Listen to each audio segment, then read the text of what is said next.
Yo, yo, yo. Yo, yo. What's up?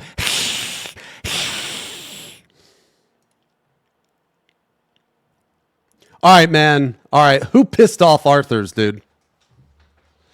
Because he's got some bad takes, dude. We got to talk about that today. Who pissed off Arthur's, man? Woo! Who pissed him off, dude?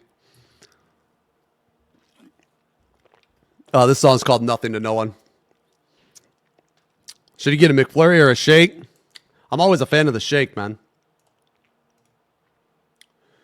Yo,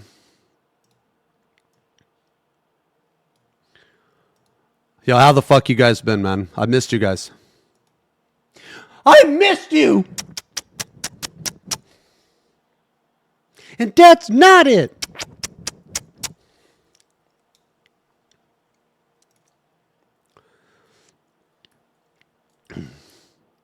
Yo, Bara, thank you for the resub. Kaz with the resub. Kowalski, Alexander, Cotillion with the resubs, man. Thank you guys very much. So we're gonna react to a couple things today, and then Spuds is actually it's actually her like 1 year anniversary or some shit, man. So we're gonna hang out with her today. Wait, what the fuck? No. We're going to, so, yeah, that's what I was asking. I was like, who the fuck pissed Arthur's off, man?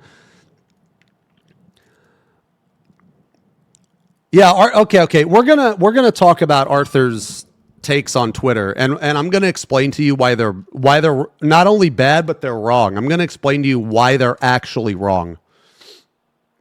A cute streamer. Oh, little flirt. A chub.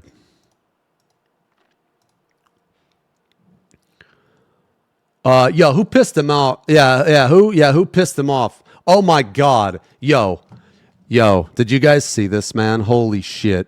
Okay. I have a confession to make. Okay.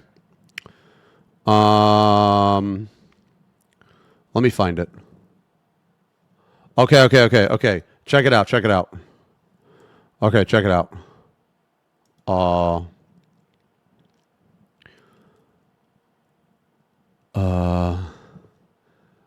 on, let me find it. I gotta racked for a bit, but then yes. Oops. Okay. I have a confession to make, all right? This is a tweet I made on April 1st.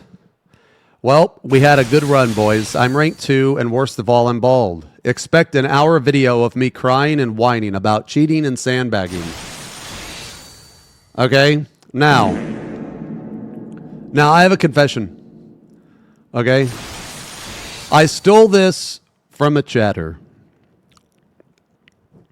Yeah.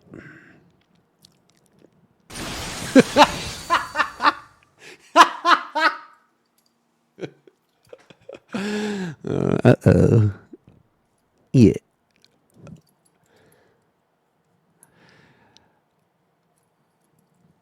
Wait. I don't know. Let's see. Let's check it out, man. Let's check it out, dudes. I mean, of course I'm rank 1. I'm the best.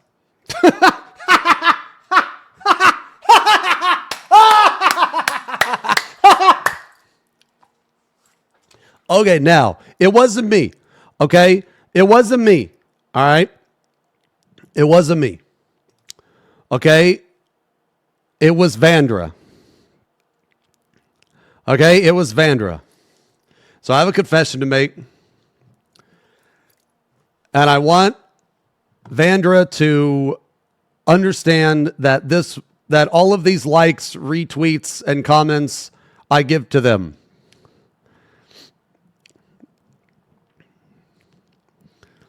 How dare you take someone else's ideas? Yo, okay, all right. First off, okay. First off, all right. First off, you guys take stuff from me all the time.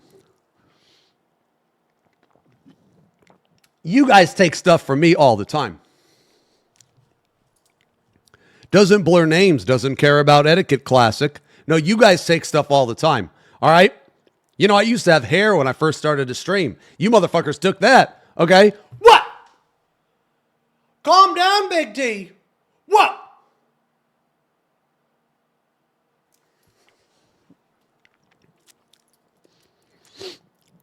I have not seen the new Suffer Him video. We're going to watch that. Okay, so this was fucking hilarious, man, because this got a lot of people. Okay, this got a lot of people. So Vandra, hyperclap to you. XFFing hyperclap to you. Because you got their ass. I just wanted to tweet it because it was funny. Yeah.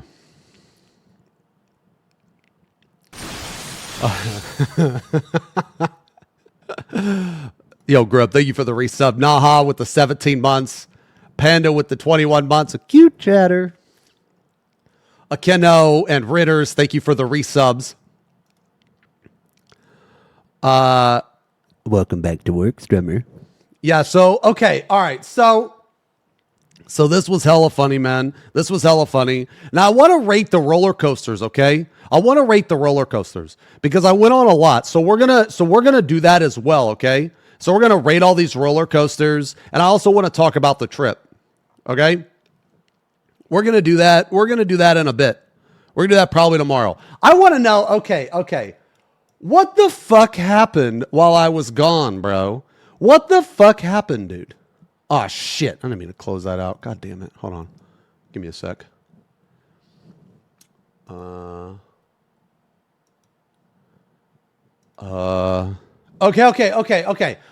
Who pissed off Arthur's, man? You know what happens when old people get mad? They start yelling at clouds, bro. Okay? That's what happens when I get mad. I'm like fucking yelling at clouds and shit. Yo, Zesh, thank you very much for the resub. 64 months, brother. It was so good to meet you, man. Who the fuck pissed him off? It was just triggered from chat about how he really feels about AM. Okay, well, Arthur's opinion on AM and Ultimate is wrong. It's just literally wrong. It's old school. It's out of date. It's just flat out wrong. It is incorrect. Okay? And I'm going to explain why later. Me and Arthur's have always had a vastly different opinion on Ultimate. Completely different. Okay?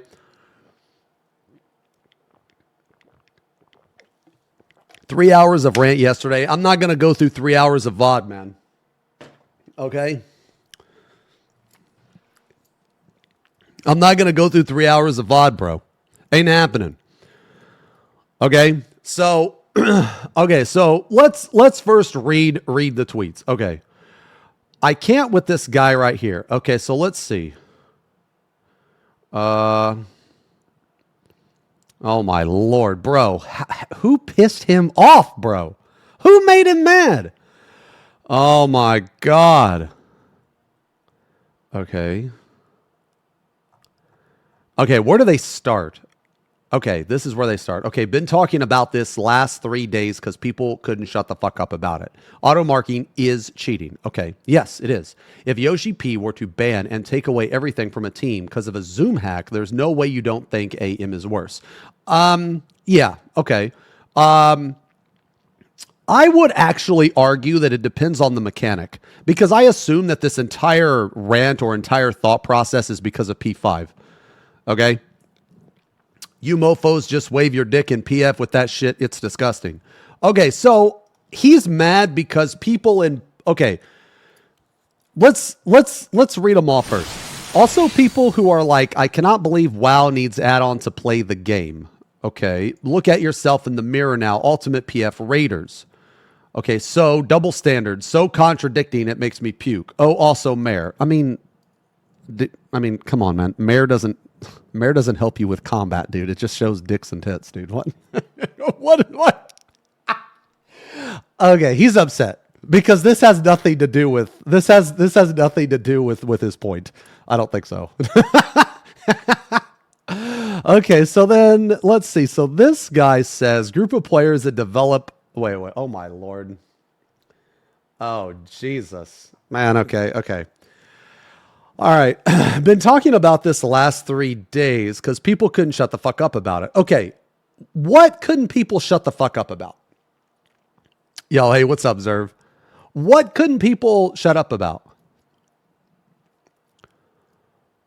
Arthur's was on a State of Realm and brought up AM there and how people started using it for everything now. Okay. Okay, so see, I feel like okay.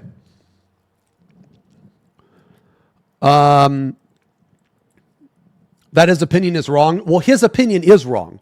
Arthur's is okay.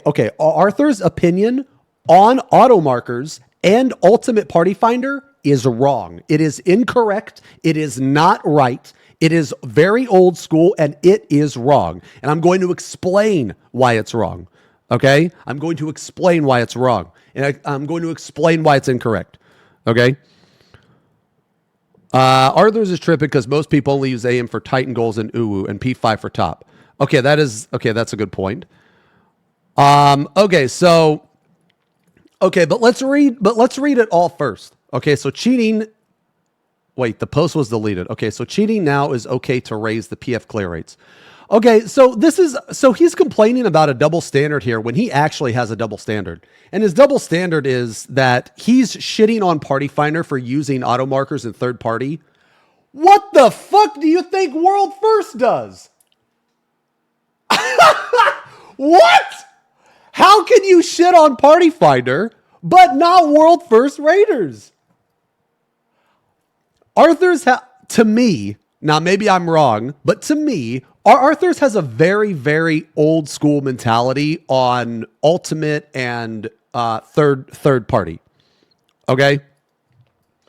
So, like, basically, if Arthur's is going to accept that World First Raiders cheat, which they all do, trust me, they all do, to some extent, then you have to accept that PF is going to cheat. That's just the way it is. You can't allow one group to cheat and then another group to not cheat. What? That doesn't make sense. That makes no sense. Because so like if you hold PF to this like no cheating standard, then that means that every single ultimate that has been cleared by a World First team, none of their clears matter. None of their clears matter.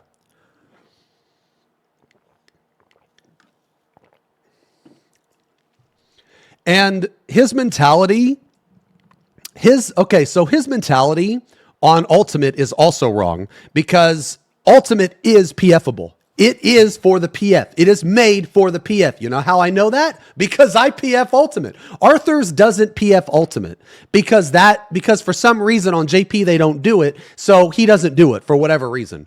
I guess it's because he doesn't like auto marker, but he doesn't even PF fights that don't use auto marker. Like T uses no auto markers. DSR uses no auto markers. UCOB uses like no auto markers. All of this shit uses no auto markers. The only thing that uses auto markers is P5 and Titan goals and arguably Wrath Flames. But you can do Wrath Flames without it. I've cleared so many times in DSR without auto markers in Wrath Flames, man. Like so many times. It's not mandatory. The only fight that it's actually okay, so follow me on this. Okay? So let's say they ban auto markers in Titan. You know what would happen? You would designate 4 people to do the mechanic and the other 4 would jump into the wall. Guaranteed 100%. You will not be able to change my mind. You will not be able to change my mind. So people don't want to do that, man. People don't want to do that. Okay? That's the JP pug strat already? Yeah, exactly. Okay, so what is more dumb? What is more dumb? An auto marker or that? So you're really going to say that at least auto marker, it's random and everybody has to learn the mechanic. But in JP, you have 4 people that don't even do the mechanic. Like they're both stupid. They're both dumb. Okay? But but you can't say auto markers is worse than 4 people running into the wall and allowing the other 4 to do the mechanic. At least auto markers, everybody but the tank has to do the mechanic.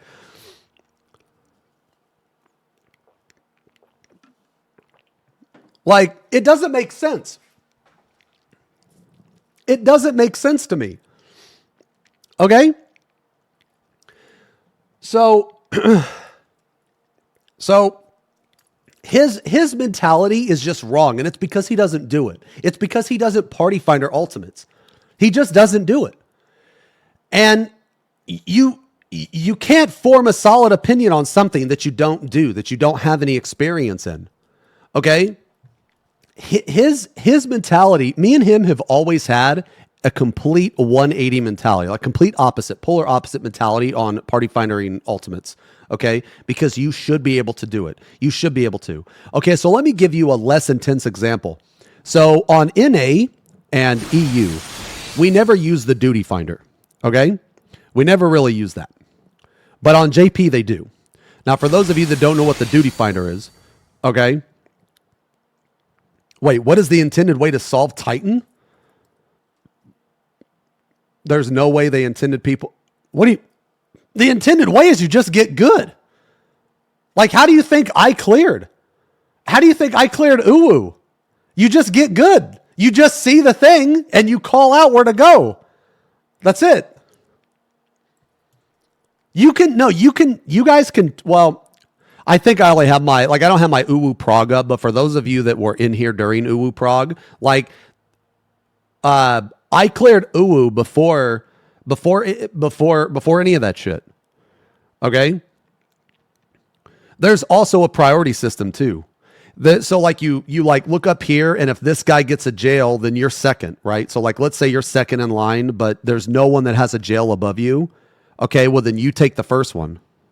It's the mechanic. Okay, guys, the mechanic isn't that hard. It's not that bad. Like it's kind of bad, but it's not that bad. Okay. But realistically, all you have to do is you just use your eyes. That's literally it. Okay. So like in my prog, I was either 1, 2, or 3. And I typically picked 3 because 3 is the hardest. 1, the middle is the easiest. The top one is the second easiest, and the last one is the hardest. Okay. This was also before we had those perfect markers too. So there was a little bit of guesswork. Okay. Oh, 6K. Sorry. Hold on. Okay. Yeah. Just let me know when it's over. Yes. Let me know. Okay. So anyway, so yeah, for that mechanic, you just use your eyes. Like, it's really not bad. It's really not that bad. Okay. So like, I just don't understand how Arthurs can say that auto markers in Uwu is bad, but having 4 people run into the wall to kill themselves is better. What? That means less. That doing it that method, actually, you have less people playing the game and learning the mechanic. At least with auto markers, every single person has to know where the spots are. Like, that doesn't make sense to me because they're both stupid. They're both equally as stupid, right? But why would you say one is more legit than the other? Like, what the fuck? That doesn't make sense to me. So that's why I say, man, that Arthur's just really has this JP mentality. He has a very, very strict JP mentality. And that is, you do not PF ultimates, which is wrong. It's just clearly wrong. It is wrong because if it was right, people wouldn't party finder ultimates. And people do. And people do it without auto markers. I told you guys this from the second that I did top. Top is badly designed. Arthur's just doesn't want to admit it. Top is a horrible fight. It is miserable. It is horribly designed. Okay. It is awful. And the worst part about it is They specifically said that they wanted to make a fight where you did not need third party. And what did they do? They made a fight where you have to use third party. Well, not have to, but like as close to mandatory as possible. Okay? So going back to my less intense example, right? So you guys know the duty finder. Okay? Well, people on NA and people on EU, they don't really use the duty finder, you know, but JP loves the duty finder. So, like, basically, my mentality isn't, oh, no one uses the duty finder. It's just people on NA and people on EU don't use it, okay? But JP does, okay? So his mentality is JP doesn't PF ultimate, so that means no one should. And that's just wrong. That's actually wrong. Okay? So basically his mentality comes from an old school, like an old gamer's mentality, okay? Where only good players should be able to do the hard content. And that's true to a certain extent. But he's never done DSR and PF. Like he's never done DSR and PF. So, if he were to do DSR and PF, there's virtually no auto markers. There are auto markers for raw flames, but you can clear without it, and I have cleared without it in the Party Finder. Party Finder clears without auto markers in DSR all the time. Sometimes they fuck up and you just do it, you know? Or you could just mark 2 people. It's not that hard versus marking fucking 6 or whatever in top. So, am I going to say it to his face though? Me and Arthur's already knows everything I'm going to say. Like if Arthur's watches this, he'll be like, yeah, he's told me that before. Yeah, he's told me that before. He already knows all this.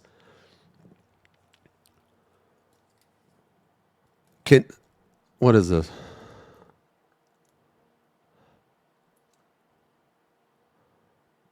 Okay, yeah, maybe. Yeah. Let's finish this first though. Okay. Yeah, I understand that ultimate isn't duty find. Like you can't do it in the duty finder. Like I understand that. That's not what I'm talking about. I'm talking about the use of the duty finder. That's what I'm talking about. So anyway, my point here is that this mentality is just wrong. You can't say that it's okay for world first raters to cheat and get their clear and it be validated, and then for a person in Party Finder to get the clear and it not be validated. You can't say that because you can't have one without the other. Okay. And another thing is this, all of this stems from probably P5. Now, Arthur's will probably never admit it, but P5 is horrible. It is a bad fight. Okay, top is bad. Okay, it's like top is not good for this game. All right, and I said that in day one. I also said day one that that top, like I don't know why this is so crazy to me that people are surprised. Literally everything I said, I predicted, and literally everything happened. Like literally. Now, Sayori, okay, if you had to do top without auto markers, you would think that this fight is miserable. You would 100%. 100 fucking percent. If you had to do this fight without auto markers and you had to designate one or two people, yeah, in the Party Finder. No, I am talking strictly in the Party Finder. I'm talking in the Party Finder. This would be the most miserable pile of shit ever. In PF. This is not realistically doable in the Party Finder. And the thing is, which is why top was a failure. This is why top was a failure. And no one can argue with me because the devs literally said, they said this, not me. The devs literally said that they are going to make a fight where you do not need any third party. And then they make top. What? They say that, and then they make top. What in the fuck? That makes no sense. Because of that, top is a failure. It is a failure. Okay? They set a goal. They tried to meet that goal, and they did not meet that goal. Now, look at DSR. It's the perfect fight, man. It is 10 out of 10. It's the best fight that they've ever designed. DSR is the best fight. You don't need auto markers for it. It is insanely challenging. Dude, it's like well, not every phase, but a lot of the phases are insanely awesome. Okay? So you use DSR as an example of a very well-designed fight that doesn't actually need any auto marker. And then you use top is a horribly designed fight that relies on auto markers in P5. Now, so, okay, this is why Arthur's mentality on Ultimate PF is just flat out wrong, because you can Party Finder Ultimate. People do it all the time. They do it all the time. UCOB PF, UWU PF, TPF. Now let's look at which of those actually use auto markers. You can use auto markers in UWU, but you don't have to. You can just do the fucking JP strat, which is arguably just as bad. You don't use auto markers in T. You don't use auto markers in UCOB. You don't use auto markers in DSR, except for Roth Flames, but you don't need the auto markers. It's there for convenience, and it's for one mechanic. I have cleared DSR in the Party Finder without auto markers of any kind. In top, you use auto markers in P5 because top is horribly designed. Just because something is hard or difficult does not mean it's good. It does not mean the design is good. Difficulty does not equate to good design. Top is awful design. Dude, when top came out, it had so many okay, this is how trash top actually is. The only reason why people enjoy it is because of auto markers, and that's a good thing. Auto markers, ironically, saved top. So if you take away auto markers, you're basically killing the fight all over again. I mean, you're killing the fight. That doesn't make sense to me. That doesn't make sense to me. Like, the devs designed a fight horribly.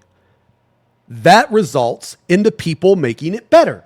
That solution is auto markers. If you're going to design something so shit, then as a developer, you should probably use that as feedback. Oh, wow, you know what? We really fucked up because, okay, see, here's the reality of the situation. Okay, here's the reality of the situation. Top is horribly designed, and when it came out, it wasn't even fucking finished, man, because it had a bug in like three of the 6 phases. It has a bug. There's that horrible P3 bug. There were 2 bugs in P3. Never mind, there were 2. There was a bug in P5 as well, and all of them were game breaking. Literally every single one of those bugs were game breaking.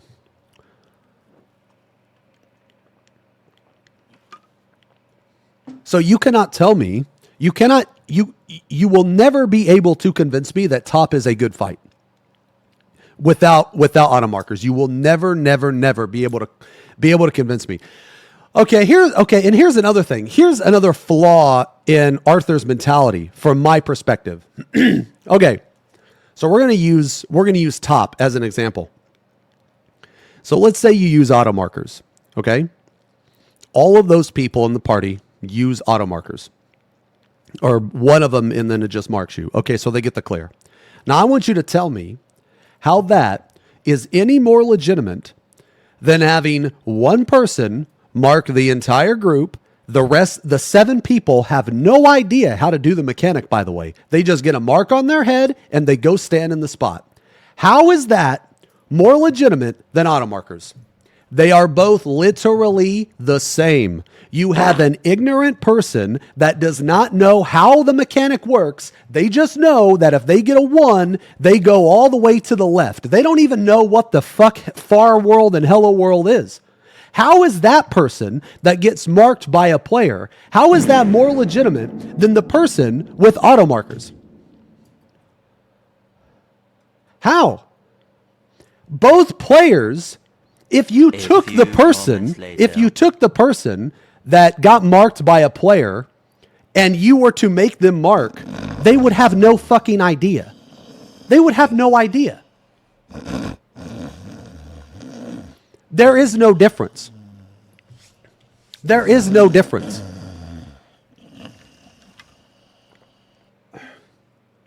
It is exactly the same. That is why his mentality is wrong. It's flawed. It's wrong.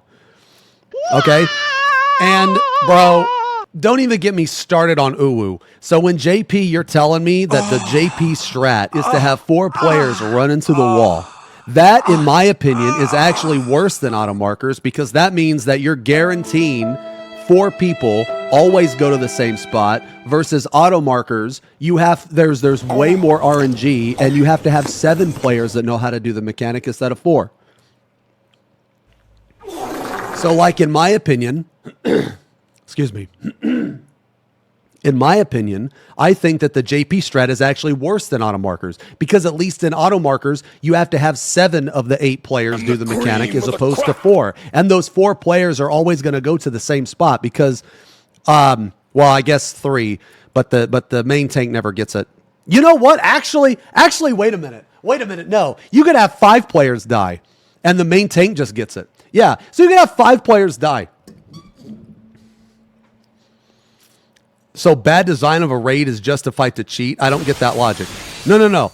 I'm not debating if it's... Okay, I'm not debating if it's a cheat or not. They're all cheats. They're all cheats. What I'm debating, what I'm arguing, is the value of one cheat over the other. You cannot say that a person that doesn't know how to do a mechanic and just gets marked by another person is more legitimate than a person using auto markers. There is no difference. Okay? They're like the person, okay, basically his mentality, from what I can gain, is that, let's say you have 2 groups. You have group A and you have group B. Group A doesn't use auto markers, but they have 1 to 2 people. They mark all the players. Okay? Group B uses auto markers. Okay, so in group A, you're going to have 5 if not 6 people that have no idea how to solve anything in P5. The only thing they know is where the certain symbols go. So if you get, a triangle, you go here. If you get a 1, you go here. So those people that have no idea how to do the mechanic, they have no understanding of dynamo stacks. They have no understanding of Hello World and Far World. They have just none of that. How is that person more legitimate than a person that gets auto-marked? It's literally the same. It's literally the same. Like, if you took the person that cleared with auto markers and stuck them in the group that cleared without auto markers, they would still clear exactly the same. So I don't see the difference. Like, I don't see the difference.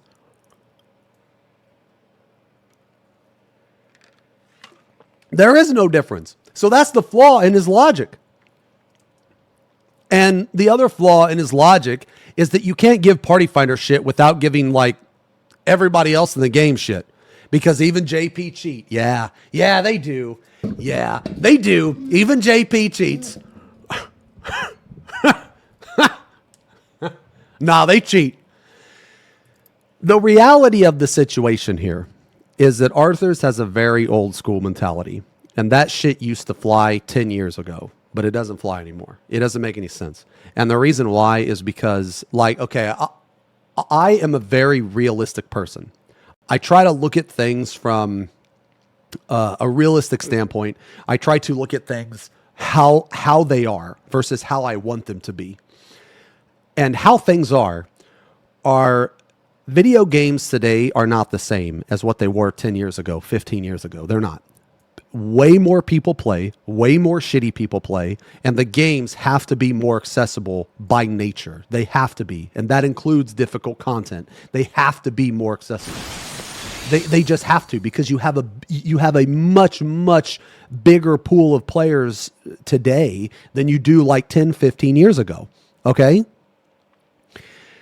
So that is realistic. Okay, that is the reality of the situation. It doesn't matter if you think, oh, cheating is good, cheating is bad. That none of that matters because that's an opinion. Okay, what does matter is the fact that games are not the same now. So if people have these old school mentality where only like no PF there's no place in ultimate or in PF for ultimate. That's just wrong. That's just wrong. Okay, that's just wrong. It's stupid. It's wrong. It's ignorant. It just comes from an old mentality. And I've said this to him. Me and him have disagreed on this for years, like literally years. Okay? That mentality is just wrong. It's not realistic. And the main thing here is because of all what I just said, people will always take the path of least resistance. Okay? They will always take the path of least resistance. So what does that mean? That means that they're going to cheat if it's available. And that also includes world first raiders. They're going to cheat if it's available. If you ain't cheating, you ain't winning. The group that cheats is going to win faster than the fucking group that doesn't cheat because they're cheating. Like, I don't understand how this is a hard concept to grasp. So if you are okay with the world first raiders cheating, then by default, you have to be okay with PF cheating. You have to. You can't say it's okay for what? Why would you say it's okay for world first raiders to cheat because they're good? Because they're better? What? That doesn't make sense. You can't distinguish the value of cheating based on a person. So like basically you're saying, oh, it's okay for good players to cheat, but not shitty players. What? What kind of fucking sense does that make? The shitty players need to cheat more than the good players. What? What kind of sense does that make?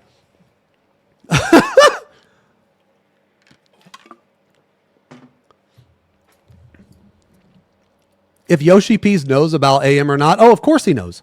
Of course he knows. Like, whatever you apply to another person, you also have to apply to yourself. Because you can't, that's not realistic to apply, it's okay for this person to do it because they're good at the game, but it's not okay for Party Finder to do it. That doesn't make sense to me. Why wouldn't you be able to do it in the Party Finder? Like if I would argue Criterion Savage shouldn't be in the Party Finder. Can you actually Party Finder Criterion Savage? I've never even tried. Can you? Can you actually join the Party Finder in the? I mean, I would imagine you could, right? I've never actually tried to do it. Okay, you can? Okay. Well, I would argue that Criterion Savage has less business in the Party Finder than an actual Ultimate.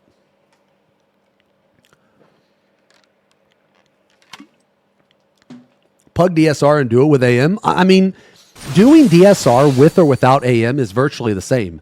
There's only AM used one time at in the entire fight consistently.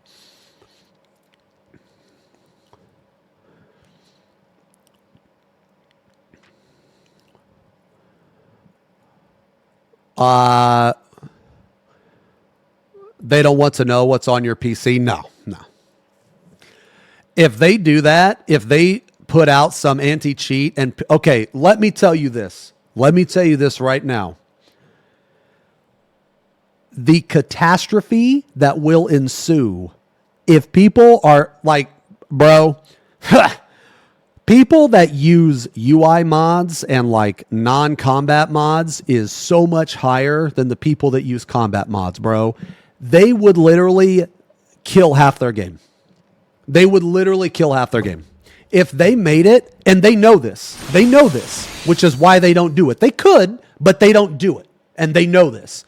There are so many motherfuckers that just use quality of life mods that like they don't give a shit about. And if they put in some anti-cheat or whatever, dude, that would kill so many accounts.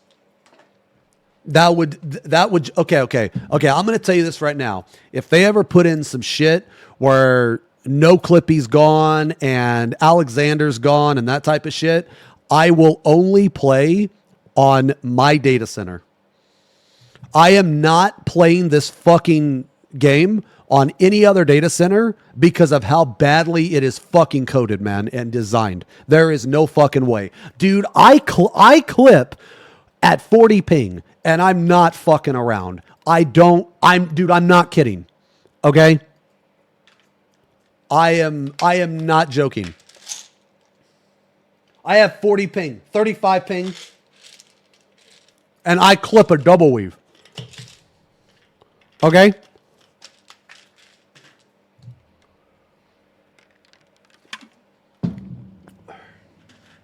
I'm not joking. No, it is, in my opinion, okay, no clippy, mandatory. Alex, mandatory. One of them. If you want to play this game and you want to have a good time, mandatory. If you're on fucking PS5 or whatever, then fucking sucks sucks for you. That's just the way it is. That's the way it is. Now, could I go back to not using it? Absolutely. But would I play on any other data center? Probably not. There's like a 99% chance that I'm not going to. Now, when I do blind prog and shit like that shit is not available, which is why I only will play warrior or paladin. Like when I raid with my EU group, like that stuff's not available the first like day or two, right? So in that case, then that's why I always play warrior, because I rarely have to double weave on warrior. Rarely have to. Okay? So like I can do it, and I probably would do it for like blind prog, but it would be absolutely miserable. Okay? It would be absolutely miserable. Do you need that if you're looking for a new static too? I mean, see, here's the thing. See, I have like I said, man, I try to have the most realistic mentality I can. That type of stuff should be in the game. It's not in the game. It should be in the game. Should you use it? Absolutely. Why the fuck would you not use it? It doesn't make sense. Like, why would you not use it? You're just gimping yourself, and it should already exist in the game. There should be absolutely no reason why I clip on a fucking double weave at 40 ping. There's no fucking reason. There's none. Some people clip at 20 ping. Does Arthur's use Alexander? Absolutely. Abso-fucking-lutely. Because every person every person that wants to enjoy the game will use that shit if they're on if they're on PC. You clip at 20? Yeah. And that's because they have this stupid fucking dumbass animation lock shit where sometimes your ping doesn't even matter. You can have one ping and still fucking clip. What does clipping mean? It means this. This is what clipping means. All right, now watch by GCD, okay? Oh my God, this is too good. Fuck. Okay, shit. Okay, well, I can't actually show you.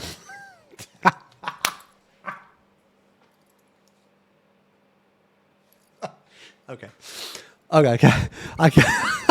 Okay, I can't actually show you, okay? But, okay. So basically what clipping means is when you hit a GCD. So I hit my heavy swing. Now, in between every GCD, you are supposed to be able to double weave.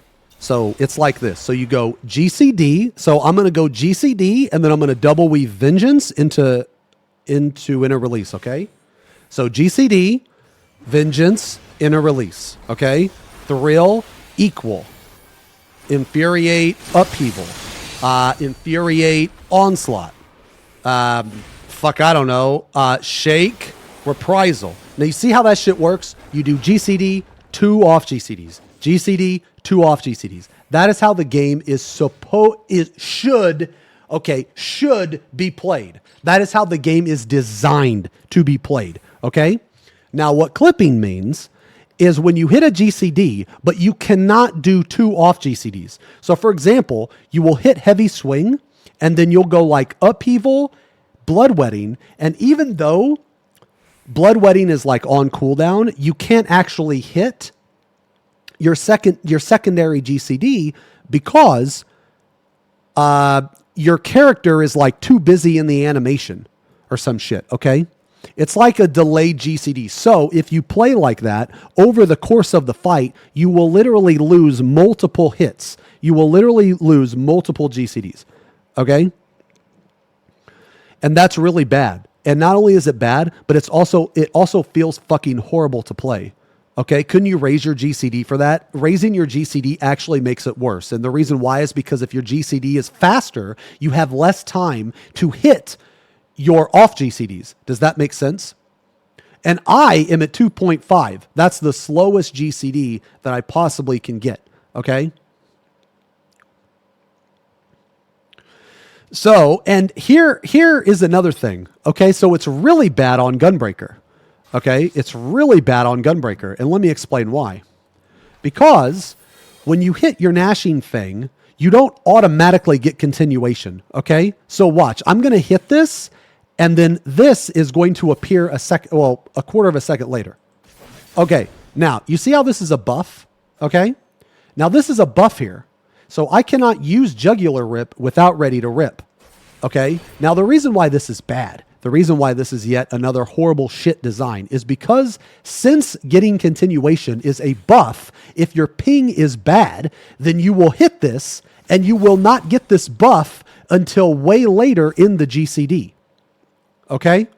So for example, if my ping was absolute fucking trash, which I guess I could simulate it by using a VPN. But let's say my ping is like 200. So how many people in here have played Gunbreaker on 200 ping, and like basically your buff here has been fucked, has been absolutely fucked. This is why I don't play Gunbreaker on any other data center besides my own, because the Gnashing Fang combo is based on ping when you get this buff. Okay? It's based on the server giving you the buff. Okay? So Gunbreaker is like even worse. It's the worst of all of them. And it's just shit design. Okay? Is there actually a way to see your ping in game? You can do some weird command menu. Yeah, you can do some weird command menu.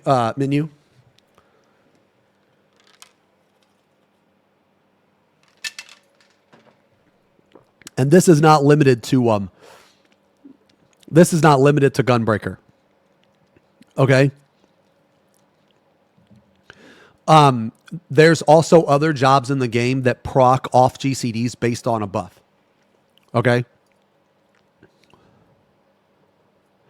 So anyway, going back to this, I really had no idea that the people didn't know what. Maybe I should do a video on it. Actually, I don't know. Let me use the bathroom real quick.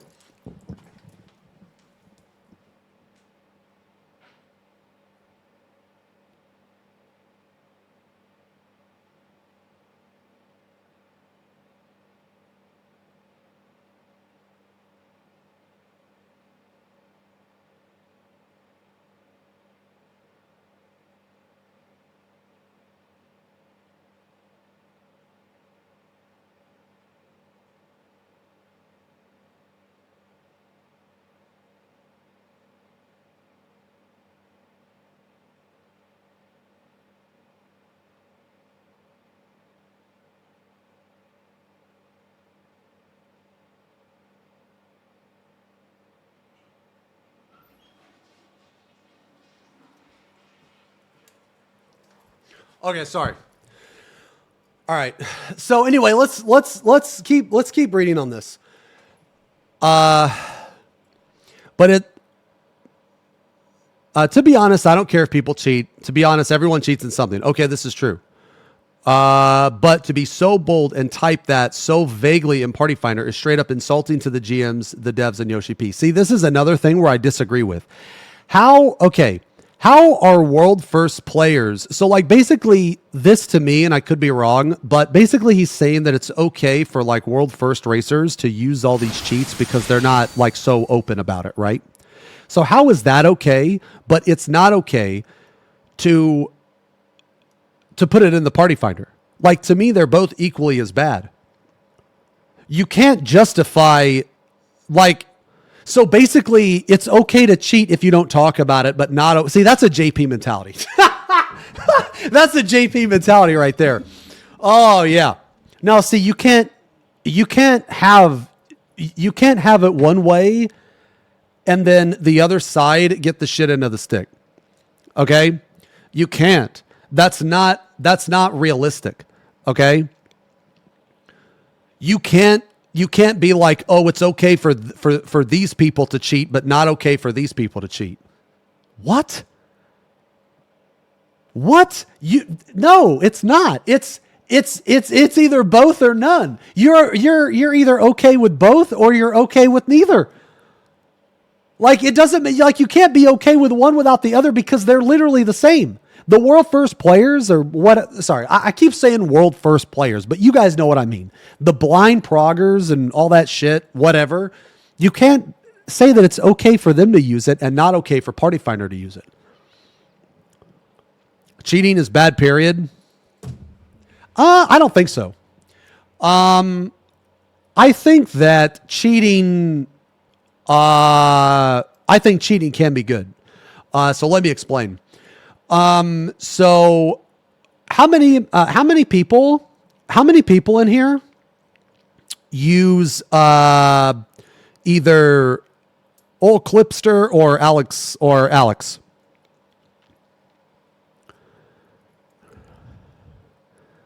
How many people?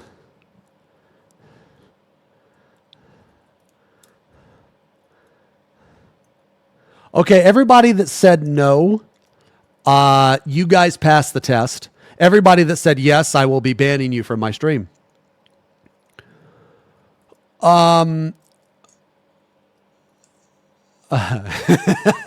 Okay, so let me ask you guys a question. Do you guys consider No Clippy and Alexander cheating? How many people in here do? No, yes, no. Okay. Now let me ask you this question. How many people, so let's say you have two players. One of those players has 20 ping. The other player has 200 ping. They both use Alexander or No Clippy. Are they both wrong? Are they both right? Or is just one of them wrong? Because in the eyes of Square Enix, they are both wrong. Yeah, they're both wrong. So in my opinion, are cheats bad? In this case, no. No, absolutely not. I think the devs are stupid. Okay, not devs, but I mean like basically the people that write the TOS. Okay? I think that not allowing Alexander and No Clippy is just ridiculous. I think that it is stupid. I think that basically you have this game that is coded very poorly, or however you want to word it. You clip at 20 ping, and there is a program, or there is a way for you to not do that. I think that not doing that is fine. I think that not having to do that is fine. Now, obviously there are limitations, right? But in the end, it doesn't matter, because if you accept one thing, you pretty much have to accept them all. That's the thing that people can't get into their heads, is that Square Enix has laid out these rules. Okay. Media tour invitation revoked. Square Enix has said all mods and third party are bad. Okay, so everybody that said that Alexander and No Clippy are not cheating, you have disagreed with the devs, and I agree with you. They have set the but it doesn't matter that if I agree with you or if what we feel is correct, because they have laid it out that everything is cheating. So I don't really I'll be blunt. I don't really respect their viewpoint. I don't. It comes from, in my opinion, it comes from either a lazy standpoint or a non-confrontational standpoint. Okay. And the reason why I say non-confrontational is because even though they have laid out these rules, you still see all of these people using all of these third party, but they don't really ban for it. They don't really ban for it because what I think is that they don't actually care. I believe that they don't actually care. They're just too lazy to go and ban all these people because they know they would have a ridiculous amount of people to ban. And I think they're non-confrontational because there are players that have a very unrealistic viewpoint of this game. So like, let me give you an example. There are players that are completely against any type of third party, no matter if it's harmful or not harmful.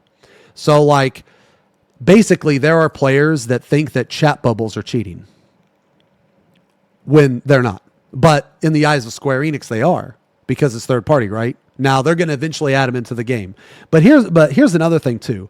I can't really respect a TOS, or I can't really respect the mindset of a company who puts in the TOS, you can't do this. Then when people do it, they actually take the idea and implement it into the game. What? That means that they know that they could improve their game. They know they can, but they ban the person for using the improvement and then they take it and put it in the game. What? That doesn't make any sense. That doesn't make any sense. So, like, basically, I just have very little respect for their mentality. I have very little respect for their mentality because their mentality is a joke. Okay? Their mentality is a joke and they're wrong. And the thing is that people think that companies and devs can't be wrong. Some people actually think that. Some people think that TOS, it's like some type of law or something, and you can't like okay. Now, I mean, yes, some of them are actual law, like copyright, that type of shit. But I'm not talking about that type of shit. Okay, I'm talking about like using a UI mod in a video game. Like that's what I'm talking about using some harmless fucking shit, right? I don't take their standpoint serious. Okay, I don't take it serious. Okay. So would I say to Yoshi P's face? I mean, probably. I mean, normally when I see him, I'm so starstruck and simpy that all I can say is like, thank you for making this game. But when I went to the Shadowbringers media tour, I brought a lot of shit up to his attention that he probably didn't know. Okay. I actually shit on a lot of things. Okay. He told me Hallowed Ground was the most powerful cooldown in the game. Okay. And I argued with him. I didn't ask him. I didn't say, yo, are you dumb? I said, okay, well, tell me why it is. Why is it? Because it's not. And here's why it's not. And I gave him my reasons. He actually thinks Hallowed Ground is the most powerful thing in the game. And I don't think if he still thinks that, but he did at the Shadowbringers media tour. I also told him how shit Living Dead is. So all you Dark Knights in chat, you can thank me for that shit. Okay. Yeah, you're welcome. You're welcome for that. So I have brought up a lot of concerns to him. Okay. But the thing is like, I don't get to talk to him very often. It's not like I talk to him all the time. Why the fuck does my finger hurt?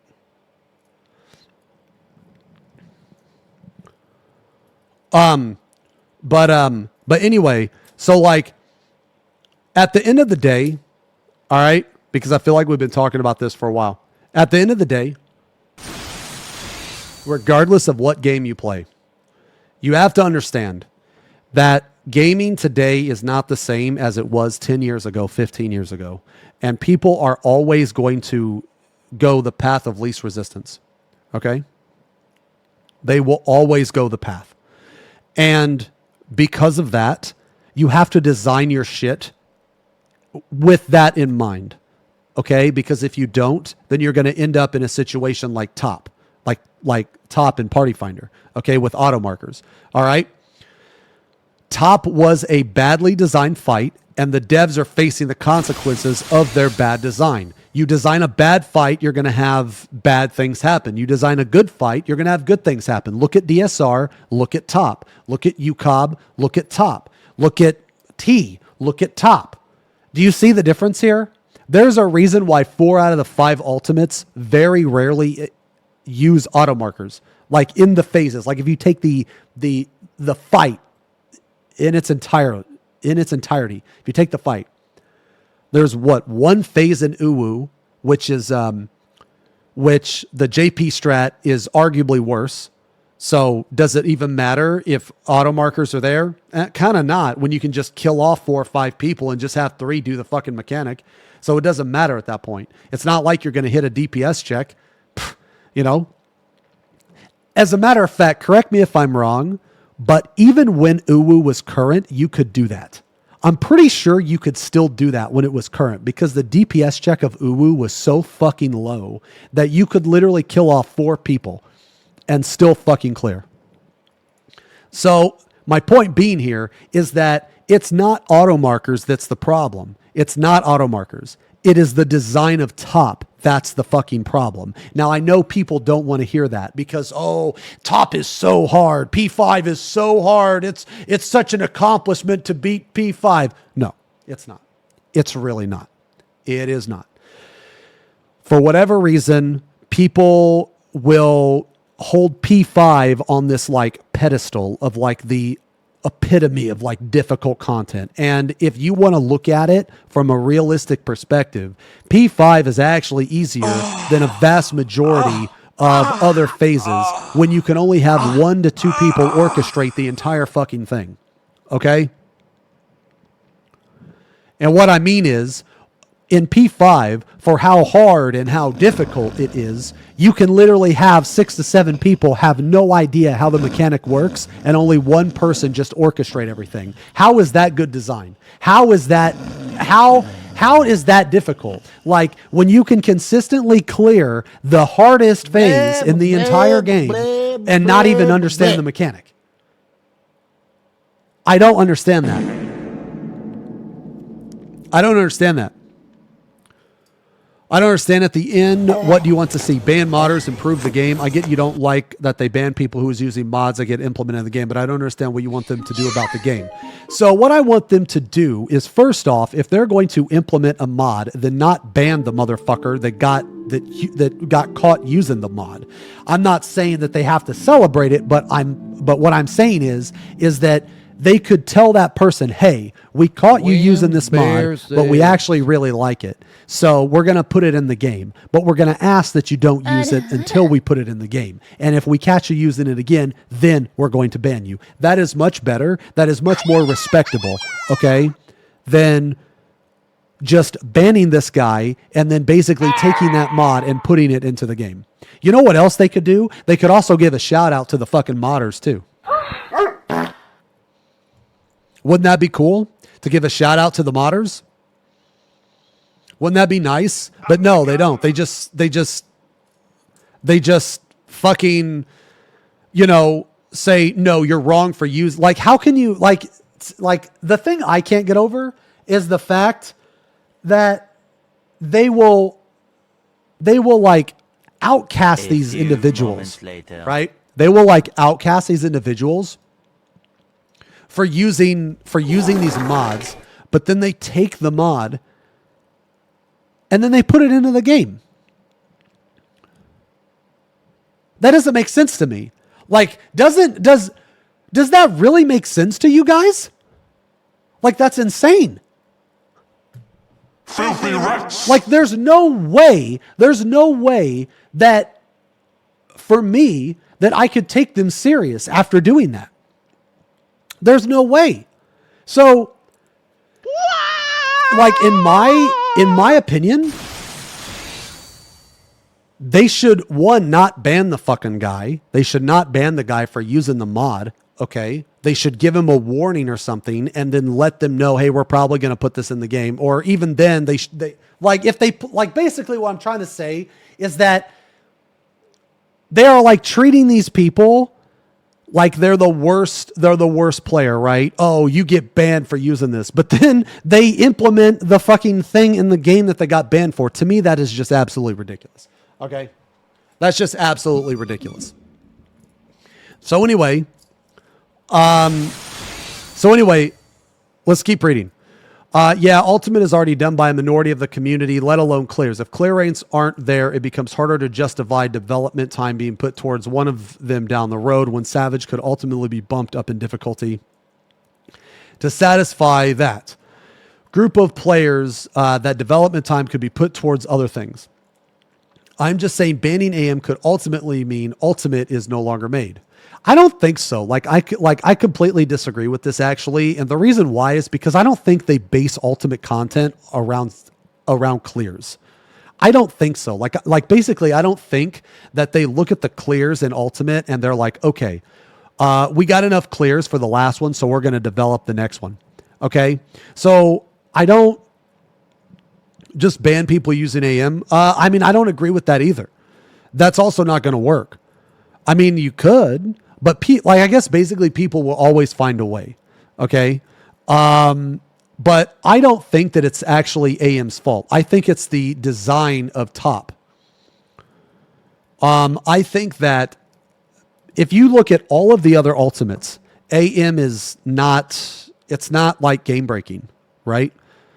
But in P5, it is insanely powerful, and that's only in top. So when you take the other fights, like you have 4 entire fights, right? And you have one phase of one fight. Why do people say that auto markers is the problem? Why can't people look at the entire situation and think to themselves, you know what? That phase might be horribly designed. Like, it's almost like people, they never even think about that a developer could make a mistake. Like, both could be at fault. I don't think so. I mean, in this particular situation, I don't think so.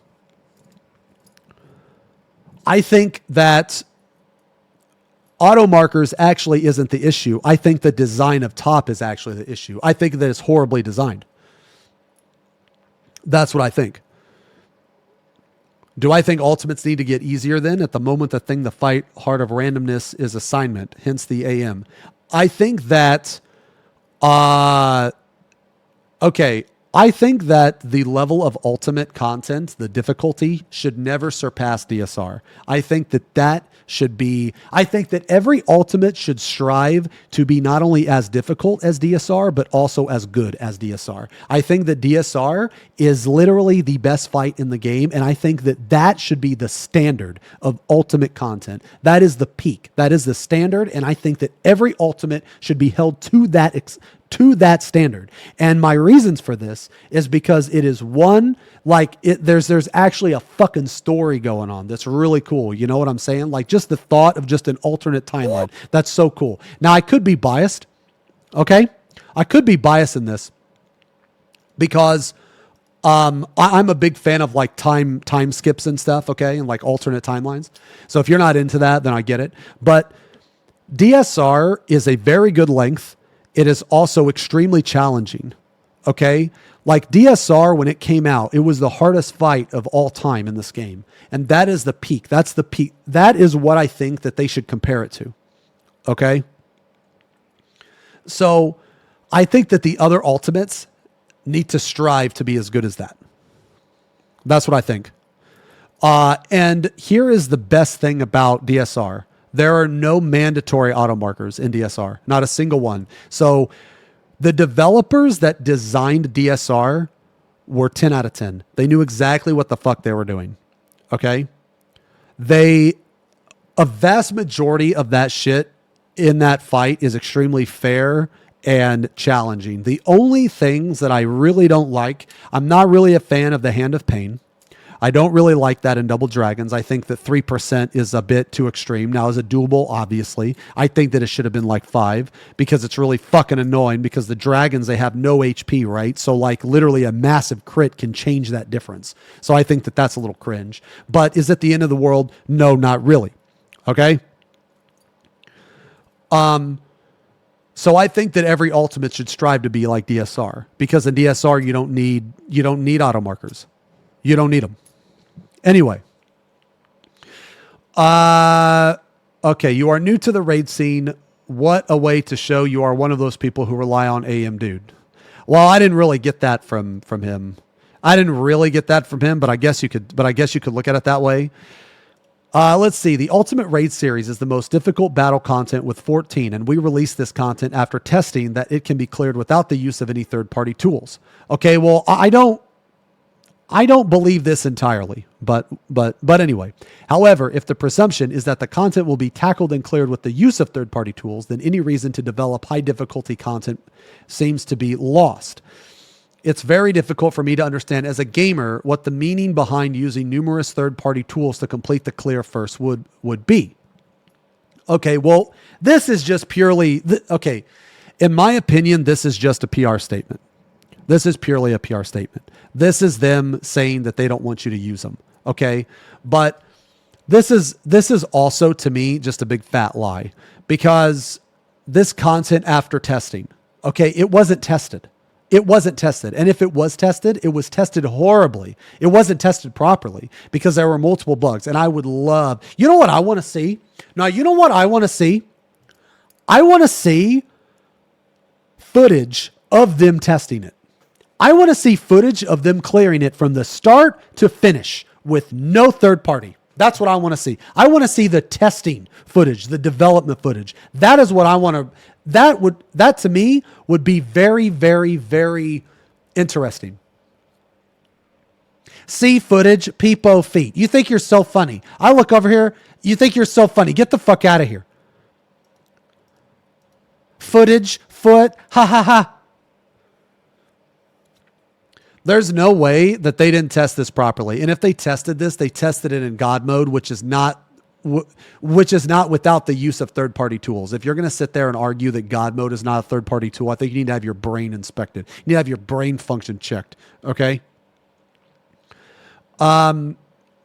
If the presumption is that this content will be tackled and cleared with the use of third-party tools, then any reason to develop high difficulty battle content seems to be lost. This is just all PR, man. I feel like Arthur's took this as like 100% when I feel like this is PR. This is just them telling people not to use third party. And they've already said this before, you know, but maybe I'm wrong. You know, maybe I'm wrong on this, but I mean, look, guys, I don't know this. I don't know this 100%, but I will tell you that there is no fucking way in hell that they tested top without God mode. No way, and I refuse to believe that they cleared top without God mode from the start to the finish with everything current. No fucking way. I will not believe it until I see it. I won't believe it until I see it. And I'm probably never going to see it. Now, could I be wrong? Yes. UAM is regularly used. T limit cut. Okay, well, I've never seen this in Party Finder. I know it exists, but just because it exists doesn't mean that they use it. And I know it's used in top. Oh, wait.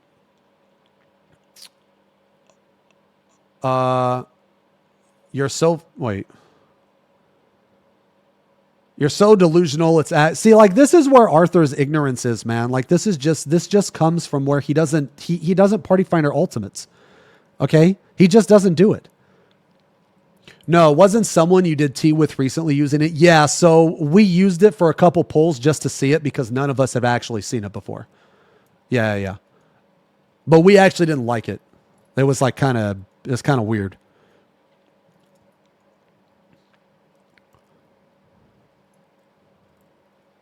Yeah, people don't use it for tea. Yeah, but like him typing this, I don't like. But this person is right on this. People do use AM on Titan. He didn't mention DSR, but they use AM and DSR, mostly for Roth. But occasionally you'll have it without. And I mean, I've still cleared without it. It's not like mandatory. I think Arthur's just mad, dude, and he's saying some dumb shit. That's just what I think. So what is this? Yeah, so I agree with this. AM is a cheat, and the fact that it's popular doesn't change that. If zooming your camera out too far can get your achievements stripped and banned, then being told what to do for 5 mechs in one fight is just a no-brainer. So this part I don't agree with. This part I don't agree with, because if you use a zoom hack, or sorry, if you use a widescreen, you're basically playing in zoom hack, because you can only zoom out so far for it to be advantageous. Once you hit a certain point of the zoom, it's no longer advantageous and it becomes a disadvantage. Okay. I raid casually in this game and would love more people clearing. It means more people able to help others. See, okay. I really feel like the entire discussion of this just purely comes from P5.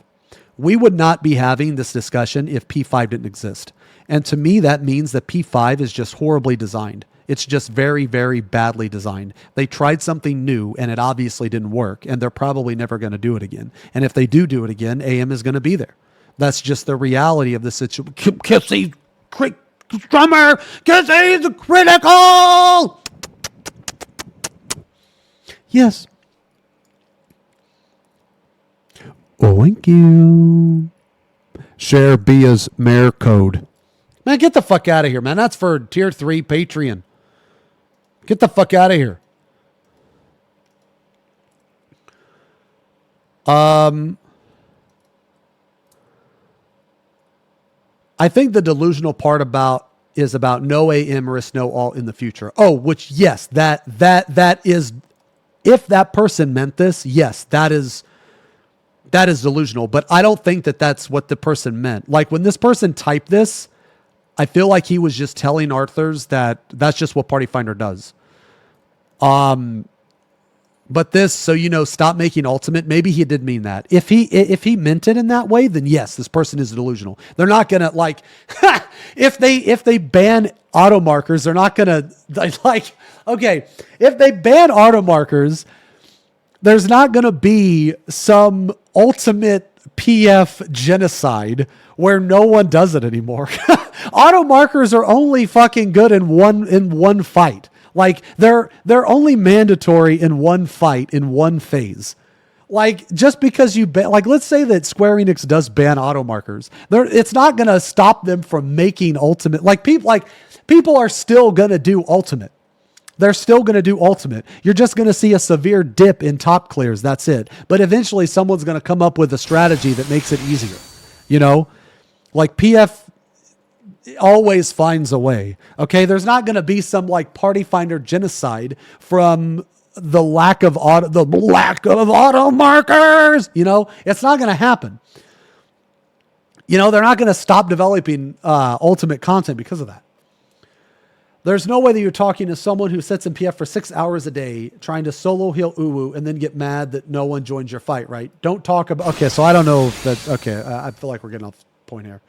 Okay. I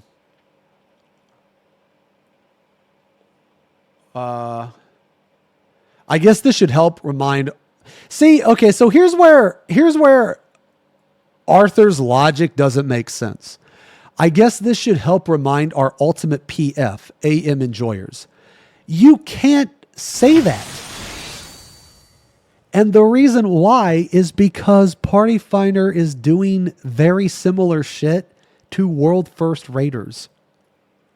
You can't shit on Party Finder, but not shit on World First Raiders. Both of them are cheaters. They both cheat. The reality is everybody fucking cheats, or a vast majority of people cheat. You can't shit on one set of cheaters, but not the other. So this is just wrong. The fact that he specified PF.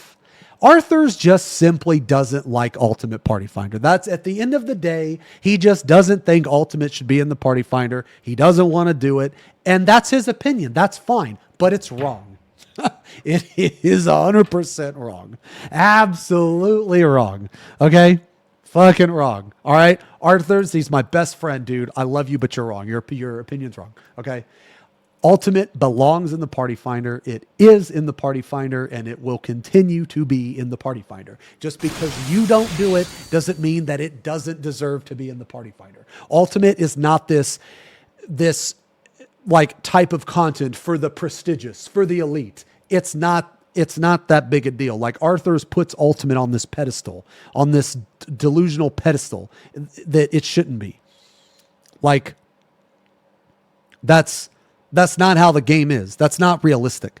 Okay? That's not how the game is. All right? He says he doesn't re-clear DSR because his first clear is that special. No, I believe him because he's told me he's only cleared DSR like twice. Like, that's fine if he wants to play the game that way, but that's not for a vast majority of players that actually play this game. His mentality is actually very unique, specifically to him. People that share a similar mentality to him, I guess the closest that I could say is people that only clear content for rewards. And once the reward is done, then it's over. But they will continue to clear for as many rewards as possible. So like that's where the ultimate reclears come in. People, they want multiple weapons. You know what I'm saying?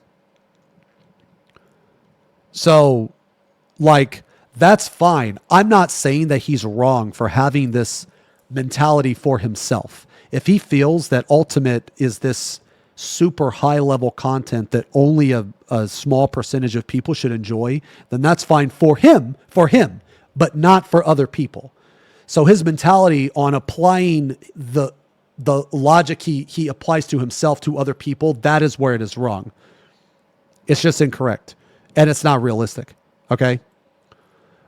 Because, okay, I could tell you this right now. I have never met another person that has played this game that shares his mentality. Never. I have either met people that just never do ultimates, or they do ultimates for fun, or they do ultimates for glamour. But I have never met a person that shares his exact mentality on this game. It is very unique just for him. Now, I don't know very many, I don't really play like on JP very much. So maybe a lot of JP share his mentality too. That might be the case. But I'm only telling you the people that I've met and stuff, and that his mentality for this is extremely unique, specifically for him. Okay?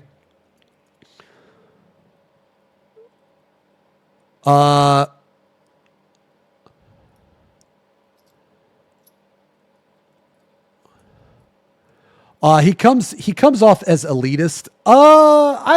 Maybe a little bit in terms of ultimate, but okay. Why I started this AM rant. I love PFing until AM in Uwu. Hated that fight since. Okay, so this right here, okay, so this doesn't make sense to me because in JP, they just do the sack strat, right? But Renan agreed with all of Arthur's tweets. I mean, I think Renan's wrong too. I think Ren's wrong too. Guys, just because these people are like nice people and they're good at the game and stuff, that doesn't mean that their opinion is right. Because I have provided literal like examples and like facts of why that their opinions are wrong. So, if they want to tell me why I'm wrong, I'd be open to that. But my opinion comes from a very realistic standpoint and how things actually are. If anybody thinks that ultimate should not be in the party finder, I think that they're wrong. I think they're dumb. I think that they're wrong. Because that doesn't make sense. Why shouldn't ultimate be in the party finder? It already is in the party finder. You can clear ultimate in the party finder without using AM. Why doesn't it belong in the party finder? Like, why? What is the reason? Oh, because it's prestigious. Like, no, that's not actually a reason. That's not actually a reason. You may think it's prestigious, but it's actually not. You could jump in UCOB and have 100 deaths. What's prestigious about that? Like, what? I don't get it. It's gatekeeping. Ultimate belongs in the party finder. It is in the party finder. That's a fact. It is in the party finder. It belongs in the party finder. You can't dispute that. So the people that think that it doesn't, they're just wrong. Because you can't dispute a fact, man. Okay? But this doesn't make sense to me because he says he loved PFing until AM and Uwu. But this is but like, okay, Arthur's is the one that told me about the sack strat. How is the sack strat better than auto markers? How is the sack strat better than auto markers? Like, how is it more prestigious? What is the sack strat? So the sack strat, here, we'll make a little paint.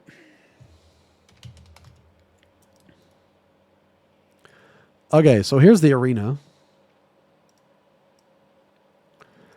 Okay. So you have the group. So here's the sack strat.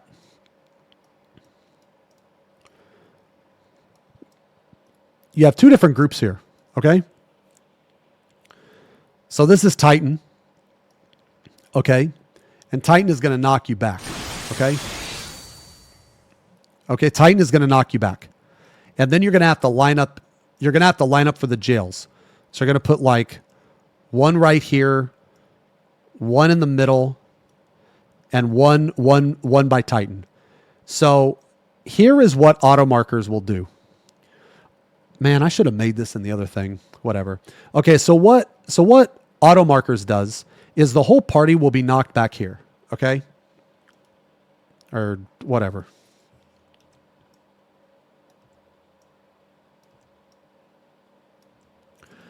Okay, so the whole party is going to be knocked back here because this is the safe zone, okay? All right. So auto markers will then mark 1, 2, 3. The one guy goes here, the two guy goes here, and the three guy goes here. Okay, so that's auto markers. Okay. The sack strat is actually, I don't want to say it's more of a cheat, but I will say it actually makes the mechanic easier. So the people that don't use auto markers and using the sack strat, they actually have an easier time doing the mechanic. Okay, and the sack strat is this.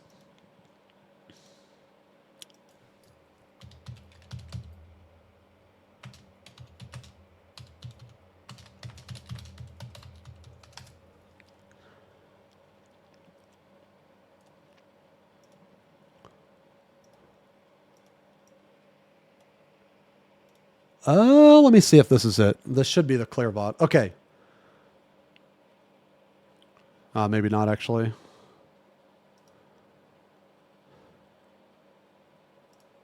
Does anyone have the See a WoW Raiders clip? That's the best clip. Does anyone have that?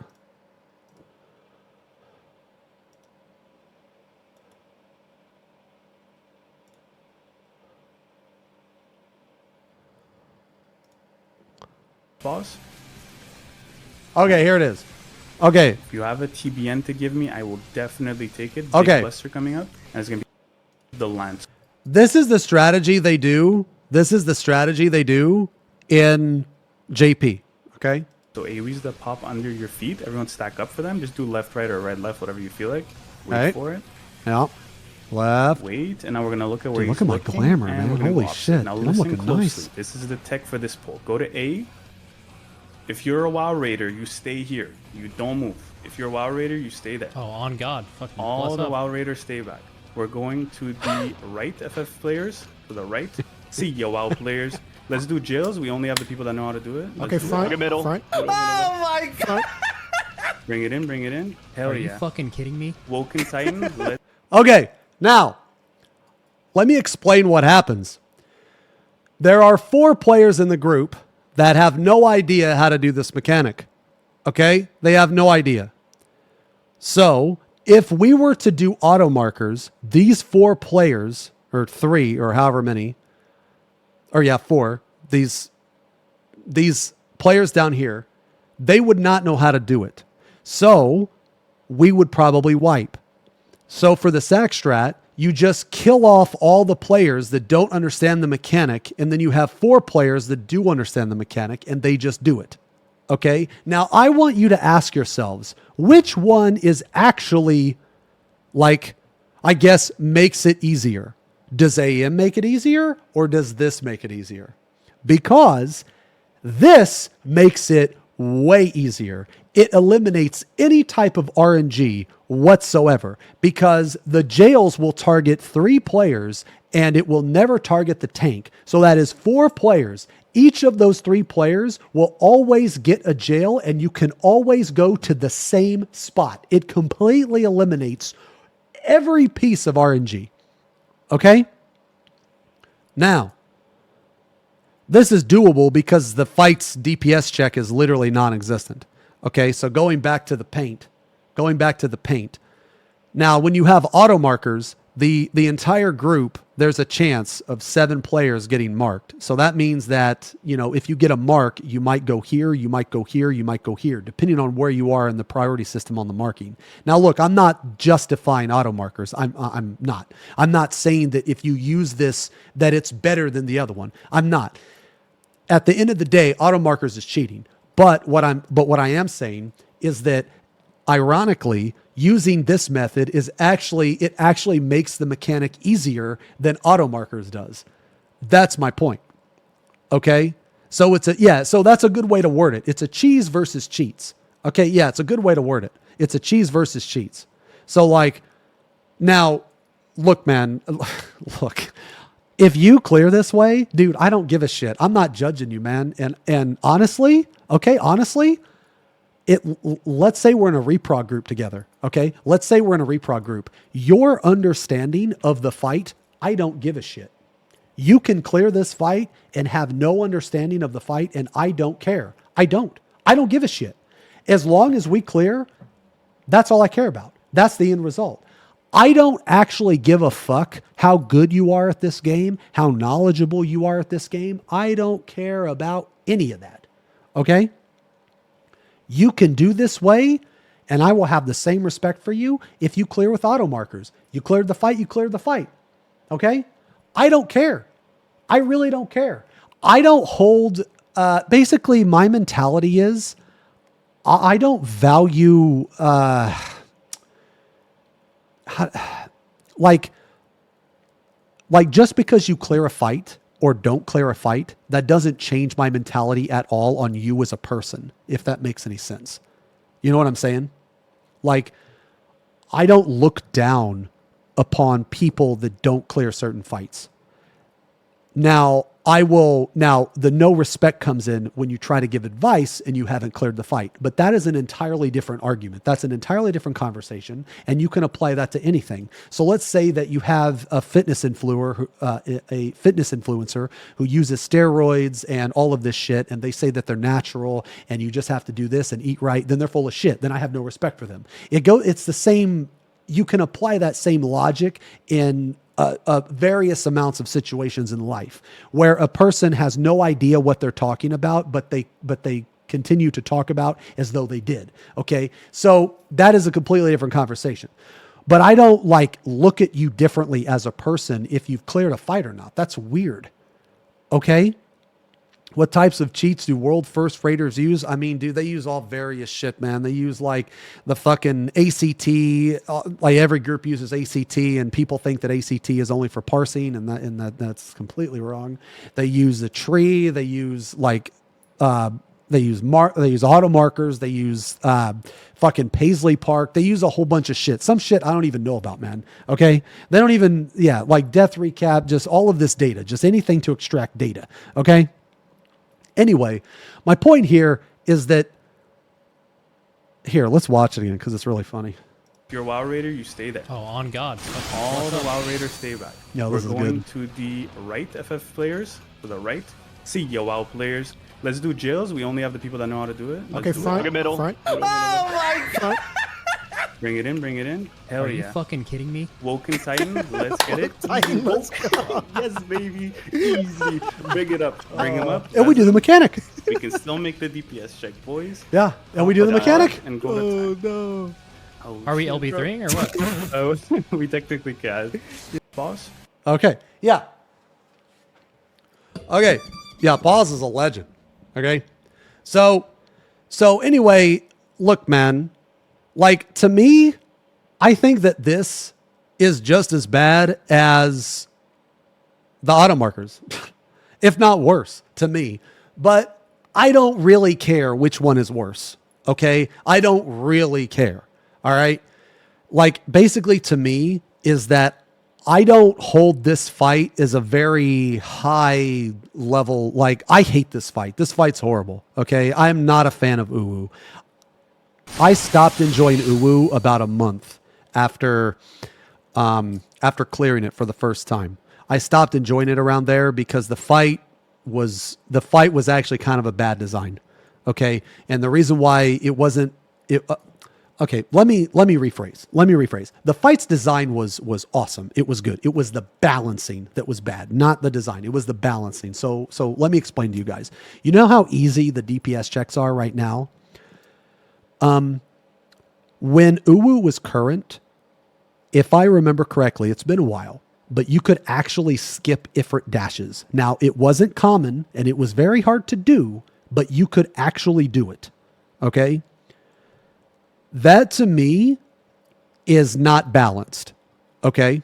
That to me was not balanced. Now, keep in mind, this was when it was current. You could basically skip so in Ifrit, for those of you that don't know, when you awaken Ifrit, how you kill the nails actually changes the next mechanic, which are the dashes. It changes it drastically. So you can actually skip the awoken change in the fight where the awoken is the main mechanic while it was current. That to me is not balanced properly. You should have not been able to skip that at all. Okay? So in my personal opinion, I thought that this fight was just poorly balanced from the get-go. Okay? Yes, you could also cheese predation as well. So like, basically what I'm trying to tell you guys is the people that hold these ultimates on this high standard or this pedestal, they're just foolish. They're just, I think they just really, really, really want to enjoy the game. And I think that they really love the game. And I think that they are seeing things through rose-tinted glasses. Okay. You don't think it's wrong to consider an achievement? I don't think it's wrong to consider this an achievement when you okay, I shit on Uwu a lot. Okay. But that's because I have a lot of experience with it. That's because I was playing when it was current. That's because I've seen a lot of the changes happen over time. I shit on it from that perspective, but I have never said that clearing this fight, you should not value that achievement. I have never said that because as a new player, this fight is probably difficult. Okay. It's probably hard.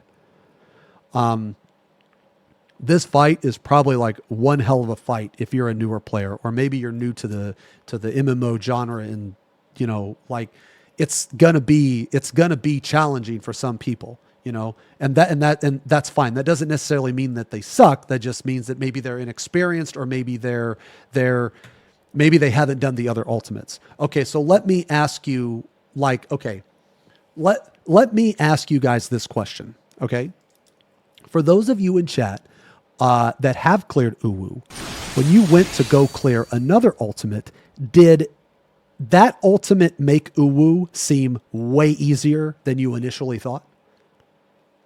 Like after clearing Uwu, were you like, holy shit, that fight was actually pretty fucking easy? Yeah, okay, right. But it doesn't devalue your accomplishment, right? Like you still cleared it. It is an accomplishment. But now that you have more experience on the other fights, you kind of look at it differently. You know what I'm saying?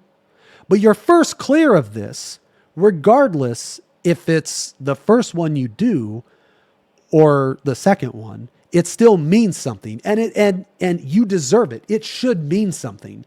But once you do another one, you will probably agree that this is the easiest one. This is the easiest one by far. Okay? So, but just because something is easy after you do something else, it doesn't devalue your accomplishment. You know what I'm saying? Does that make sense? Okay. So whenever we talk about Uwu, and whenever I kind of shit on Uwu, I want to be perfectly clear why I say the things I say and where my standpoint comes from. Because this fight over the years, let me tell you, this fight over the years has changed drastically. All right. Now, is there anybody in chat that was playing the game or at least watched the Uwu prog? Because if you were, you would probably agree with me that watching Uwu blind prog for the first couple weeks was arguably the best ultimate. It was like, I mean, to me, DSR is still better, but this was really, really, really good. Really good. Because because this fight was a huge debate. It was a huge debate. Okay. Okay, the awoken mechanic is, everybody knows it. Everybody knows it. But just try to imagine a time where nobody knew it. Nobody knew it. So you were doing Garuda unawakened. You did Titan unawakened. You did Ifrit unawakened. And you got to the LB and you're like, wait, what the fuck? Like, we just died. What do we do?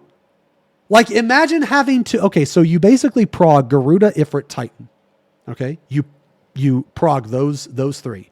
Then you get to a point where you're like, what the fuck? And then you figure it out and you're like, oh my God. And you have to re-prog the first three phases. That's essentially like what? I don't know, like each phase you have to prog like half as much. So now you're progging at least half the phase over again. And don't even get me started on Titan. Holy shit. Imagine blind progging jails, bro. Woo! Blind progging jails was fucking miserable. Okay? That was awful. Okay? It was awful. So this fight during blind prog was much, much different. Much different. Okay? It was very awesome.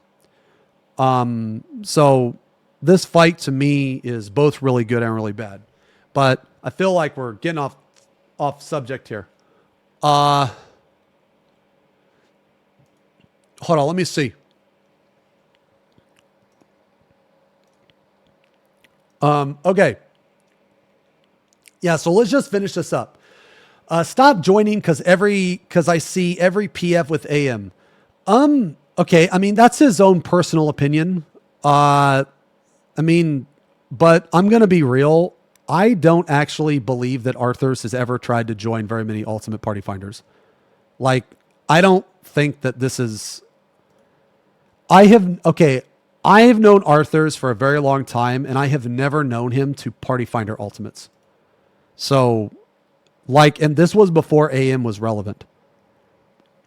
Okay? So I don't think Arthurs has ever tried to Party Finder. Now, I don't know that 100%. It's not like I'm fucking, on Discord with him all the time. Yo, you doing ultimates? Yo, you doing ultimates? No, it's not like that. It's just, obviously he's my best friend, and to me, like, basically if someone were to tell me, oh man, I caught Arthurs in an ultimate Party Finder the other day, that would surprise me. I'd be like, damn, really? Huh. Damn. Okay. Anyway, so I don't know how much he's done, but to my knowledge, it's not much. Recently, top reprog was literally AM throughout, and I got called out for stop looking at debuffs and follow AM. Never wanted to raid since. Okay, so I will talk about this. So basically, the reason why he was called out wasn't because he wasn't using AM, or he was called out because if you're going to use AM, which he knew beforehand, then you're going to follow AM strategies. Like, you can't do what you want to do and not follow the strategy. Like basically what I'm trying to say is you cannot blame AM for this. This is not AM's fault. This is one party member not wanting to do the group strategy, and you can apply this to anything. So the group's strategy was, we are going to use AM. We are not looking at our debuffs. That was set from the start. Everybody knew it. Everybody agreed to it. That's what we were going to do. So then there were a couple times in P5 where he did not use AM and he did his own thing, and he either wiped us or caused a wipe. And we said, no, you have to use AM. Literally just go to your fucking marker. That's it. So that actually has nothing to do with AM. That has to do with one person not following the strategy. So let's apply the same logic to another strategy where you have one person marking all the players. Well, what if a person marks a player with 1, but they don't go to 1. They instead go to 2. That's not the strategy's fault. That's the person's fault. Okay? Like, that's the person's fault. That has nothing to do with AM. When I meet Yoshi P at Chinese Fan Fest, I wish I could go to this, man. I was invited. To this, but I think it's going to be in the week of Prague. Okay. Thinking there might be no more ultimates because AM is wild though. Yes, that's just delusional that if they take away, like, okay, it's crazy to me because the only ultimate that even uses auto markers as a mandatory is fucking top anyway. And it's only in one phase. And that phase is horribly designed and it's not AM's fault. It's the fault of like people for some reason they think that every fight is designed perfectly and a developer can never fuck up.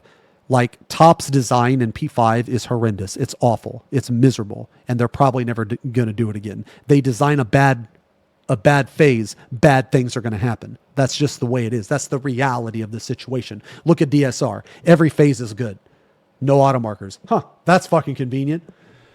If he says it's fine, then it's fine. I'll go my corner and shut the fuck up. Well, he's not going to say it's fine. Yoshi P's probably going to be like, why the fuck are you showing me this? Security, get this man away from me. If he stopped making ultimates because of this, I'm going to lose every respect I have out of all you raiders, including my so-called friends. So they're not going to stop making ultimates because of AM. Like, I don't even like, why does he think this? Or why was this even brought up? Was DSR supposed to come out in Shadowbringers? Yes.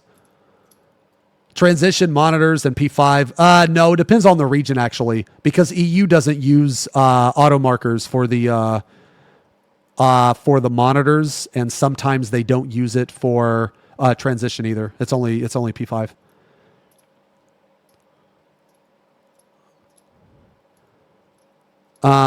But the thing is like you can easily clear the transition and monitors without auto markers. Like in EU, it's only P5. So when I played on Oceanic, like, cause I haven't done a lot of EU PF in Ultimates, like on like, the actual data center. So I went to Oceanic, and when I went to Oceanic, I played with like I played with a bunch of people from chat, like Yama and a couple other people, and they were all EU, I believe. And we used EU strategies for a majority. Well, not really strategies, but we use the EU auto markers. And in the EU auto markers, sometimes, I would say more times than not, we were not marked for monitors. Like we were rarely marked for monitors, actually. And for the transition, it was like 50-50 if we were marked. But for P5, but with P5, it was always marked, obviously.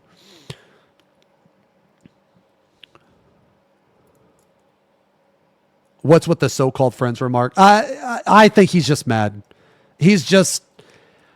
I think, like I said, man, like Arthur's is like my best friend, dude. Like I would do anything for him. And I think that he is just struggling, accepting the reality of the situation that Ultimate is PFable. It should be PFable. And I think that his mentality is just, it comes from a very old school mentality. Okay. And I think that his mentality just hasn't caught up to the times. Okay. Is there any realistic way to do P5 without marking whether it's manual or AM? Yes, you can, but it's very, very fucking obnoxious. You basically, so in Sigma, the two people with the stacks, with the first stack, like you have to get like two people. Okay, man, it's even obnoxious, like explaining it. So like in Sigma, it gets easier in like Omega. But in Sigma, the trickiest part is probably Sigma. So you have to have two people with one stack of Dynamis, and neither one of those people can have near world or far world. And those two people are the first people that take the fists. So those will be chain 1 and 2. Then you have another person. You can have a person with no stack, and they take the far world, and they take the like, you know, the far world, and then the other guy takes the close near world. So probably the easiest thing to do, in my opinion, on that specific part would be you would basically have a priority system, but it would be like, I don't know, like the whole party priority system. A few weeks ago, someone actually made a strategy without it, and I meant to look at the toolbox, but we never got around to it. But anyway, yes, you can. It's just unrealistic in the party finder. Okay, so let's just look at some of these. Asking about the triggers you complained weren't working for you in the last Savage tier. Probably just as bad as AM. Hell yeah, why not? If I can get him to talk, might as well trash it out once and for all to make the best out of my expenses. Okay. Why do people think that there's going to be consequences? Dude, do people really think Yoshi doesn't know about auto markers? Like, are you guys dumb? Can you make this emote? Oh shit. Actually, Eggy, what the fuck is this? Wide pregnant Xeno?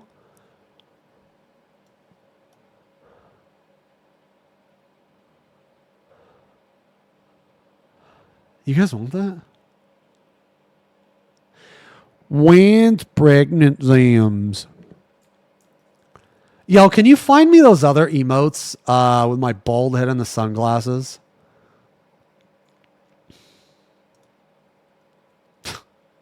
Jesus. Okay.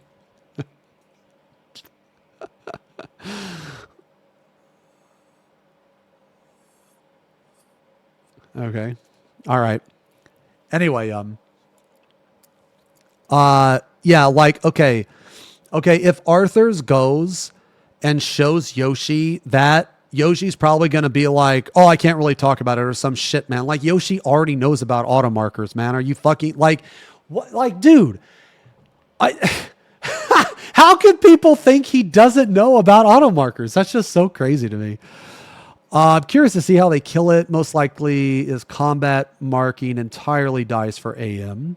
Of course, they could target AC as a whole or implement acceptable anti-third-party measures, but I doubt the AM will be the last straw. It's literally fight design. Holy shit. It's only excused in top Dynamis. Yes, that's true. There's just no way to distribute roles clearly during Sigma and Omega. Holy fuck, man. Give this, that just isn't true. What? How is this not true? It's literally a fight design. There's no way to distribute roles clearly. How is this? Okay, what are the replies? Because I don't see how this is true. You don't even need to manually mark, just another layer of priorities. PF strats are just designed around AM existing. Okay, well, see, this is the thing. This comes from a mentality, okay? Now, me and Sfia don't exactly agree on a lot of stuff either. This comes from a mentality that doesn't do Party Finder, and also a non-realistic mentality, okay? People will always take the path of least resistance, okay? No more Sfia drama. I'm speaking on this tweet, okay? When this person says it's literally a fight design thing, yes, it is literally P5's design.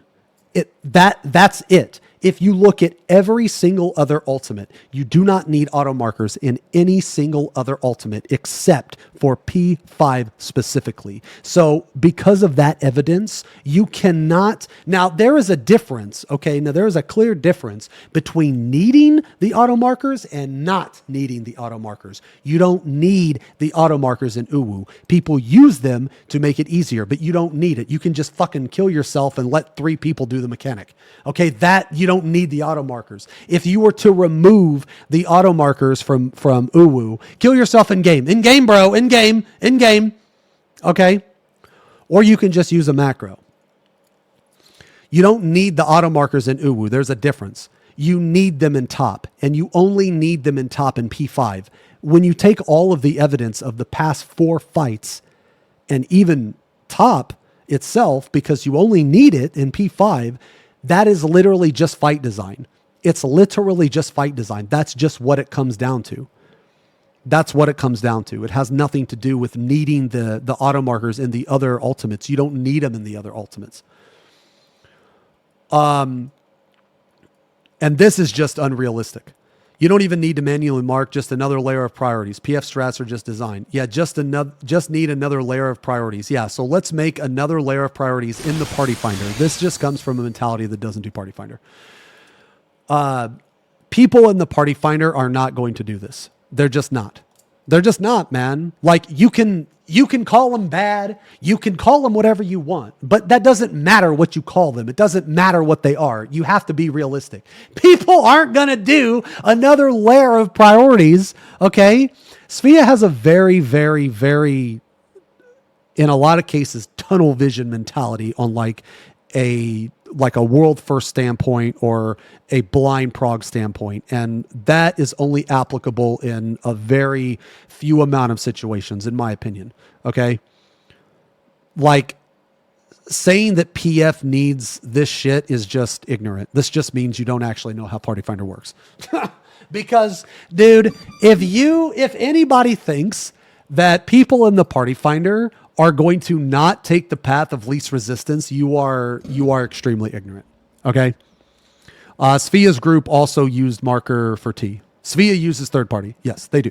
100%. They do. They use third party.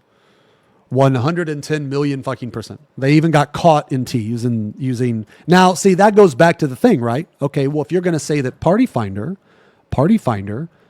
they use cheats, but their clear is invalid. But then TPS use cheats.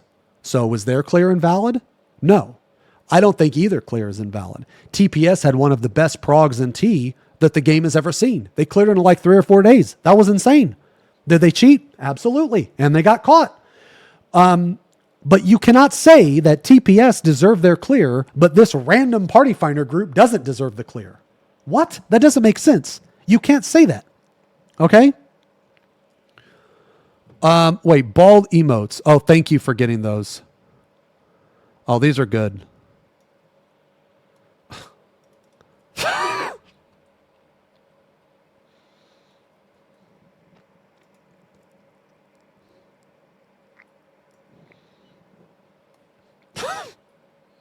Holy. No cringe. It kind of looks like no cringe a little bit. I mean, dude, you know that's my head? That's my bald head, dude.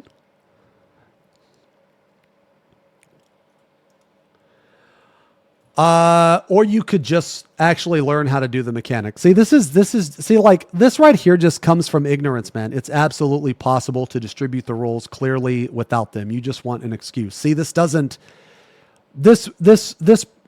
like, man, the thing is that you don't actually have to understand P5 to clear it. Let me ask you guys an honest question. How many people have cleared top and have no idea why they go where they go in P5?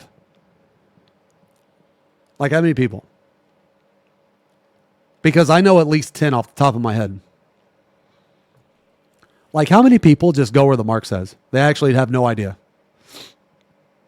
Okay, well, that's my point. No. Yeah, okay. So I'm not saying that you don't understand it. Maybe I should have worded my question better. Let me word it this way. How many people cleared top without fully understanding P5? Because I would imagine that would be a vast majority of people. And the reason why, and like, I'm not trying to shit on you for that. I'm really not. I am not. That is perfectly acceptable. And the reason why it's perfectly acceptable is because there are a lot of like world proggers that, why do you think reclears take so long? Why do you think the second clears take so long? Because when you're like blind progging, if there's a mechanic that you don't have to learn and makes the fight more clearable, like faster, then you're going to do it. Like if you have one person that just understands the mechanic, not all 8 people have to understand. Okay? I want to be clear on that. Okay? So there are people in every, like, like in all, different, like groups that play this game, right? Like hardcore, midcore, casual. There are people that clear fights and have absolutely no idea how to do certain mechanics. Okay.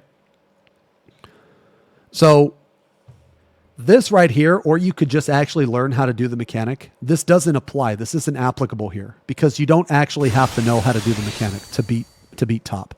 And to me, that's bad design. Okay. People make the excuse whenever convenient due to the nature of writing their own narrative. Look at Titan Goals doable without pretty easily, and Wrath Flames even easier to do without. And let's ignore the fact that once they worm their way into a fight, they get used to it more.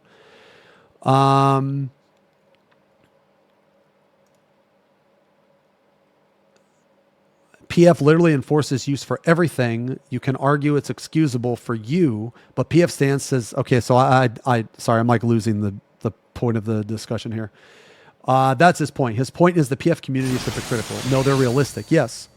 I actually agree with, like, I don't know why this guy double backed. Like, he was wrong to double back. That's just not true, but it is true. It is 100% true. That's what I mean. Like, Svia's mentality on Party Finder strats is kind of, it's not like on the way Party Finder is. It's in my opinion, it's kind of ignorant because he doesn't do Party Finder very much. The only fight that you need auto markers in is top, and that is P5. That is it. I have done in the Party Finder literally every ultimate and every phase without auto markers. So to say that you have to have auto markers in ultimate is just a lie. You don't. Now, you need it in P5. I would say you have to have it in P5. But that again goes to bad design. It goes to bad fight design. It has nothing to do with auto markers.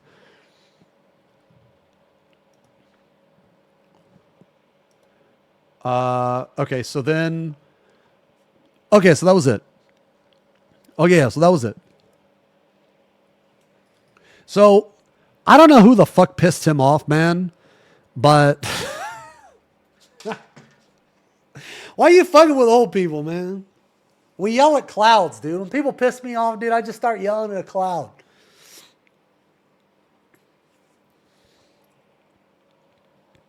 I think he's just, I mean, I could be wrong, but I think that he's just struggling with the realization of that Ultimate is not as prestigious as he probably thinks it should be. Okay? It's not as prestigious as it probably should be. There are people that play this game that hold Ultimate on a very, very high standard and high pedestal when they shouldn't. Hey, Xeno, welcome back. What are your thoughts on Gunbreaker? Yo, Arthurs, thanks for the resub. Yo, all of this shit that I'm saying, because people were like, yeah, you're going to say that to his face. All of this shit I'm saying, you already know. Me and you have already talked about all of this. Yo, I'll tell you what, though, man. I really wish that you could have gone with us to Florida. I know that traveling is a big fucking problem, like for you, like when you have to come here because the flight is like literally an entire day. But we are planning to go back in October for Halloween horror nights. And there's going to be like rides and like 10 haunted houses and all of this shit. And it's going to be a huge fucking like just hangout vacation party. And if you want to go, yeah, it's at Universal. I'm not even kidding, man. When I got, okay, the shit that I did at Florida was just as cool as FanFest. Was just as cool. Yeah, it's in October. It's in October, and it's going to be for like 5 days. 5 days. Now, I know that traveling for you is really fucking obnoxious when you come to the U.S. So I get it if you don't want to go. But if you want to, I am telling you, man, that, yeah, you can also stream it too. I'm telling you that it will be at like some fucking 5-star hotel. There's going to be swimming. There's going to be no pressure on you have to wake up super early like there was at FanFest. Like basically all of the cool shit that we did at FanFest, like pretty much everything outside of FanFest, all of that shit is going to be there, and it's going to be more of it. And there's going to be so many rides, and all of these rides are fucking insane. And it's going to be all horror themed. I tried to stream a roller coaster, but there was just no way. Like, I'm going to rate the roller coasters later because, like, honestly, the experience was a 10 out of 10. It was just as fun as, like, FanFest, just in a different way. Just in, like, a different way. Like, it was the first time in a really long time that I actually felt like I was on vacation. It was insane. Yeah, Harry Potter World is fucking crazy. It is crazy. Yeah, but anyway, you don't have to answer now. Think about it. You still got months. Think about it. If you're interested, let me know or let Zerv know. And Zerv, thank you again for inviting me to that, man. Like, I'll never forget it. I'll never forget it, man. Thank you very much for inviting me because I had an insane time. I had insane. and it's probably gonna be around like 10 people, maybe one or two more, and we're all gonna be in the same hotel, and we're all just gonna meet up. Sometimes we'll do our own thing. You'll have, what is it like? You can get like a pass. You can get like a pass where you can go to the parks as much as you want. There's 2 parks like right next to each other. And they have a shit ton of stuff to do. But yeah, we're going to go.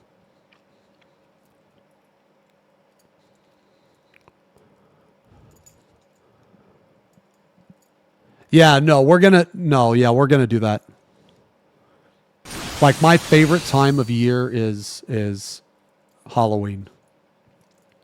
Yo, Disco, thanks for the gifties, man. What the heck? Thanks a lot for the gifties. I'm sorry I missed a lot of these subs, guys. Yo, Cyber, thank you for the resub. Kamada. Thank you guys so much for all the resubs. I'm really sorry that I missed those, man. We're pretty much done. We're pretty much done on this. I just wanted to know like what all happened and shit. There was also a couple other things too. On that happened, like with the a bunch of Booba streamers got banned or something, and then they got unbanned. Oh, if you can get an actual date.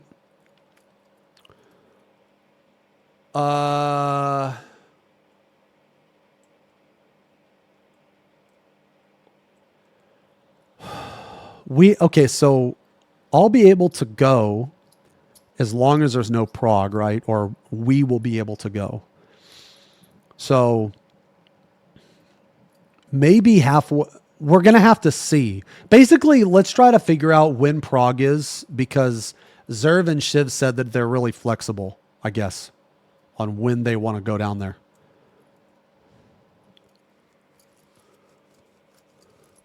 So we can figure it out.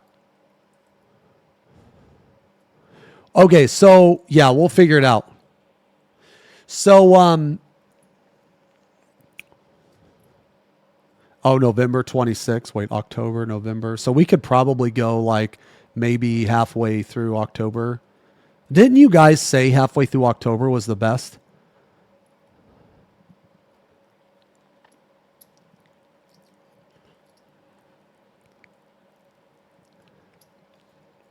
Whatever week you guys think's the best, we could probably go. PTO denied. PTO denied. Yeah, so like halfway through maybe. In November will probably be the new Ultimate. Yeah, so that means there's going to be no Savage Prog, right? So if Fru is on the 26th, then that means that the catch-up patch will be 2 weeks before that in November.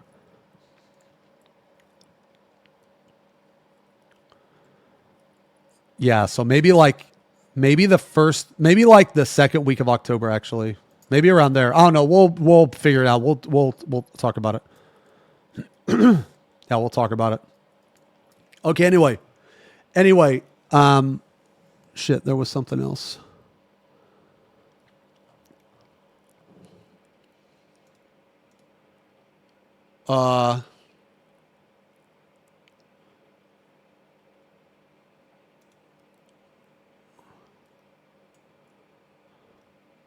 Is there anything even in October? Oh, the Alliance raid. Oh, I mean, I guess I don't really care about that. That's the 5th. Oh.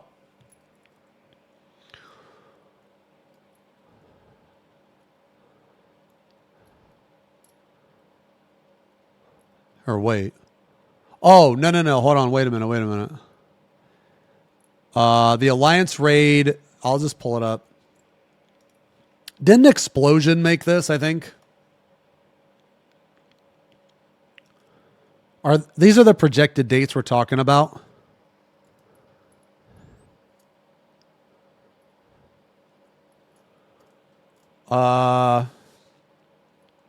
And this is just based on previous releases, right? Yeah, October should be very free and clear. Yeah. And honestly, even if I miss, so like let's say that I miss the Alliance raid. I don't really care. Like it's fine. Like I don't really like it's fine. I don't give a shit. Like I'll just play it when I get back, you know. Yo, the food. Holy shit. Yo, Arthur's, look at this fucking shake. Look at this shake, dude. Hold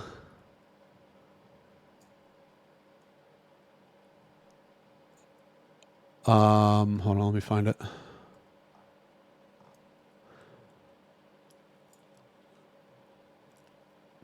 Man, I had so many good pictures.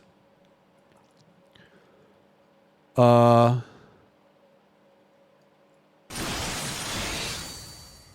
is this? Oh, god damn it, man. Fuck. Hold on. Sorry, guys. I accidentally closed the,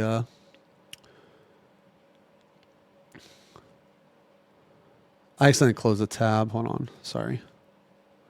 You watched the... Oh, man. Okay.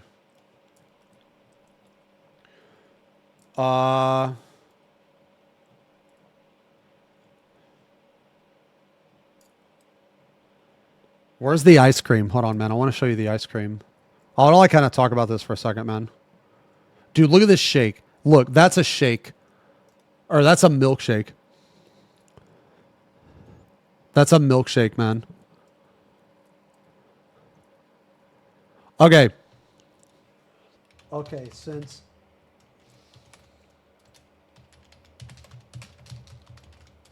Let me grab a drink.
Okay, I'm sorry. Okay, I'm back. I'm sorry. Okay. Okay, I'm back. Okay, sorry. Dude, why can't I... Wait, is my fucking sound done?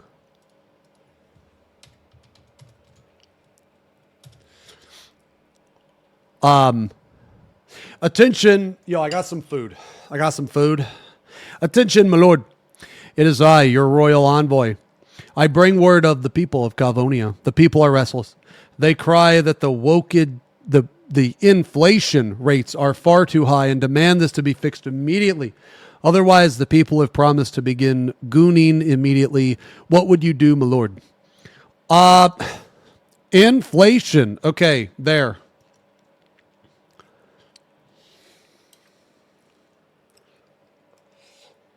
The inflation rates have been fixed.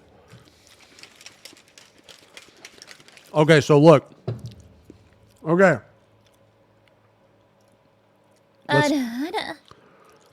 Let's go to the start of the trip. Oh, this is fucking hilarious, dude.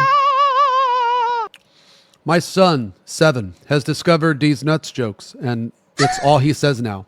Everything is D's nuts. He simply can't stop. I asked him where he heard that joke. He made me promise that if he told me, he wouldn't get in trouble. I agreed. So he leans in and whispers, D's nuts.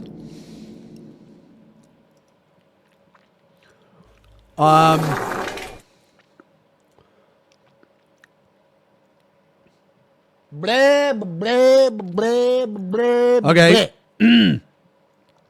So here's our trip. Okay? We flew out to Florida. There's our trip. We're at the airport. This is the start of the trip. Weekly emote request. Wide cat time. Okay, that one's a good one.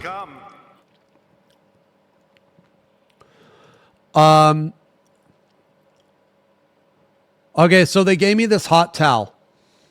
So we're in first class. They gave me this hot towel. So I put it on my head.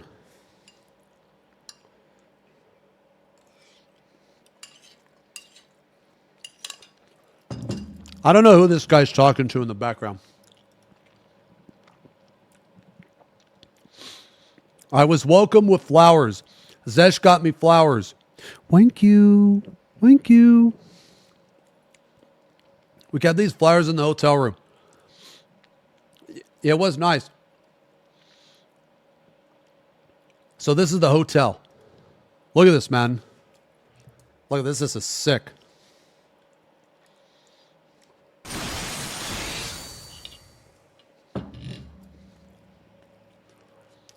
One day we got a cabana.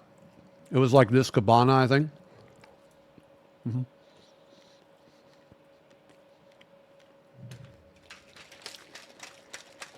No, we didn't stay in Portofino. It's like under construction and shit. Or a cabana. What did I say? Whatever. Yeah, it's Hard Rock. Yo, it's Hard Rock. Yo, Augie, thank you for the resub. And Void, thank you as well for the resub. May with the 9 months. Yo, Xeno with the 97 tier 3. What the fuck? Extra thick, massive resub OG. Red, thank you for the resub 3 months. Yeah, it's really fancy. Yeah, so it's pretty nice. And then we were in the elevator, dude. There's a piece of cheese here. Look at that. And then someone linked this picture. Wait a minute. Where's the picture? Someone linked that picture. I don't know why.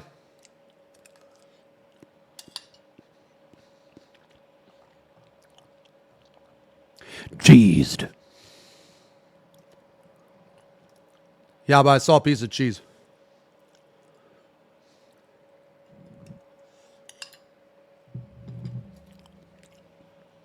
Yeah, I didn't eat it though. Here's the gym. So the gym was okay. It was like kind of small. It looks a lot smaller than it is. Basically like this right here was the end of it. It had like, so like whenever you go to like a gym in like a hotel, you can't really expect too much. This gym had a decent selection of free weights like dumbbells. It had like a cable machine and stuff, so that was cool. The one thing that it did not have though was a rack. I didn't have a rack. It was like, yeah, it was good enough. And I worked out every day except for one. I didn't do any cardio because I walked around so much and I didn't want to like do some stairs and then be dead for the rest of the fucking day, you know? No, a rack, not a racked. A rack. What do you mean? No, racked. Yeah, like a Smith machine. It didn't have you know how you can have like a Smith machine with a power bar, right? And you can either do squats or deadlifts or even bench press on the power bar on the Smith machine. It did not have one of those. That was the only thing it didn't have that I wish it would have. Yeah. So, but other than that, it was nice. It had a sauna. And the first time I went in the sauna, it was horrible. But the second time I went in, it was awesome. So I think the first time, someone just left the fucking door open. And all the heat got out. Because the second time I went, man, holy shit. It was nice. I'm a big fan of the sauna. Yeah, I'm a big fan. So anyway, so this gym was okay. Okay, guys. Now here's me going down the slide. Yo, am I gonna show the peach? Okay. So I did take a peach pic.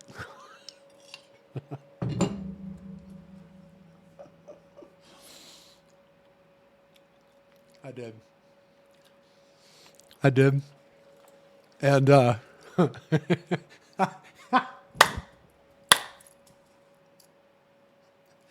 okay. So the peach pic I took, all right. I took I took two. I took two. Yeah, I took two.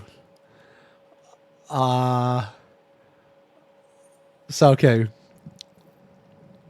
I'm completely naked. I'm completely naked, dude. Yeah. Yeah. Sir.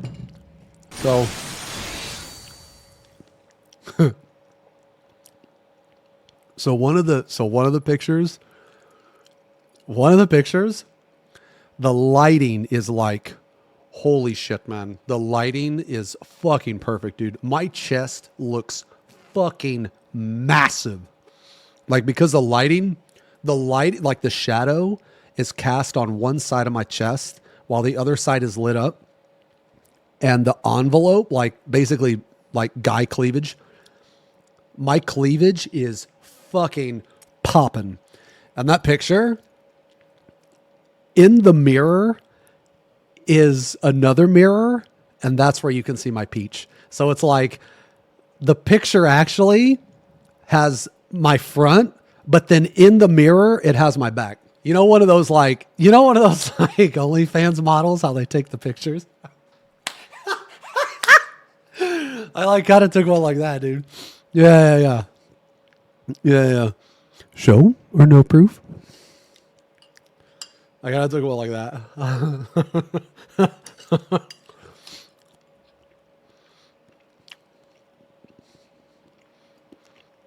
Yeah. I'm not ready to post it. No.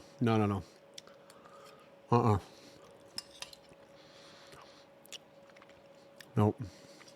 I'm not ready. Dude, I'm not ready, man. No way. My peach looks okay. It looks okay. It looks decent. It's not the best, but it's decent. It's decent. It needs a little bit more work. I got back and I weigh 209. So I gained 4 pounds. which is pretty good. Which is pretty good considering that I consume probably about 4,000 calories every single day. Dude, I didn't give a fuck. I didn't give a fuck what I ate, man. I ate so much, dude. Holy. Anyway, this is me going down the slide, guys. Okay, this is me. And I went down the slide.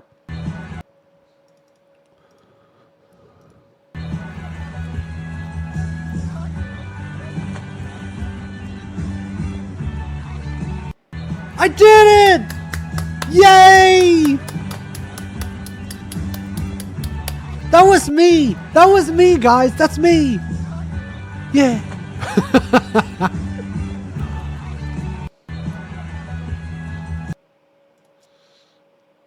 And then this was funny. This was funny. Yeah. Jules.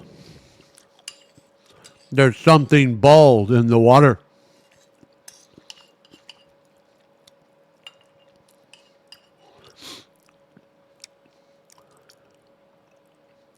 Okay, this is headed to karaoke. This is me going to karaoke. I didn't sing, though. I thought I was going to, but I didn't sing. You know why I didn't sing? You know why I didn't sing? I'll tell you why I didn't sing. Because over the trip, I have become addicted.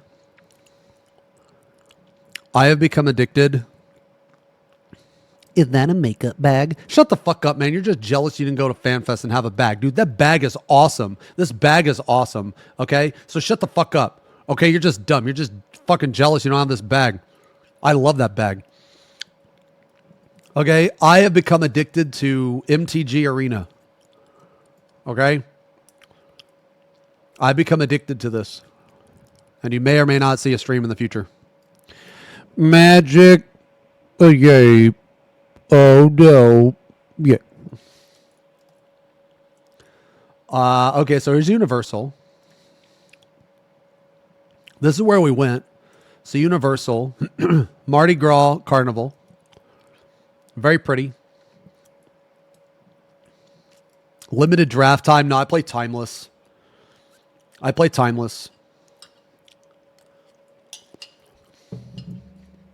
Mm-hmm. Yeah. Very cool. Oh, right. Okay, so I kind of wanted to talk about this, actually. I guess we'll talk about this afterwards. But basically, what's the TLDR on this? Using follower... Oh, this is for... Oh! There was another thing I wanted to talk about, man. What the fuck happened with all of those follower... There was people were getting like hate followed or something. Did you guys hear about that? What all happened with that? Was it a place that had live music for karaoke? Yeah. Yeah, it was like brief, right? Yeah, a bunch of people. You know what's crazy, man, is like, I don't think I've ever been hate followed before. No, I retweeted Saren's tweet. Yeah, I retweeted Saren's tweet, but the thing is, how, like, okay, so that guy was brought up, but why was that person brought up? Oh, I've gotten hate followers before. Okay, I'm going to tell you this now. I'm going to tell you this now, man. Those people that hate follow me, dude, that has got to be the biggest waste of their time because I don't even check my follows. Like my follows don't even pop up and I don't even check my follows. Like I'm not even alerted about my follows. Now like I actually don't really give a shit too much about follows. Okay. I don't really care too much about follows. And the reason why I don't is because a follow is not indicative of the person like staying in your channel. Okay. I know, like it's not. Follows do mean something, but they don't mean as much as people think. I'll put it, then buy. No, that's not what I'm talking about. I'm not talking about you guys in chat or you guys subbing or anything like that. What I'm talking about is there are people that will literally just hit follow and then never actually tune into the stream, or they will hit follow and then not use their account anymore, or they'll hit follow just to hate follow. Like basically a follow, like as a smaller streamer or a streamer starting out, they're important. But the bigger you get, the less important follows become. Does that make sense? What number do sponsors care about? They do care about follows, but only to a certain extent. They care more about concurrent viewers. So like, I'm not saying that that follows are not important, guys. That's not what I'm saying. But what I'm saying is that follows are more susceptible to, I guess, false information, maybe, is the way I want to word it. Like, how many times have you guys followed a stream, never came back, and then realized, oh shit, I'm still following this person, and then unfollowed them? Like, have you guys ever done that? I've done that. Right. So what I'm saying is, and there's nothing wrong with doing that. Like, that doesn't make you a bad person for doing that. It's just you hit follow because whatever the streamer is doing is interesting at that particular time, and that's okay. But then you realize that they don't actually stream that all the time, or maybe you just followed them for a specific type of content and they don't actually do that anymore. So then you unfollow them, right? It's not really like anything foul or anything like that. It's just, yeah. But but basically the bigger you get, the less follows actually mean. Yeah. So not to say that they lose their value entirely, but I haven't paid attention to my follows in probably 5 years. I was promised a succulent peach, so I followed, but I still haven't gotten it yet. Man, get the fuck out of here, man. You were not promised, okay? You were not promised a peach, okay? You were never promised a peach.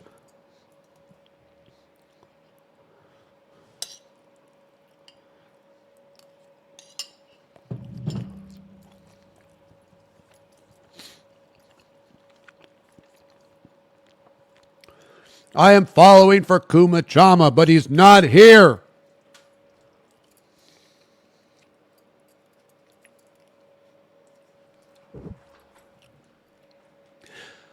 Akuma Achama.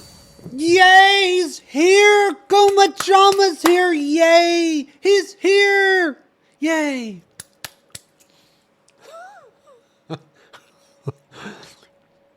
Yo, chat, thank you for the resub.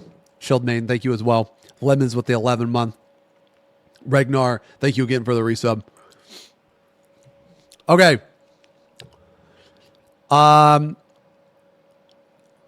Okay, so here's the boat. We took a boat ride. So this was pretty cool, man. So like at the hotel. So they basically have this canal running from like the hotel to the park. And you can like take this little boat ride, man. It's pretty cool. Yeah, it's nice.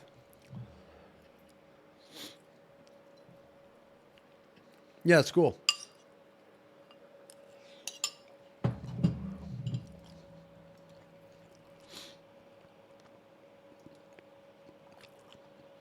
Oh, man, look at this. Dude. All right. So this place is called the Toothsome Chocolate Emporium. And it's kind of like a steampunk Willy Wonka. And this was the actual restaurant. It was so cool, man. This is where I got the chocolate shake. Yeah, so like here's the first floor, and then the second floor, and then up here on the second floor is where like the bar is and stuff. Yeah, this is just really cool, man. They have these like screens, like to play all this like steampunk stuff. You know, it kind of looks like steampunk Willy Wonka, you know? Yeah, so the people that work there, their like uniform, like their work uniform is, I mean, I didn't want to like take a picture of them, you know? But it was like, You know, it was like old, like very old school stuff. You know, it's themed. Yeah. Yeah, it's themed. Here's the menu, man. Here's the menu. What? Why in the fuck can't I zoom in on this? What the fuck? Okay. Well.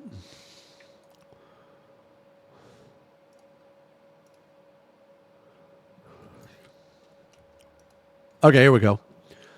So a confetti shake, red velvet, Thrilla in vanilla, marshmallow crisp, heavenly hazelnut. Oh, it's got Nutella in it. Oh, man. That's mint. See, this is the one I got. That's what I got. The cookie jar. Jesus, man. Look at this, dude. What the fuck? The chocolate times 5. This is what I wanted to get to. This is another one that I wanted to get, but I ended up not. We ended up not going back. Brownie. I also wanted the brownie espresso buzz, strawberry cheesecake, key lime pie. I'm not a fan of key lime pie, so I don't like that. Right side up shake. Dude, look at this. Look at this fucking shit, man. And then I don't know what this is. Jacques' specialty flight. Dude, this shake's $50. What the fuck? I didn't even realize that. Holy shit. Okay, anyway, yeah. Oops. Yeah, so that was the menu. That was the shake. That was the shake menu. This is a chocolate mule. Yo, Dre, thank you very much for the extra thick tier 3, man. 25 months. 25 months. Thank you so much, man. Ifrig with the 17 and Orc with the 12. Thank you guys so much for the resubs. No, we haven't watched the new Suffer Him vid yet. Not yet. Yeah, but this looks, this was really good. This was a chocolate mule. Like, I've never had a mule before. Chocolate mule. And then this is the shake, dude. Look at this shit. Yo, those are Andes mints. For those of you that don't know, these are Andes mints. And this right here is an actual fucking cookie. This is not decoration. This is an actual big ass mint chocolate chip or a mint chocolate Oreo. Yeah. This shake probably had like at least 2K calories or something like that. And I ate the whole thing.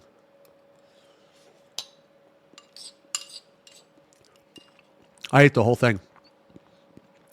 Let me tell you, man, that night I had a Code Brown and it was bad. Okay, it was bad.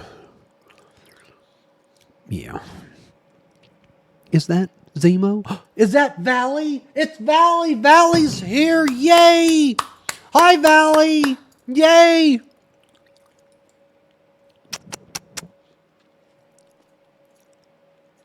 Yeah, I had a massive Code Brown that night, but it was worth it. Look, I'm just like, what the fuck? Yeah, I bought this hat too. This is a nice hat. What do you guys think of this hat?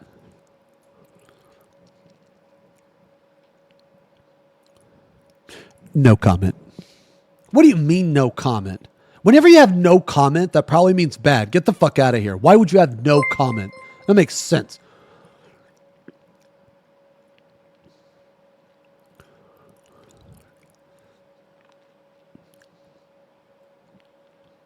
I bought this hat because it's the hat that Dr. Grant wore in Jurassic Park. This was the food. It was pretty good. Yeah, this is after I ate the cookie and the mint. This is salmon. It was pretty good. It was really good. I was so full, though, man. All I ate was the salmon. I didn't eat any of this other crap. It's really good. It was really good, though. Yeah. Oh yeah, so this was the Mardi Gras tribute store. So basically this store was like, I don't know, some of this stuff is going to be like reused for Halloween nights. So it's kind of cool, man, cuz the floor, it made it look like water, you know? And there's like an alligator here.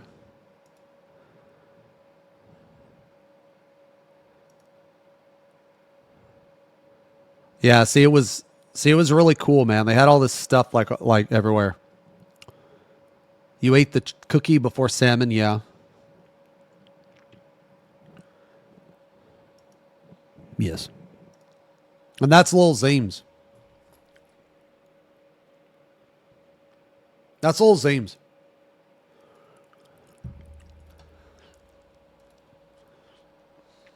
Yeah, this is just like more of the store. The store was pretty cool. It was kind of like pirate themed, I guess. Yeah. Oh, this was cool. This was the Universal. These were all like the classic horror monsters. So this was the creature from the Black Lagoon. What was the weather like? It was fucking awesome. It was like 70 degrees every day.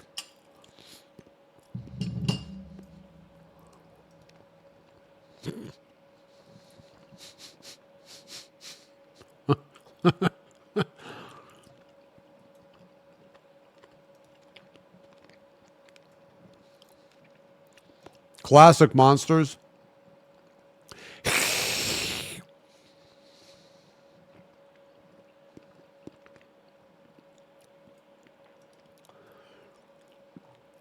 Oh, man, I went on the Transformers ride. Dude. Oh, dude. Okay. Okay, I want to tell you about the Transformers ride. Okay, I'm not really the biggest fan of Transformers, okay?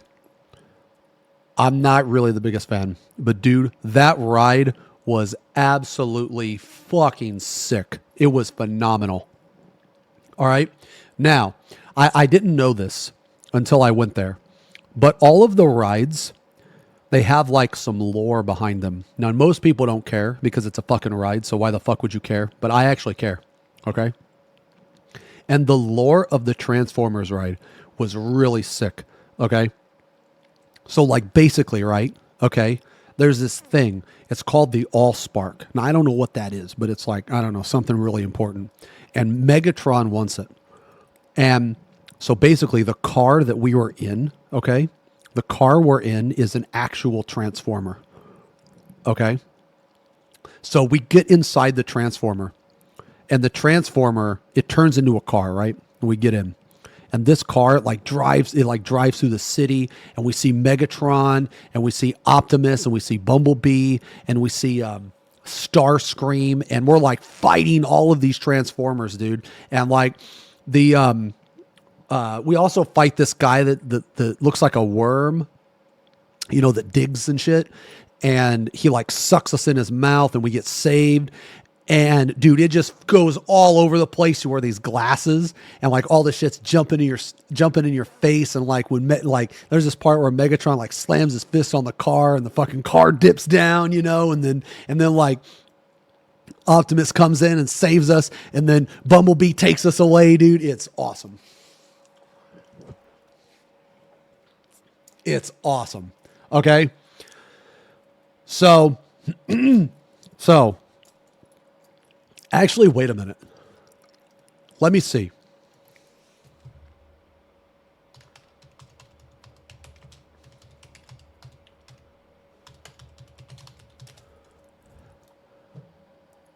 Oh, dude.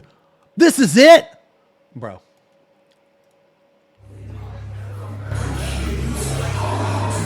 Dude, is this it?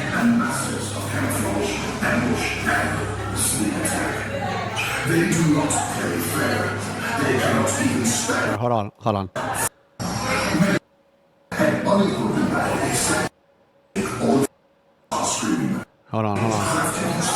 Okay, see, here's where we find out.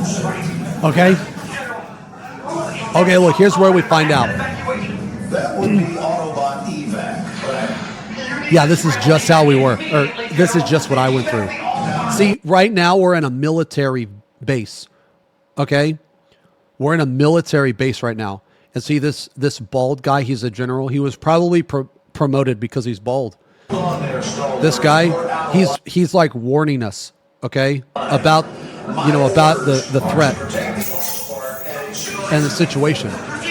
Okay?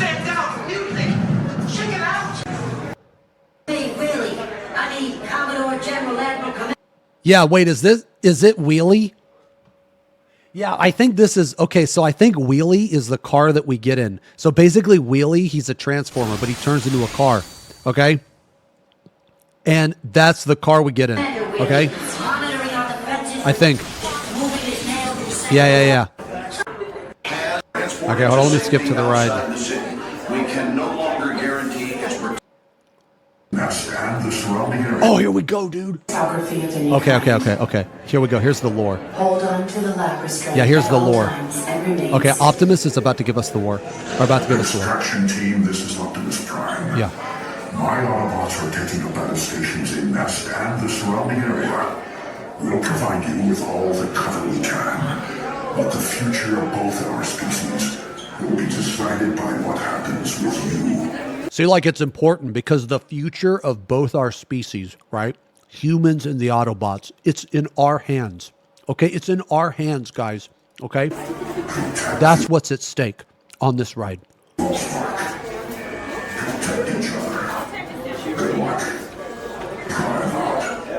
Recruits, ready up soon. So remember your orders. They're coming. Now, put on your glasses. Okay.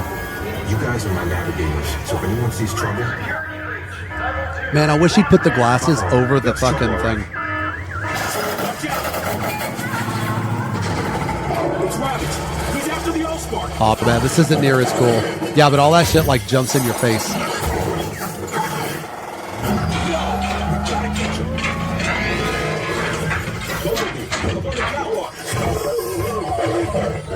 Okay, but basically, okay. I don't want to watch the whole thing because it's going to ruin the magic for me. But basically, this was like kind of the ride. But it's really intense when you're wearing the glasses and you have these loud, like the speakers are blasting. You know what I mean?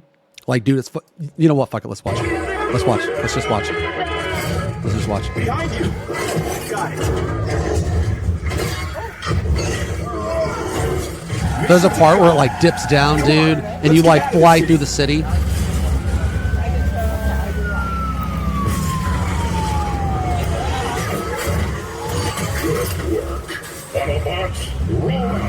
Oh, hell yeah. Oh, let's go, dude. Let's go.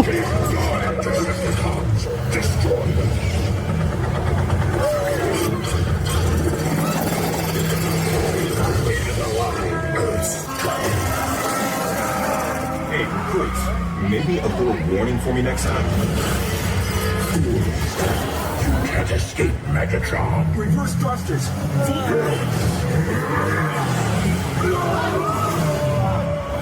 Oh, that part, they spray water on you. Get out of here. They spray water on you during that part. We're trapped.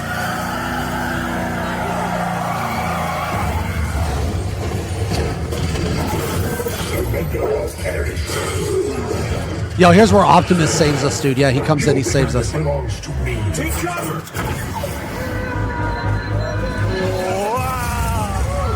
Dude, that part's so sick. That part's so sick when you're wearing the glasses, man. What's wrong? Oh, shit. It's Devastator. Here's where we get sucked in. We need cover. Yeah, we get sucked in. Hold on. Sideswipe. Repeat. They trusted you with this mission. We got it. Skull crusher. My guns jammed. Get it. Dude, this is so sick. I want to go on this ride again. It's him again. Activate battle shields. Okay, we're going in. We're going in. We're going in, dudes. We're hit. Hold on. Man, the car during this part just goes fucking nuts, dude. It goes crazy. Everybody okay? Gotta find a way down. Optimus. Cowards run. Heroes fight. Your war is with me. I was afraid Optimus was going to die here, man.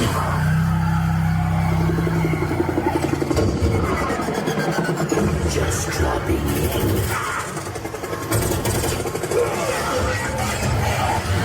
He Burge left. We're on our own. What do we do? We gotta fight.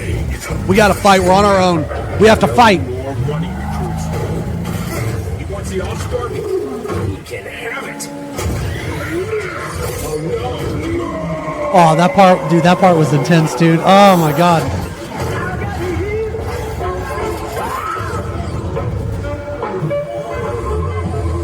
Evac, report in.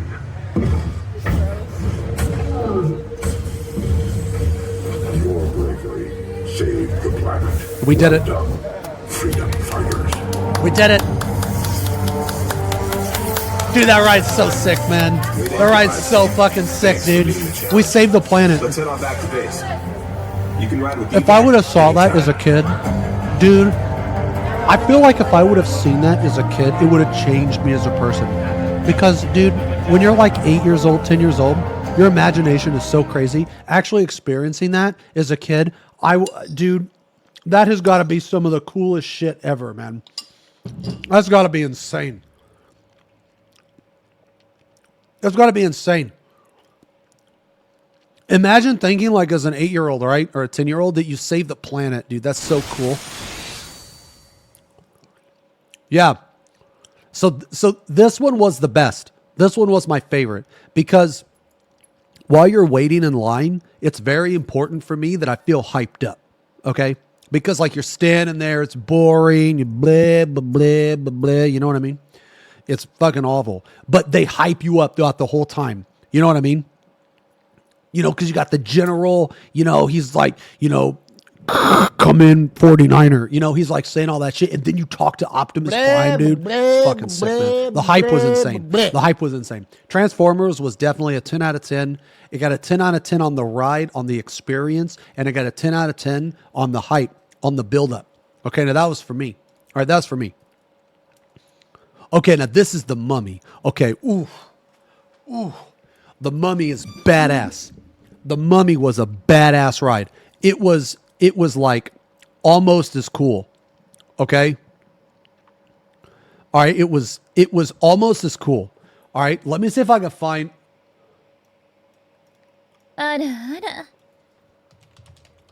Dude, let me see if I can find the Mummy. I don't know if people recorded it. Oh, maybe. Oh, is this it? Oh, yeah. This is it. Okay. Okay, let's see.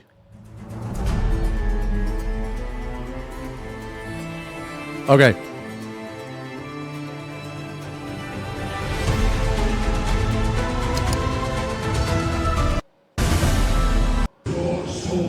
Okay, here we go. All right, hold on. All right. Revenge of the Mummy.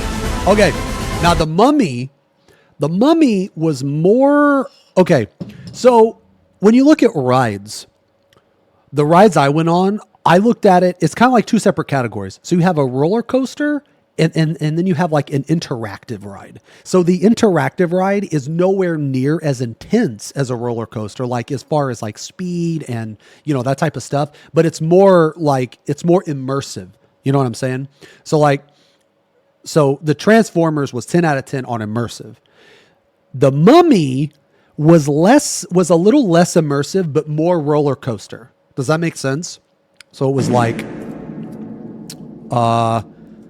maybe 60% immersive and 40% roller coaster because there were some fast parts on the Mummy.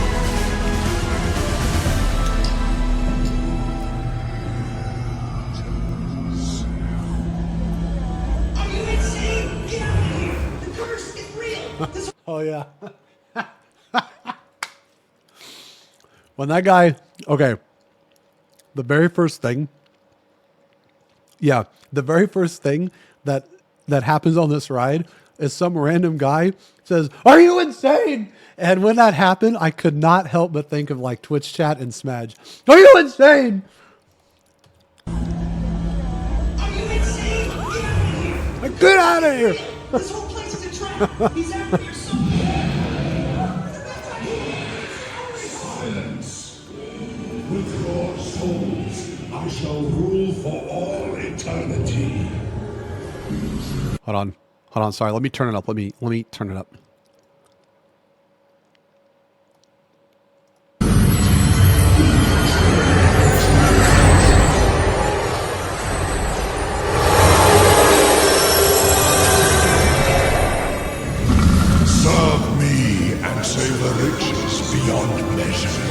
right. This is sick. And savor the forbidden treasure. Yeah, man, that part got really hot. You could feel the flames. And then this is where, like, no fucks given anymore.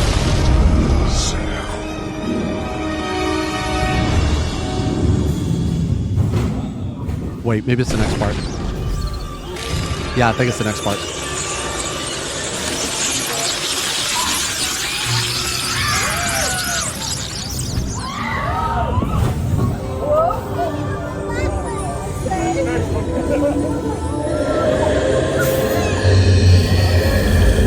Not even the Magi can save you now. There is no escape. Your end shall be my beginning.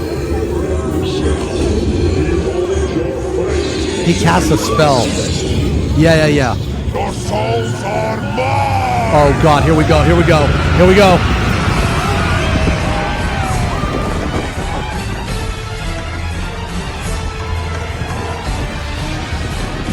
Dude, that part's fast as fuck, man. You're like doing all this shit. I know it's hard to tell. It's like really bad footage, but dude, you're doing all this shit. It's all feeling.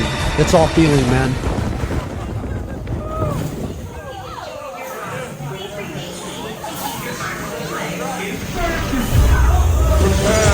Open your souls!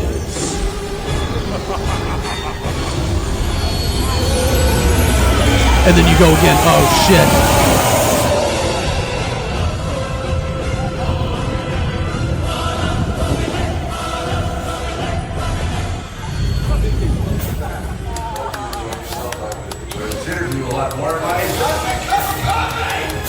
And that's it.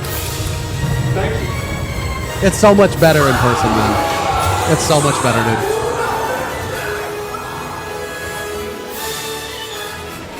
It's so good.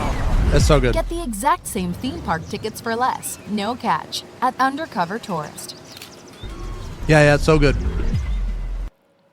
Okay. So this was The Mummy. The Revenge of the Mummy. Now, The Mummy was good.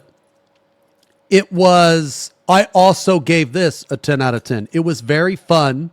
It wasn't as, okay. It wasn't as immersive. Like, it was still immersive, don't get me wrong. But it wasn't as immersive, in my opinion, as Transformers. It was still really good. But it had better coaster parts, if that makes sense. So it was a little less immersive, but more coaster. Okay? Yeah, the Brendan Fraser clip is really fucking old, dude. Okay. So with the merch.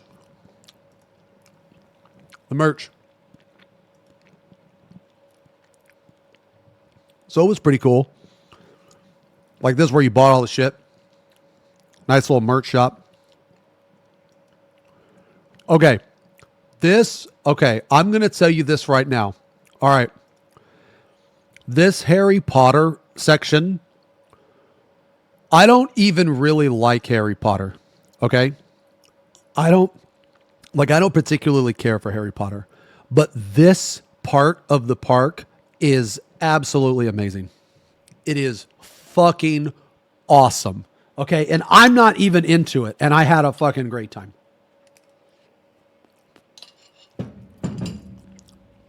Baltimore, bottom left. Band chatter, bottom right.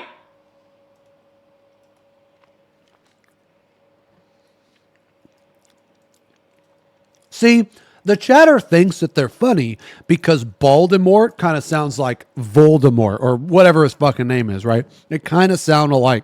You know what I mean?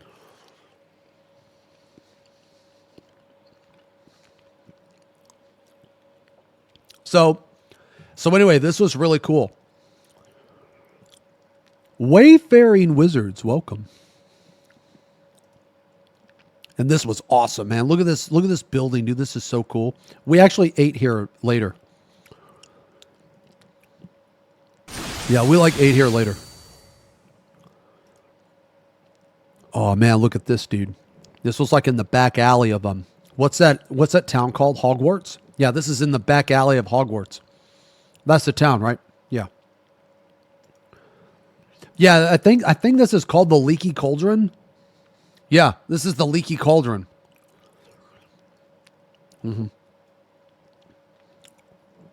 Yeah. And this is the dragon. Okay, now I want to tell you something about this dragon. Okay, this dragon, it was like every 25 minutes, dude, this dragon would breathe fire. Okay, but it's random. Okay? It's random, so you got to catch it. Now, I catch it later. Okay? And this is where we ride the Harry Potter. The Harry Potter ride. These are all animatronics. Okay? And this is cool. This guy's also an animatronic. Now, I want to ask you guys, okay, now I want to tell you guys something. Right here on the screen where my cursor is, this is the loser POV, okay?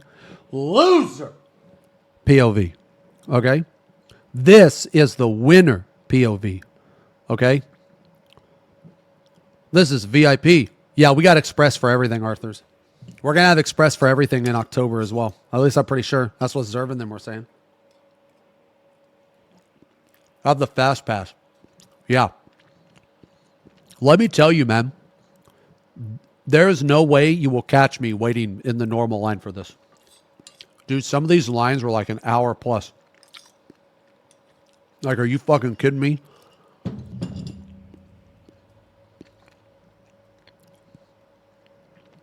Yeah. You did one time 2 hours line? Yeah. No, we don't do that shit. Yeah, I would never do normal pass. Yeah, so Spud said Hagrid was like 4 hours. Yeah, so I didn't actually go on the Hagrid ride because they don't have an express line. They don't have a VIP line for that ride. And every time we checked, the line was at minimum an hour and a half. That was at minimum. Okay? Yeah, no, I had heard really good things about Hagrid's ride, but the problem was there's so much stuff to do. There's so much shit to do, and I woke up every day at like noon. I woke up every day at noon. Oh, that's another thing, Arthurs. If you go with us, you don't have to wake up early like we did at FanFest. Way more chill. Way better. Way better. Because a lot of the activities that we're going to do is actually at night. Because Halloween Haunted Nights, it's open until 2:30 a.m. versus 10 p.m. So we'll probably be out and about until around like 2 a.m. So we won't have to wake up any early. We won't have to wake up early at all. Yeah. Gal, thank you very much for the raid. I'm really sorry that I didn't see that. Thank you very much. I don't hate Gal. Love Gal. Vade with the sub. Yippee with the resub 19 months. Thank you guys very much. He really hates Gal. No.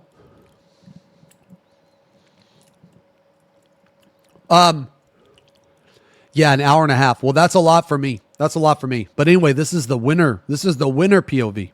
Okay? Look, dude, look at this line. Okay, look, guys. Okay, look. The line goes all the way out here. Now look at the VIP line. Look how there's no one in this VIP line, like the express line, right? Like, okay, see this guy right here? Look how far away we are from the guy. Look at this. The line is still going. There ain't no way, bro. Ain't no way that I'm going to wait in this line. Fuck that, dude. Okay, so the Harry Potter ride. Can we check the Harry Potter? Harry Potter ride was very good. I don't want to check out Hagrid's. Let me see if it's this one.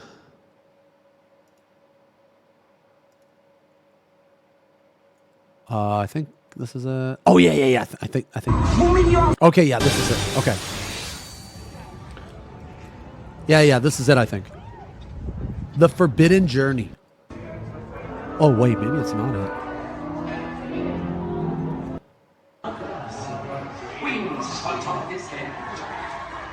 Oh, maybe it is?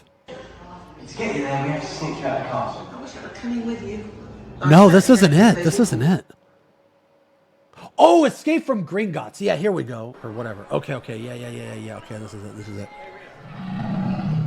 Okay, yeah. Oh, there's the drag. Oh. Okay, watch. Dude, that's so cool. That's so cool. Yeah, look, everyone's trying to take a picture. All right, look, so here's the line. Here's the line of Gringotts. They have all these, like, animatronics and shit. Look, this dude, look. The fucking dude, is she picking her nose, bro? She got caught picking her nose, bro. Dude, look at this line. Look at this line, dude.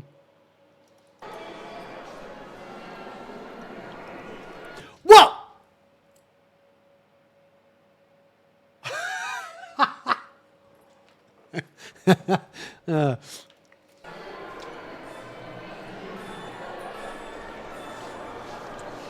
Yeah, this is really cool. This is like me when I'm 80. And even the hair falls out of my beard.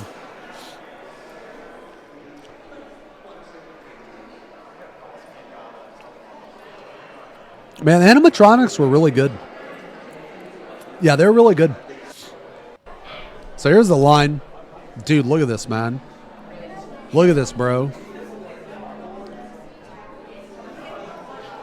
Warning. This ride is a high-speed roller coaster that has sudden and dramatic acceleration and dropping. Okay, well, it's not that high speed. It's not that intense. It's hyping it up a bit much. The movement of the vehicle also includes spinning, sudden stops, and strong tilting and jarring actions. Okay, so here's the thing. I actually think that the worst part of this ride, like in terms of, I guess like motion, is the spinning and the sudden stops. It's not actually the speed. So I'm actually not a roller coaster type of guy, or at least I wasn't. So I've been afraid of heights for pretty much my entire life. Like literally pretty much my entire life. I've been afraid of heights, and I've never rode roller coasters before, but I rode roller coasters this time. And the first real roller coaster I ever went on was the Velocicoaster. It was literally the best roller coaster that I've ever been on. Now, I've only been on three roller coasters in my entire life, but the Velocicoaster was so good that I'm not even kidding. I'm still a little bit afraid of heights, but my fear of heights, as crazy as it sounds, after I rode that roller coaster is virtually gone. It's crazy. Like, it's insane.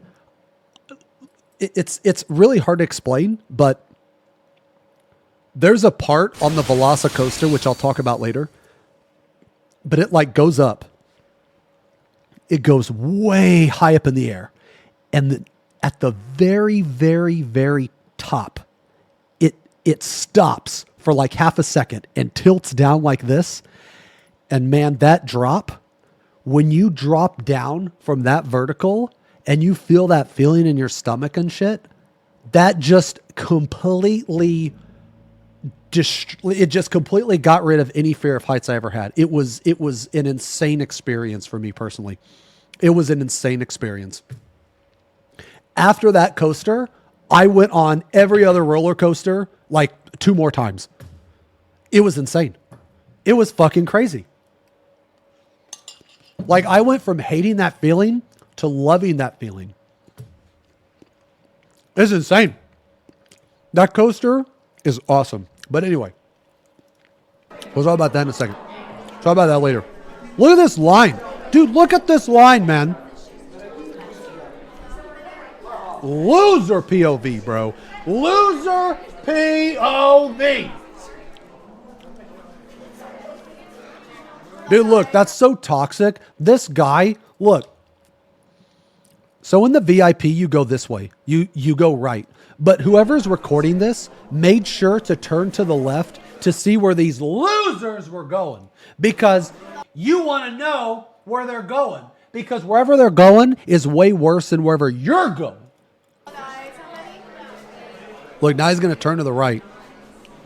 Look at this. Ain't no way. And when we went here, it was the same. It was the same, dude. No, like after this trip, you guys don't understand. I've become like addicted to roller coasters. Like it's kind of crazy. Like the adrenaline rush you get. Like I get. Whoa, what? I don't remember this.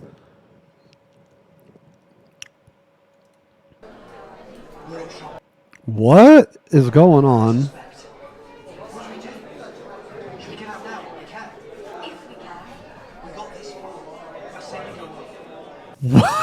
What is going on? Right, dude, this is like one of those Austin Powers moments.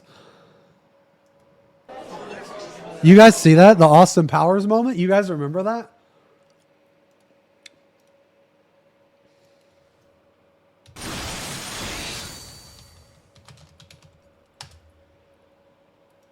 Scene reminds me of. Okay. Oh yeah, Richard Gere. Yeah.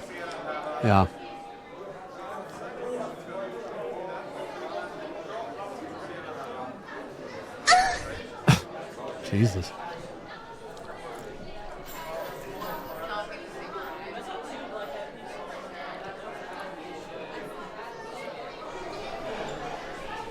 Blordak.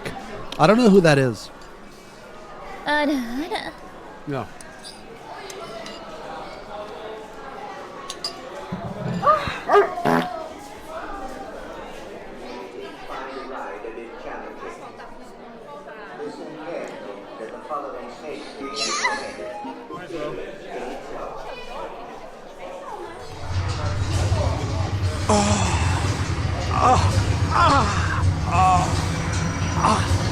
Okay.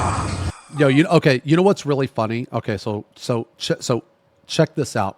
Okay? So we go into this elevator. All right, yo, Maul, thank you very much for the raid. I'm really sorry I didn't see that. Thank you so much for the raid. Val, thank you for the resub. Aurora and Alex, thank you guys as well for the resubs. I'm sorry I didn't see that. So you go in this room. Now the lore of this ride, okay, is that like or what's his name? Valdemort and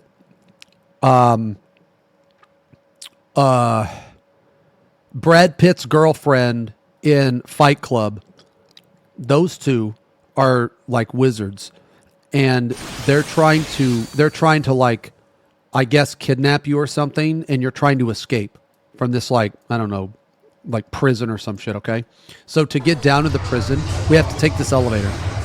And what's really fucking funny about this, man, what's really funny is, so in this elevator, so you see all this stuff, right? Now these are just screens, you know what I mean? And the elevator will move, like the floor will move to simulate the effect that you're going down. And the funny thing is that Spuds actually thought we were going down. She actually thought we were going down.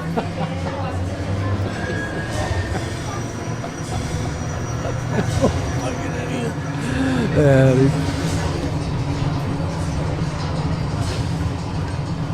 Yeah, dude.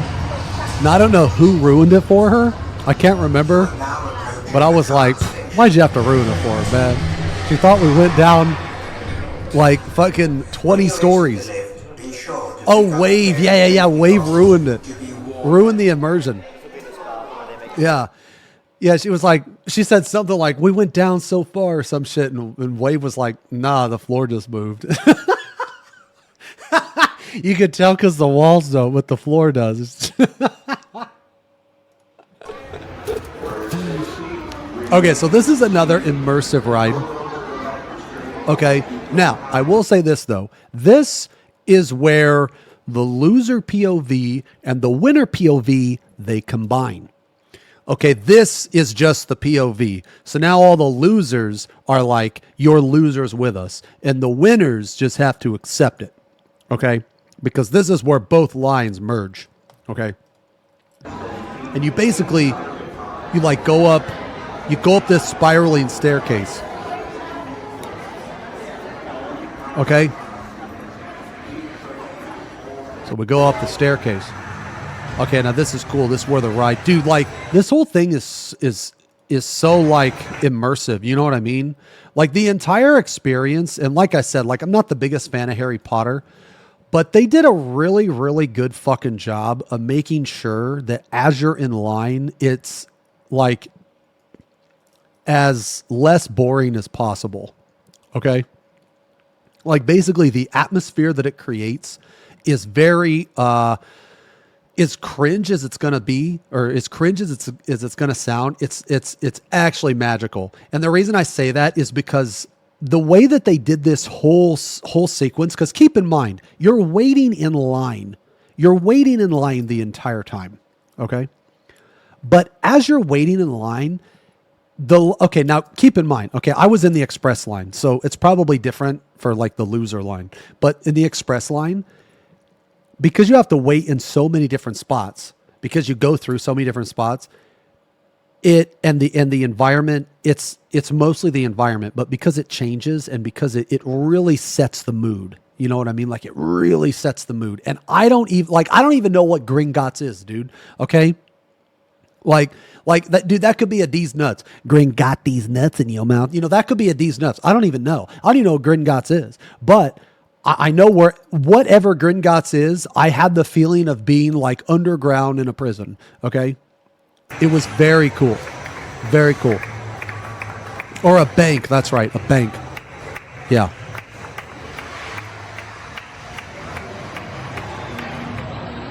Okay, so then you go in and sit down. Now this is like the Transformers. This is like Transformers. So you wear the glasses. Now, I'm just going to say this right now. I enjoyed Transformers more, but I think that this was just as cool. And if you like this better, then I think that's a totally acceptable answer, because probably the only reason why I liked Transformers better because of the motion of the cart. Like, I think that the motion of the cart was a little better than the motion of this. And also Transformers is a little bit longer than this. At least I think so. And I'm also like, I guess I'm not really into Transformers either, but I'm less into Harry Potter than I am Transformers. So they're both super good. They're both 10 out of 10, but I guess it depends on which one you like better.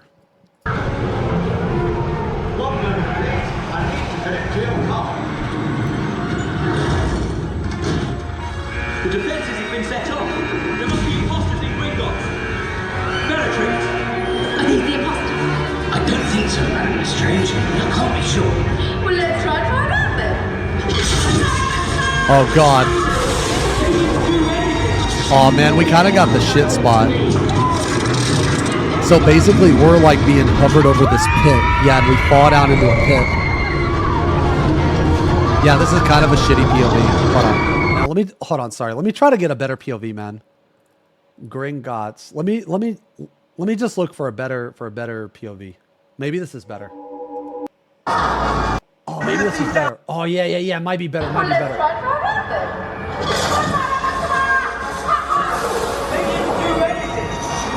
Nah, I don't know. It's kind of the same. Whatever. We'll just go back. Sorry, we'll just go back. It's fine.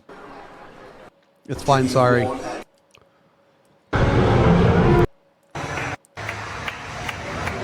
Okay.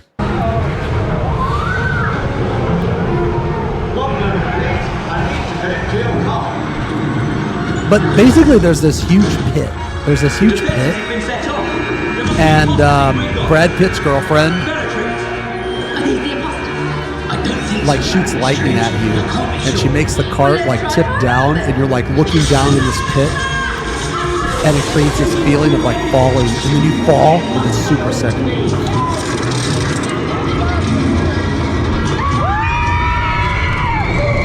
So that was really cool. So that part's really cool.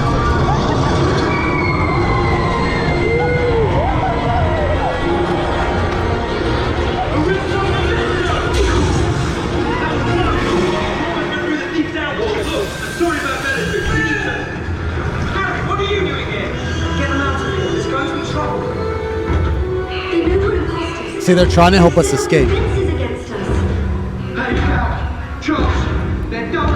Yeah, I don't know that actress's name.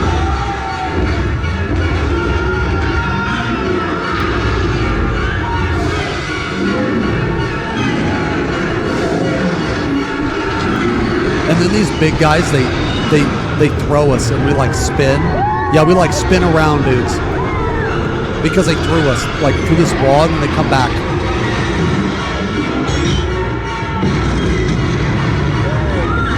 Oh god.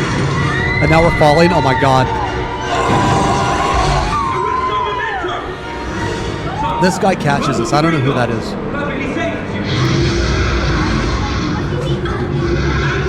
I think that's Beasley or something. Oh, and then that's where you get sprayed with water. I'll send you ahead before that. You get you into a vault to safety. We got the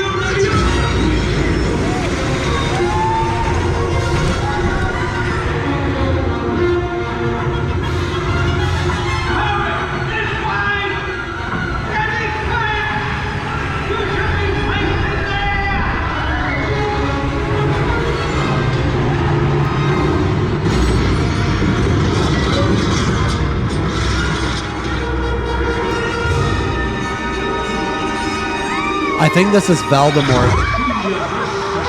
Yeah. I know you've seen Harry Potter. He was in your vault, Bellatrix. I got rid of you, Muggle.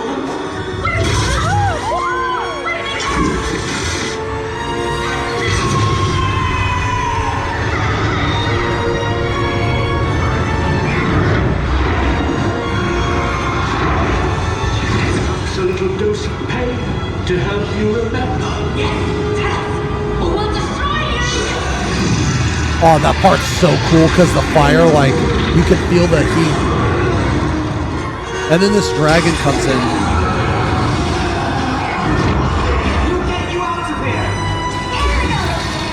Oh, this part's sick. Yeah, this part's sick. Because we go really fast because the dragon pulls us through. Oh, shit.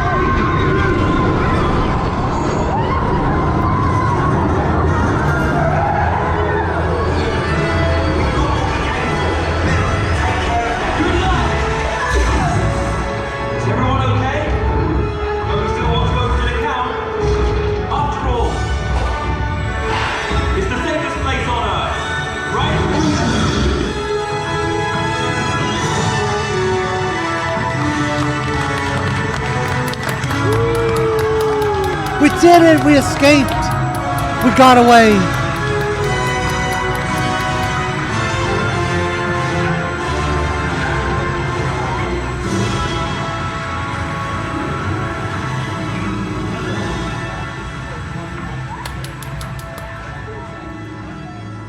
Yeah, see, that's cool.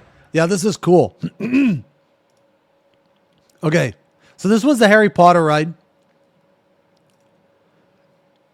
Ooh. Yeah, this was the Harry Potter ride. And then this is like after the ride. This is the gift shop. This is a really cool gift shop. This is like right after the ride. Had some cool stuff. Oh, this is sick, dude. You can buy a Hogwarts uniform. I am darkness. I am malevolence. I am oblivion.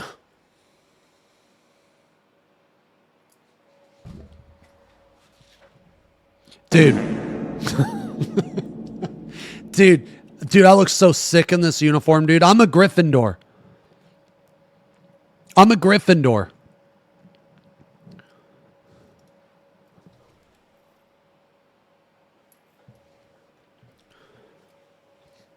Dude, I look good in that, man. I look good in this. I'm the bald wizard. Now, I just picked this one because it was red. Yeah, I wanted to buy this. This was like $100. So I didn't buy it, but I did not buy it because of the I did not buy it. I would have bought, like, I kind of, okay. Like, okay, it was really cool. And the price, I mean, the price was like to be expected. You know what I mean? Like, was it worth 100? Well, I mean, it's Harry Potter, so probably, you know, but so it wasn't the price that's the reason why I didn't get it. The reason why I didn't get it is because, if I'm going to buy a cloak, I want it to be non-Harry Potter themed because I'm not really the biggest Harry Potter fan. Oh, this is sick, dude. Yo, this is sick. Dude, that's sick. Yo, Zazu, thank you for the resub.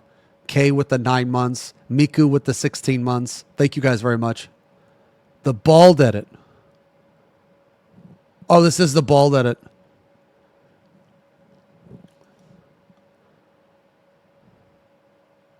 Yeah.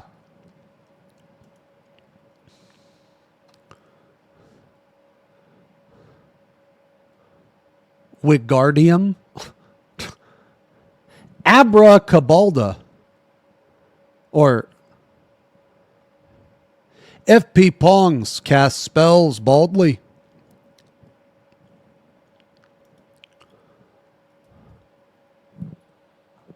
Yeah, so basically, man, I was like a big fan of this.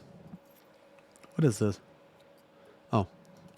Yeah, I was a big fan of this, man. So this was really cool. Yeah, this was really cool. And then, ooh, this is the dragon. Ooh, let's watch the dragon.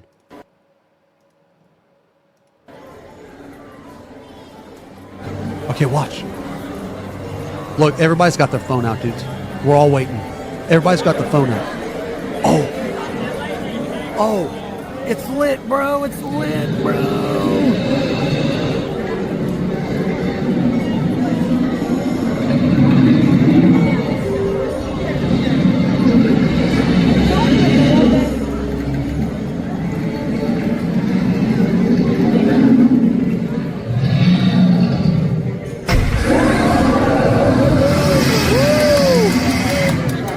Totally worth it. Totally worth it. It does that like every 25 minutes.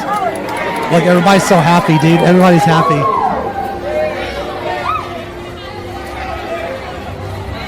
It's so good, man. This whole like Harry Potter experience was really awesome, and I don't even really like Harry Potter. It's okay. So it's not that I don't like Harry Potter necessarily. I'm kind of neutral on it. It just never really interested me. But after going here, it like kind of interested me a bit more. I mean, I don't know if I'm going to like sit down and actually watch all the movies or like, I'm definitely not going to read all the books or anything, but it's definitely a cool universe. Excuse me. It's definitely a really cool universe. Okay. Okay. So this is the Leaky Cauldron. This is the Leaky Cauldron. This was a pretty cool restaurant too. This like reminds me of like one of the halls in like Hogwarts. This is just really cool, man. You know, I was always more of a Lord of the Rings. Yeah. So I always liked Lord of the Rings more than Harry Potter. Maybe that's because Lord of the Rings, I don't know. I feel like, okay. Okay, so what I was going to say was that Lord of the Rings probably appeals to more adults, but maybe not. But Harry Potter does appeal to kids more. And that's actually not the real reason why I liked Lord of the Rings better. I liked Lord of the Rings better because there's more like fight scenes, there's more battles, you know what I'm saying? So that's probably why it appealed to me more, you know? That type of stuff, you know, but I'm not saying like that you can't, I'm not saying that you can't like Harry Potter as an adult because I had a fucking blast at the Harry Potter world. Like I thought it was awesome. And I don't even like Harry Potter that much. Okay. But I always preferred Lord of the Rings simply because like of the battles, I guess. Like there was more violence in it, I guess. So anyway. But I'm not like the biggest Lord of the Rings fan either.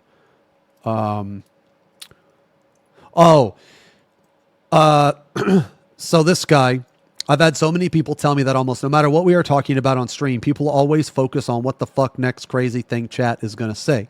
How does Xeno manage to hold a normal discussion with chat doing Twitch chat things the entire time? Definitely a skill. Makes it better, makes it so much better. I don't think it's a bad thing at all. It's just very distracting to see Zeems trying to talk about Dawn Trail and quality of life stuff for this game, and chat is being funny on the side. So I'm trying to listen to his opinion without trying to laugh from the memes.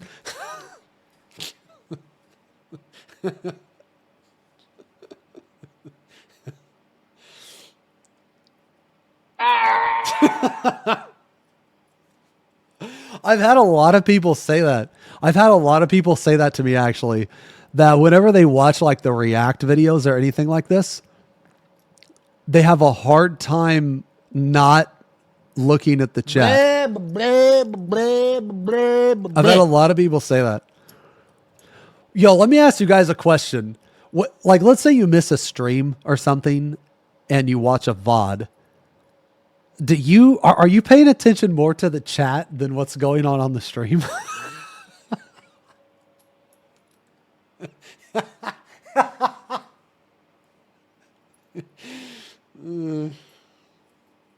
Okay.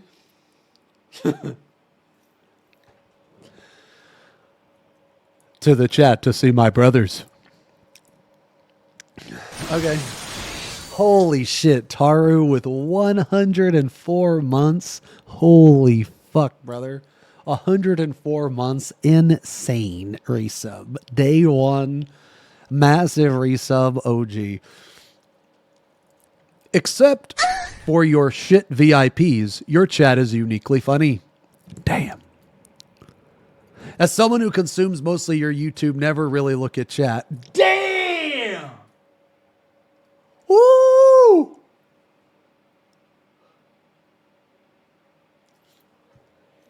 As someone that watches the VODs more than live chat is very distracting. Yo, you know what? I agree. Fuck them. Fuck them, dude. Let's just turn them off, dude. Fuck them. They're so mad, dude. They're insanely mad. Are you insane? Is he insane? Is he insane? Okay. About to go ride a roller coaster and maybe see a dinosaur. A dinosaur. Okay, all right, guys, right here, man. Okay, dudes, look. Okay. Now, this is my very first roller coaster. All right. I am actually afraid of roller coasters. I've hidden this fear for 38 years, but today I face it. About to go on Velaka coaster. Okay, well, I guess I misspelled that. Whatever. Look at this loop. Dude, look at this loop. Okay, so you go like all the way up here, and then right when you get here, it fucking stops. It stops like right here, and then you come up on the other side. Yeah, so look, the fucking thing twists. Okay, look. The fucking thing twists, so it's like it goes up like that, and then it stops like right here, and then it just fucking drops down, dude. Okay.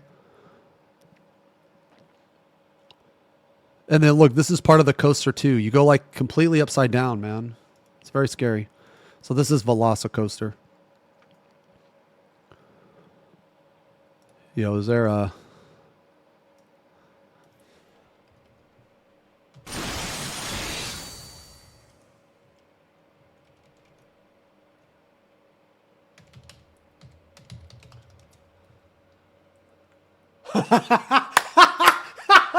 Okay, yo, bro. Okay, yo, 1 minute, 30 seconds. Let's go. No. It's a fast coaster, bro. It's a fast coaster. It's a fast coaster. In my opinion, front row. Okay. All right. Okay, dudes. Okay. Wait a minute. We need to get the lore.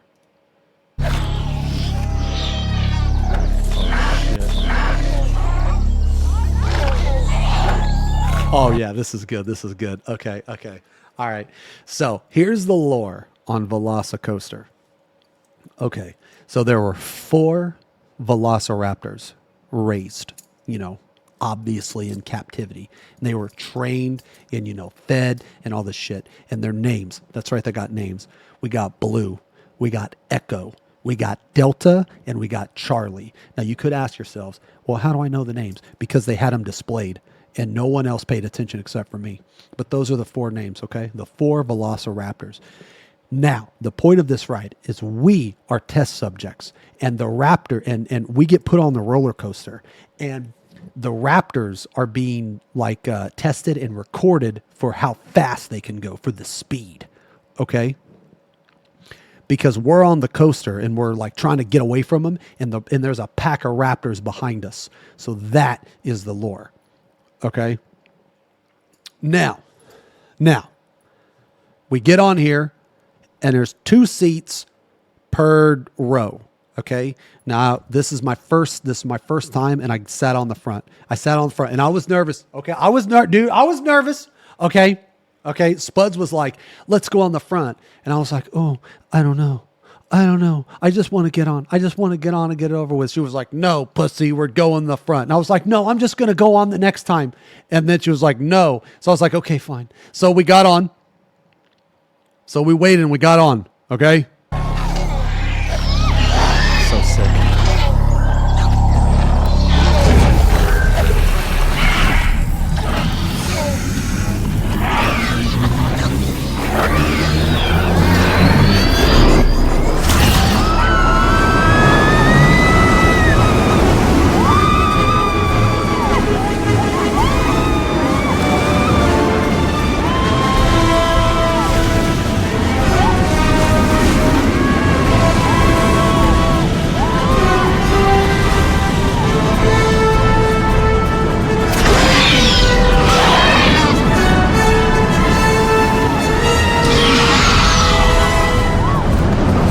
Oh God, here it comes. Here it comes, dudes. Here it comes. Oh yeah, this is it.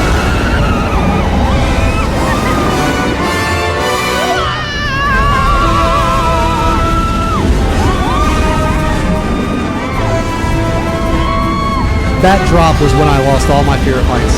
That drop, all my fear, gone.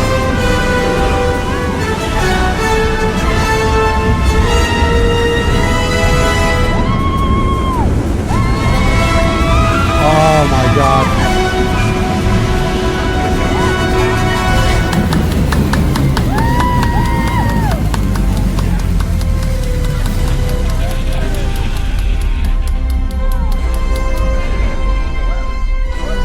Fucking sick.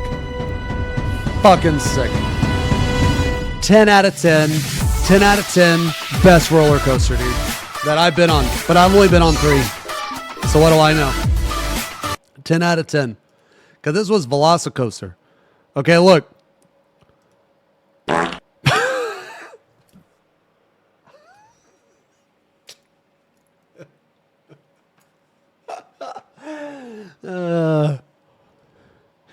FP Pong screaming baldly.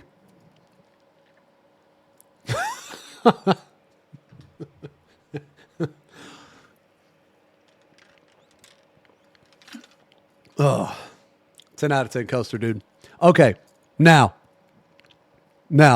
I want to say this, okay? After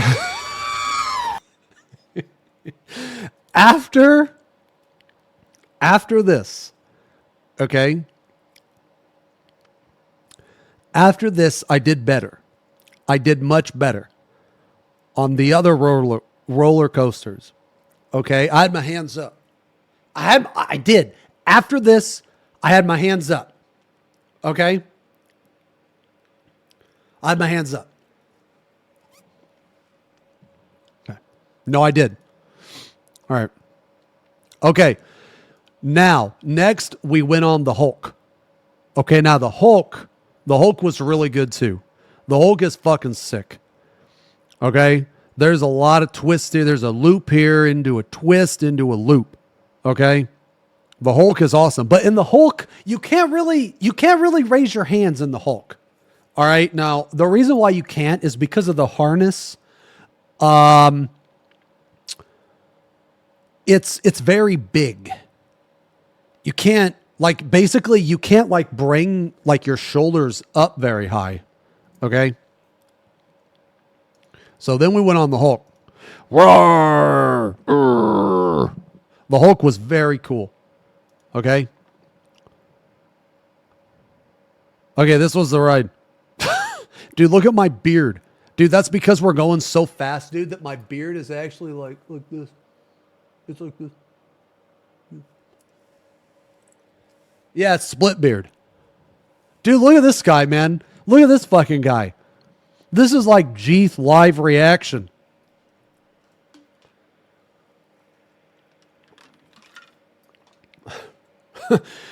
BA, another loop. BA. Yeah. So the Hulk, yeah, Hulk was fucking awesome. Wasn't even scared. So that's the truth. That's the truth. Okay, so let's look at the Hulk. Because the Hulk is cool too. Dude, this is so cool. We can just Google all this. Yeah, this is sick. Okay. Okay, now, let me tell you the lore of the Hulk. Okay? So the lore of the Hulk is we are test subjects and we go into like this room where we're shocked with like Hulk electricity and we're like injected with like Hulk serum. And the ride, the roller coaster, is what we experience when we turn into the Hulk. So like when we Hulk up and, you know, freak out, we're like moving in incredible speeds. We're jumping, we're flipping, you know, the roller coaster is what we experience as the Hulk. Okay.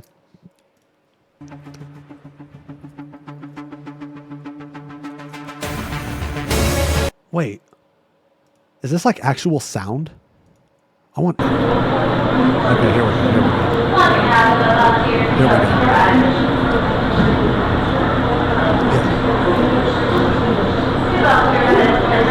Yeah. See, instead of 2 people, it's 4 people. Okay? And the music is really cool, actually. Oh, here's one thing I want to say. The music was actually really cool in the Hulk, and there was also like I'm pretty sure there was music in Velociraptor too, and there was also like sounds and stuff from like raptors.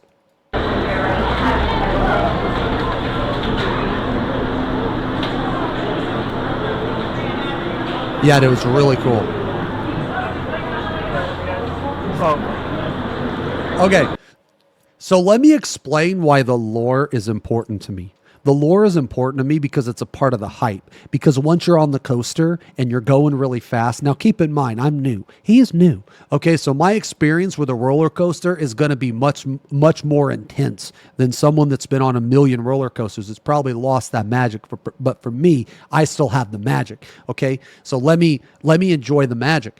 Okay, so because I haven't been on very many coasters before, it's important to me that as I'm going through the coaster, I need to know why my body is being put into this insanely dangerous event. So like for the Velociraptor one, it was like I'm being chased by Velociraptors, so I need to go fast. I need speed. I need to go fast. You know, but for the Hulk, what I'm doing, I'm not actually in any danger. This is me super powered. This is me like, you know, hulked up and shit, you know? So it's very, very important. Yeah.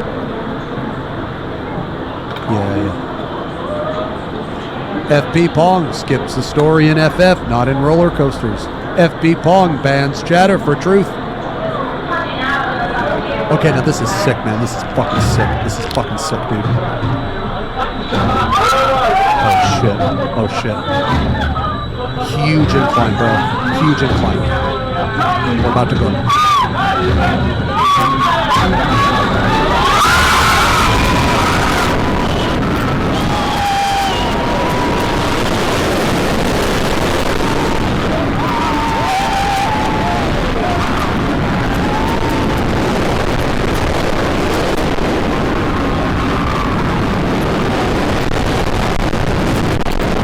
Oh, he covered the lens because of water. Yeah. You get splashed with water. That's why he covered the lens.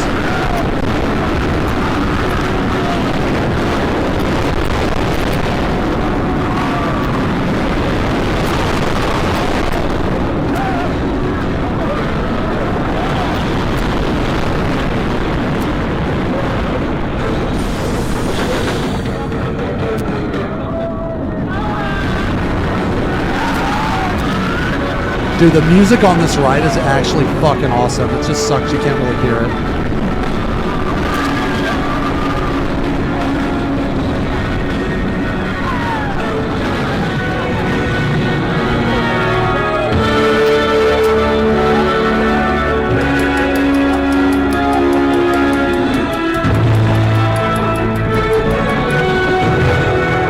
Oh.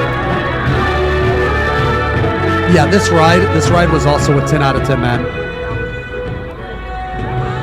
Yeah, it was also a 10 out of 10. So one thing about this ride, man, is like they put like various nets throughout the ride, and you could see like people losing their shit, like their sunglasses and stuff. You know what I'm saying? I've never been to Six Flags. Yeah, I've never been.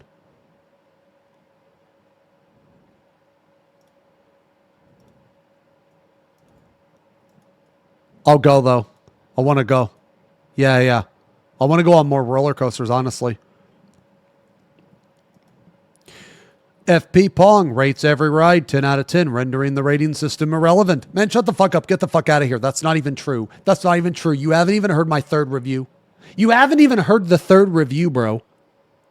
Okay, why is camera on roller coaster better audio quality than on your computer? Shut the fuck up. Get the fuck out of here. Another funny guy. See, that's another funny guy. Okay? See, that guy probably went to fucking, joke school, comedian school, probably some shit. Probably got a tuxedo for the big fucking stage. Get the fuck out of here, fucking idiot. Anyway, that was the Hulk. The music was really good.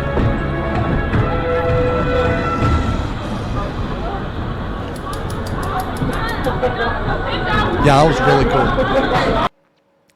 Okay, so this was the Hulk. This was the Hogwarts Express. Okay, now this was pretty cool as well. So, basically, there's a train called the Hogwarts Express. Did they just paint the track green and call it the Hulk? Well, no, dude. What do you mean, bro? It's the Hulk. Look, get the fuck out of here, man. Just get the fuck out of here. No, there's a whole fucking scene, dude. Right here. The inside gives you the lore of becoming a Hulk. No, there's a story behind the roller coaster, you idiot. Anyway. So the Hogwarts train is pretty cool. It's pretty fun. Yeah, it's pretty fun. So like you go on and it takes you in between the parks. Okay. It takes you between the parks, and like when you go, there's this whole like interactive thing, like on the, like inside the train car. FP Pong, public transportation, 10 out of 10. This isn't public transportation. I mean, well, it kind of is, but it's more of a ride. Okay, so this is strong water. This is, ooh, that's the dessert. Ooh, we'll show that last. Okay. So basically this was a banana cream something. So I got 2 sliders. Is my first, this is like a restaurant of like many cultures or some shit. Okay. And then, okay, so this right here is a sausage, tomato, basil soup. This is really, really fucking good. This was like one of the best things I had during the entire trip. This was one of the best things. Yeah, it was really good. Super good.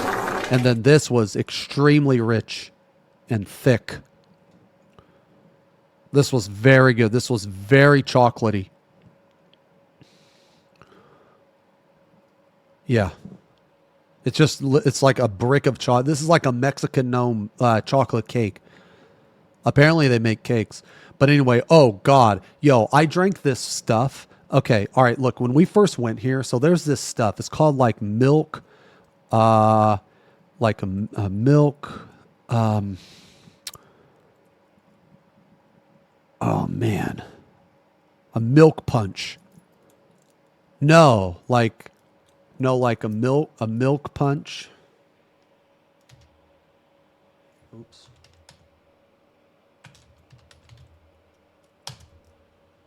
Okay, this stuff here. This stuff here. Milk punch or something. Or wait, no, that's not it. Oh, maybe this is it. Yeah, I think this is it. Yeah. So, okay, so let me tell you about this, man. Okay, milk punch, dude. You don't fuck around with this. Now, I am a lightweight. Okay, I am a lightweight. And milk punch it has a fuck ton of alcohol. Okay, I mean a fuck ton. Okay, so I had a glass probably. I had a glass probably this big, but it was, filled with ice and also milk punch. And I maybe got halfway through and I was like actually drunk. Like, I don't like getting drunk. Like, I had no idea that it was going to be that powerful. I had no idea. Okay. And I had to like stop drinking it. I stopped drinking it and gave it to someone else. I just sat there and like tried my best to like compose myself, dude. Holy fuck. It was so strong. Okay. I'm not kidding. If you ever drank this, this has a shit ton of alcohol in it. This has a lot. Okay. No joke. No joke. So be careful. Okay. So this was last day. This is the last day. Mardi Gras. And that's me.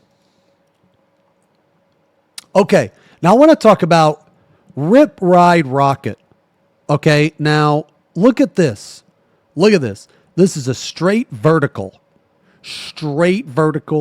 into a drop. Okay. Now, Rip Ride Rocket. Okay, so this was not a 10 out of 10. What song did I pick? I actually picked Daruda Sandstorm. And it fit with the ride very well.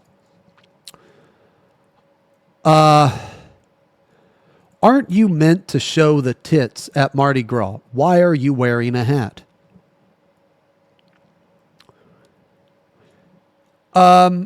Okay, so yeah, so I picked Daruda Sandstorm. Well.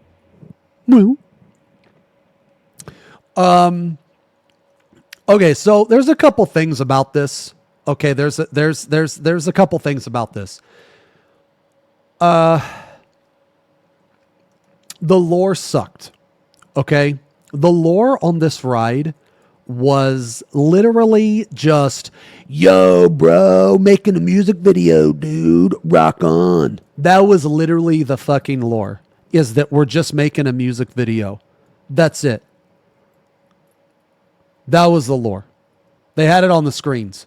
And it was like an animation and like this like rocker dude, who's like an underachiever, like took a bath every 3 days, kind of thing. Long, scraggly hair. He was talking to this girl. She had like a nose piercing and like, she was like kind of emo, but kind of punk at the same time. And they were like, yo, bro, should make this music video. And so they just did it. Yeah. Yeah, so that was the lore. Now, okay, you know what? Let's look at the ride.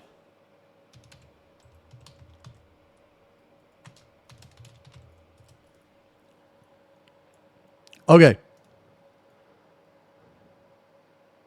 There's no sound? What the fuck? Okay. Okay. Let's look at the right.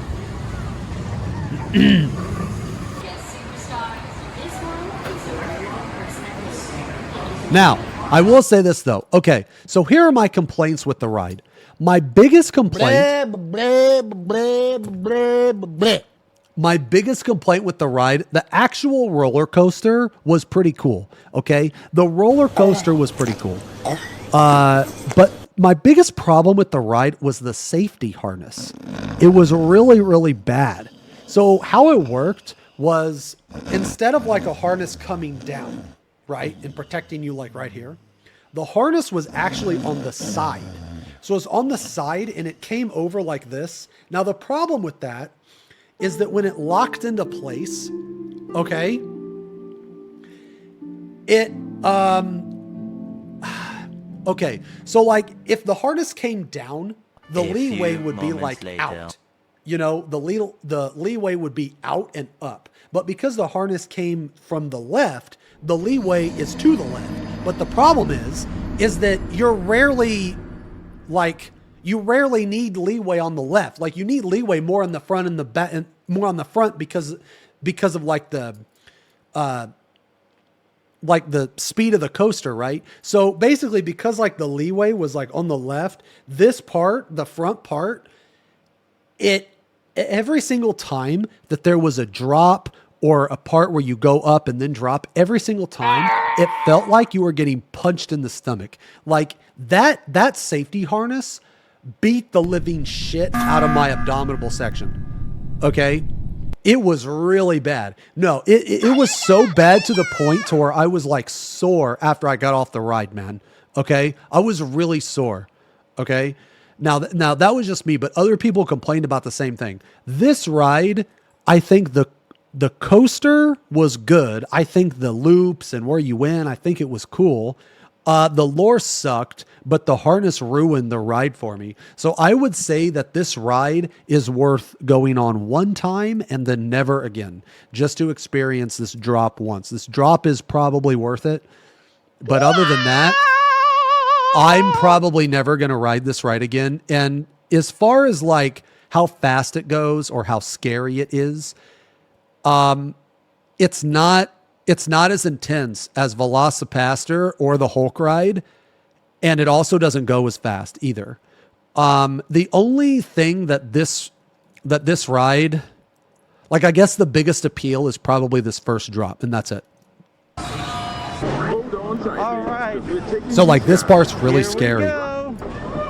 Yeah, this part's really scary. I don't know if you guys can hear it, but I'm listening to Move It Right Along by the Muppets. It's number 901 on the secret menu. Dude, this guy's good. Okay. So this is cool. Oh crap, here we go!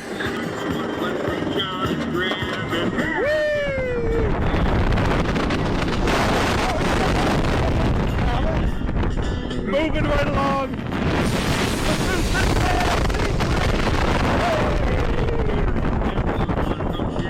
Oh man. Boop-a-doop, boop-a-doop. Here we go!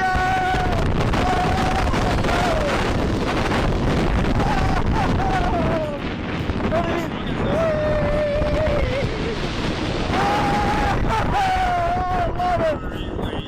Your way is my way.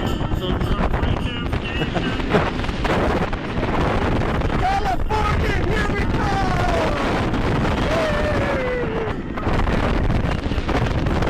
We did what? Move right along, boop-a-doop, boop-a-doop.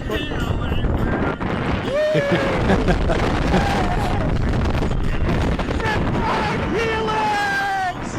Woo! Oh man! Break run! Woo! Oh, I love it! Woo! Dude, that rocked! That did rock. What we got on film was awesome. Good. Your expression was a trip. I'll bet it was. Yeah, this drop was the best. Like the coaster itself was good, but it's not as good as the other two. And if this coaster had a better harness, it would be so much better. But it's worth riding once. It's worth riding the once. Yeah. But after that, yeah, I don't know, man. I really wouldn't ride it anymore. That was just me, though. Okay. Yeah, so that was me. Yo, here's the picture. Dude,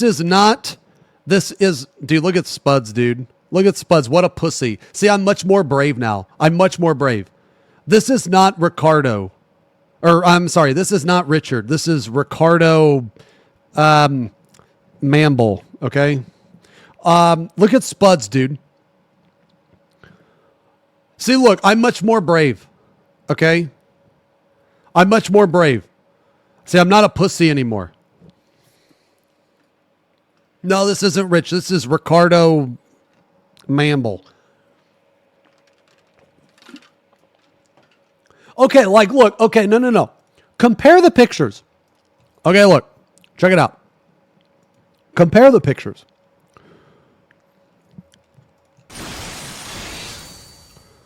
Okay, look. So this is absolute horror. You know what I mean? This is absolute horror. Like, this is me whenever I look over a Twitch chat. Okay, just absolute horror. Okay, now this is like discomfort.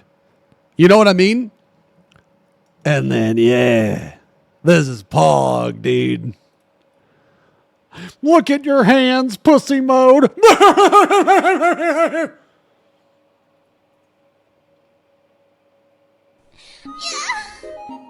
Yeah.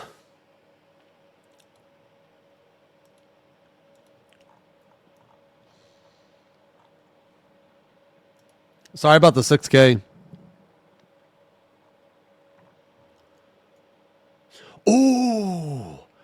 Oh yeah, we went on ET. We went on ET. Spuds has bigger legs than Xeno. Get the fuck out of here, man. Alien bottom left. Okay, so then we went on ET. Now ET, okay, it's okay. So it's a ride for kids, but it's really cool because the atmosphere they make. Now, also keep in mind the ET is a very old ride. Okay, ET is a very old ride. They probably made ET before a vast majority of you were even born. Okay, now the lore on ET. Okay, the lore for the ride was we had to help E.T. save his friends and help them get home. We rode bicycles that flew high up in the sky and into outer space. We saved E.T.'s friends and then visited their planet, and it was great. And that's exactly what happened. Save them! We had to save the friends. One friend was a talking mushroom. Another friend was another version of E.T. And then the other friend it looked like a weeping willow.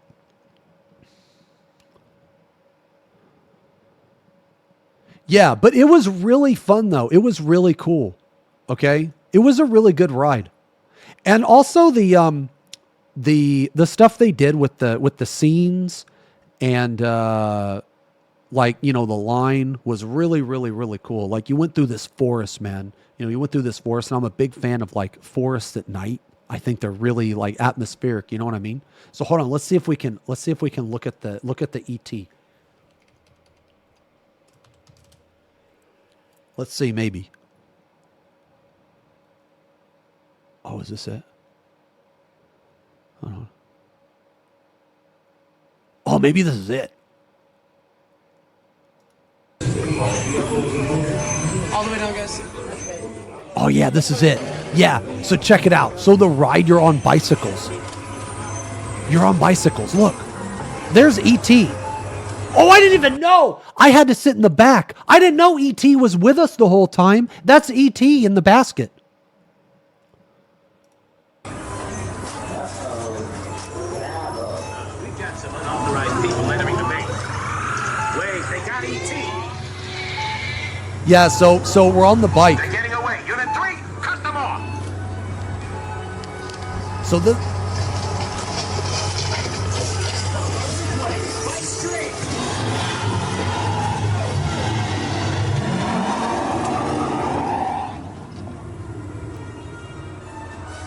Dude, how old is this ride? I want to see how old the ride is.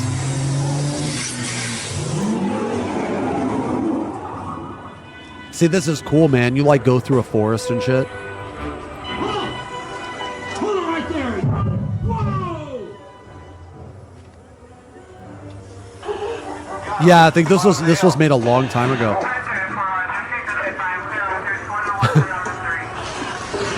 Nah, this part coming up, man, is so fucking cool. Yeah, so this is where we're escaping the cops in the forest, right? And now, look, now we're flying. Now we're over the city. Look, there's the city. And the stars and the moon.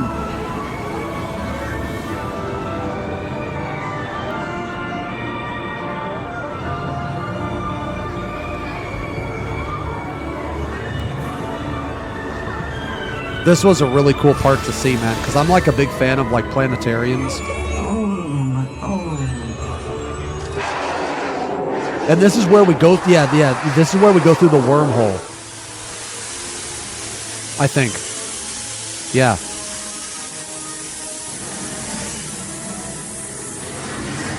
And this is E.T.'s planet, so that's E.T.'s first friend. E.T. Go to TV.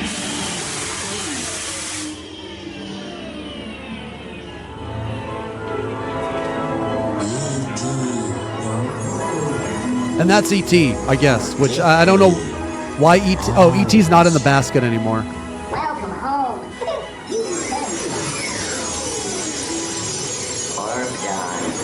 That's E.T.'s second friend. He looks like a mushroom.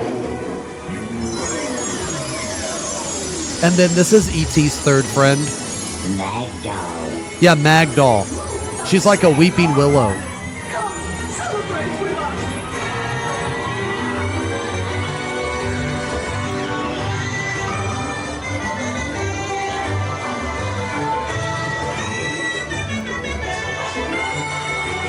This is like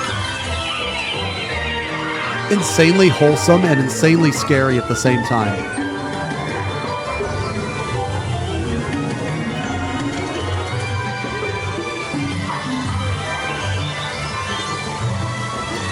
I like this part because of the water. There's a lot of water on this part.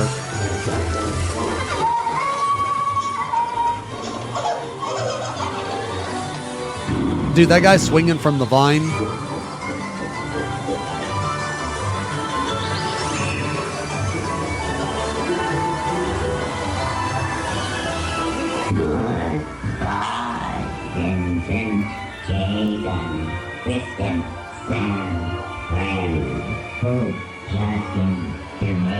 That's how you know that American is the best language. When you have like an extraterrestrial alien, they come to planet Earth and the first language they learned is American.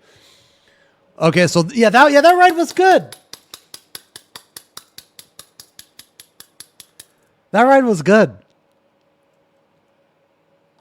E.T.'s long fingers. Man, get the fuck out of here. Why would you say that about E.T.? Oh shit, I didn't mean to okay. Yeah, why would you say that about E.T.? That's so weird. That's so weird.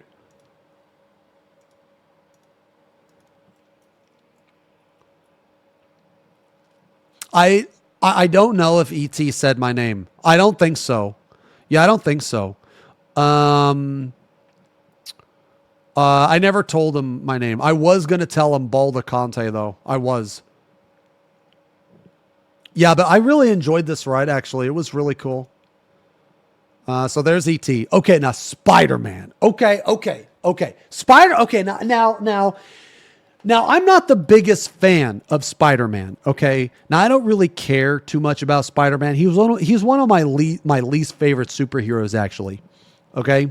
But the ride was really fucking cool, okay? The ride was awesome, okay? But I've never really been into Spider-Man too much, okay?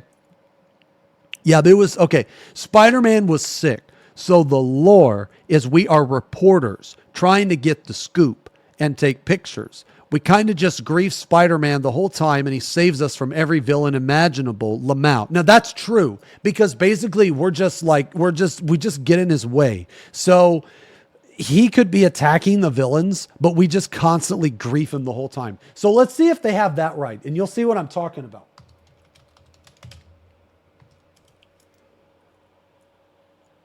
Yeah. Okay, here it is. Jonah Jameson. Okay, here it is. Hello? This is Jonah Jameson. Roger, over. Is this thing on? Listen, Scoop. Crime reports are coming in from all over the city, and I'm starting to get worried. Did you see that? The spider signal. With Spider-Man nearby, trouble can't be far away. And you know what trouble means. Headlines! National coverage! Yeah, we're reporters. We're trying to get the scoop. I mean, good luck. Man, you shouldn't be out here. With Doc Ock on the loose, this could be the most dangerous night of my life. And yours. Be careful. Nice shades. That Spider-Man, that no good and red leotard.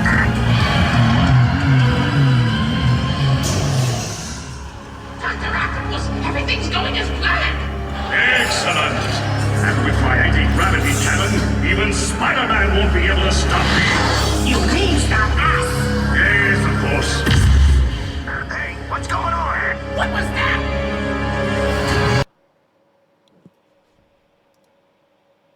Okay, we're going to pick a different one. The sound cuts out, man. Okay.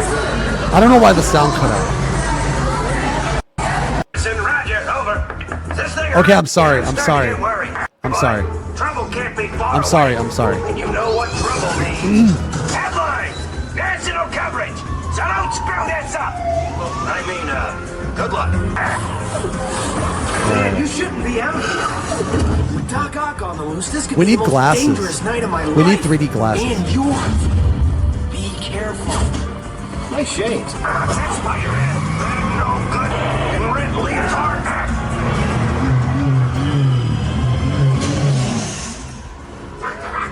Everything's going as planned. Excellent. And with my anti-gravity cannon, even Spider-Man won't be able to stop me. You mean stop us? Yes, of course. Hey, what's going on? What was that?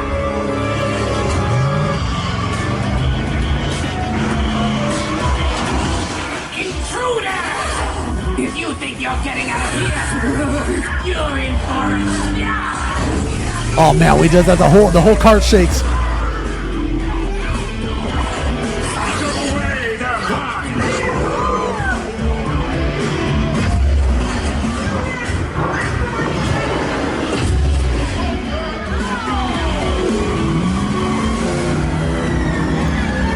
Oh, this part kind of fucked with me, man. The spinning.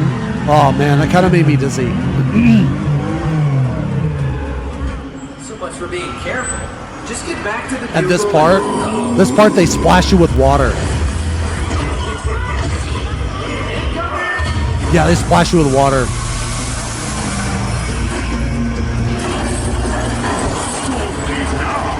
Things are just starting to.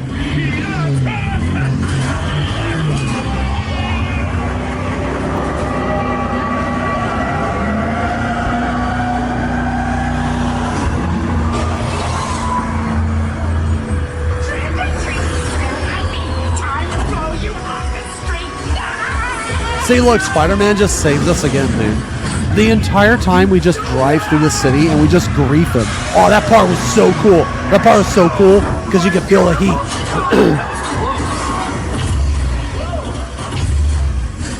Doc, your aim's worse than your haircut. Damn! Well, it's good enough for your sitting duck friend. Doc, your aim is worse than your haircut. Holy shit, man. Talking to Strutmer. Oh man, this part was so cool. Oh yeah, dude, this part was awesome.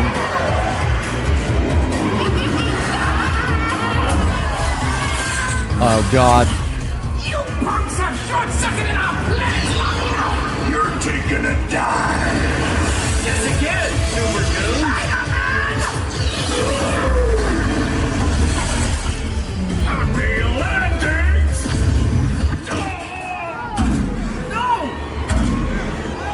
Oh no.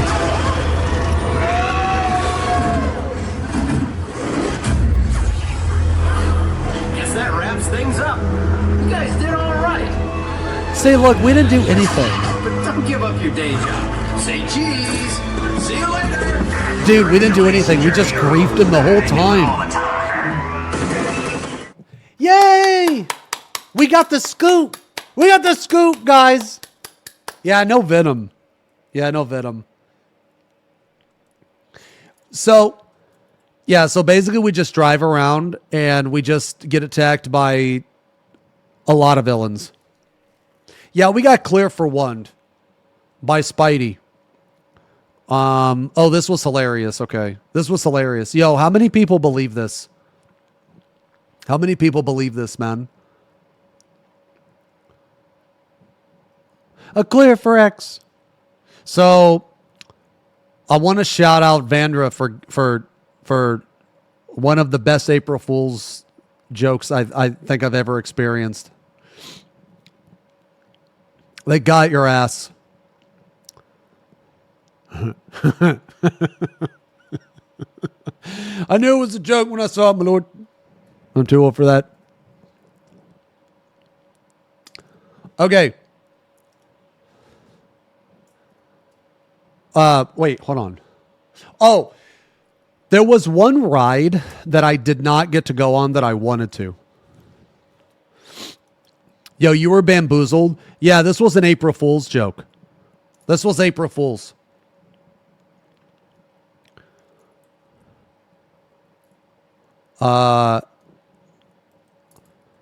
FP Pong, Rip Yell.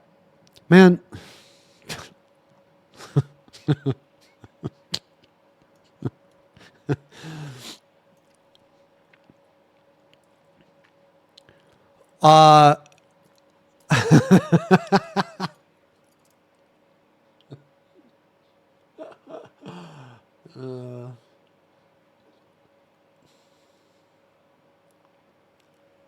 Yo, there were a lot of people that took it serious. I didn't say anything.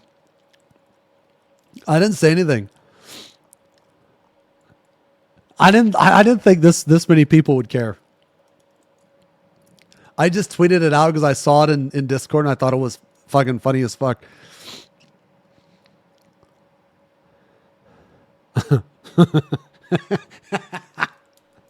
I commented on one of these and I was like, I got a feeling I'm going to get it back tomorrow.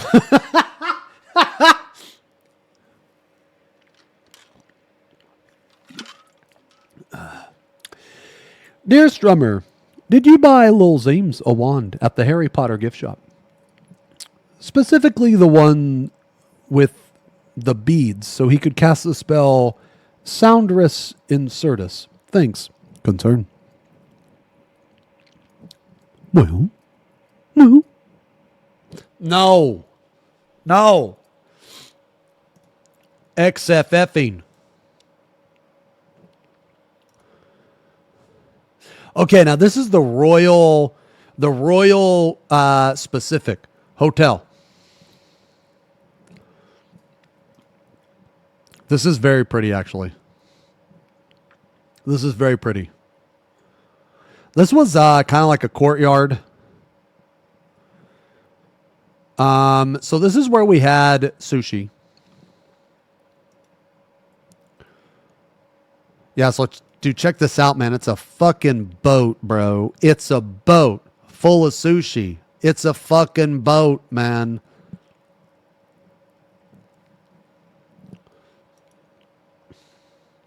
So this is what I got. I got,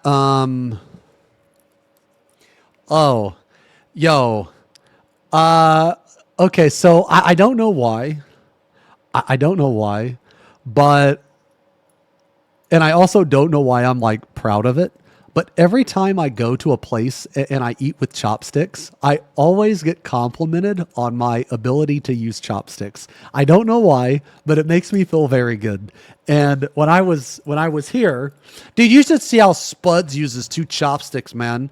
Dude, she uses like, it's like this shit, dude. She has them like this, and she tries to do like some weird shit, man. Okay? And I don't know why that I get complimented, but I'm very like happy when I do. It makes me feel good. They're like, damn, you use those chopsticks really well.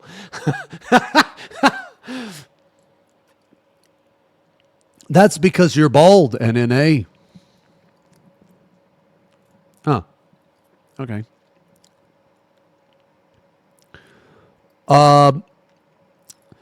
Yeah, but I don't know. I actually really enjoy eating with chopsticks. Like, unironically, I enjoy eating with them.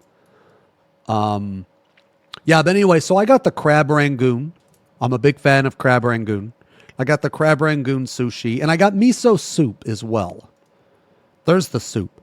The soup was very good, and this was like a crab salad. Yeah, I'm sorry, Spuds. I'm still reacting. I'm really sorry. We can play those soon. I'm sorry. I'm going over the trip. What did you say about me? I said that you don't know how to use chopsticks.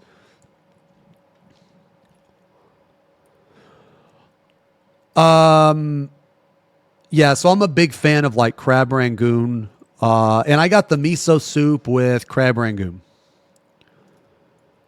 Yeah, so this was like the crab salad. Dude, look how she uses these chopsticks, dude. Look how she uses this. She loses all okay, like see where her index finger is? Like she loses all control of the top stick and the bottom stick. Like once those sticks combine, dude, they just fucking go everywhere, dude. Okay? This is like, see, she's Canadian, but this is how Americans typically hold their chopsticks, apparently. Okay? Because, like, the way that she's holding this, okay, if you were to try to grab something, this stick right here is going all the way down here. And this stick right here is probably just flipping up here. Okay, there's no way. There's no way that's working. Okay? Oh, well, here's the last day. Here's the last day.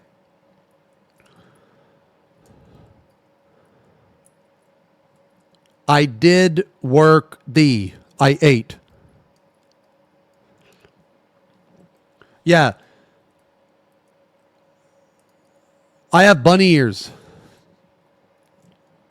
This is not Rich. This is Ricardo Mamble. Okay? I wonder who that is. Ricardo. Yeah. No, this is a good picture, dude. Dude, you want to know what, dude? Okay, so let me tell you something about Wave. Okay, all right, let me tell you something about Wave. Okay, so I vaguely met him at FanFest, from what I can remember, vaguely, and it wasn't until day 2. It was like day 2 or 3. Fuck, when was it? It was day 2.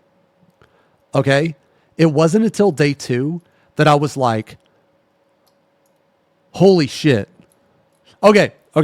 Now, when I first saw him, I knew he looked familiar. But I meet a lot of people. Okay? I meet a lot of people. But I'm really good with faces. So I don't always remember like a person's name, but I'll typically remember a person's face. And I knew he looked familiar, but I didn't know from where. I didn't know like why. I just knew he looked familiar. But then on day 2, I was like, it just hit me all of a sudden. I was like, holy shit, I have a question for you. And he was like, yeah. And I was like, are you Pyro's brother? And he was like, yeah. It took me like 2 days.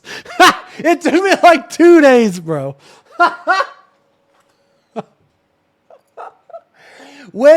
Okay.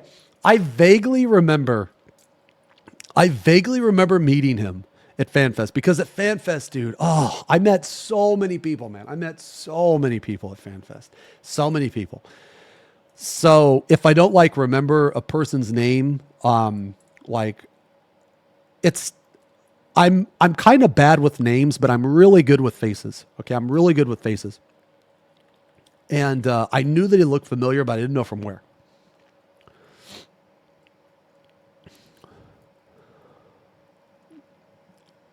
Yeah. No, Wave is awesome. I mean, Pyro was awesome when I met him.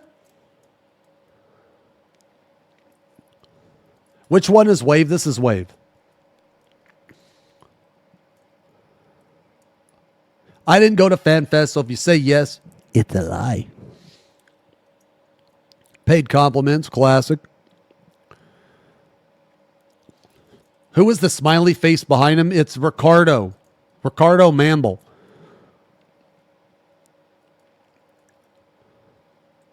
Who's the guy giving me bunny ears? That's Zerv. And we took like multiple pictures, but I decided to post this.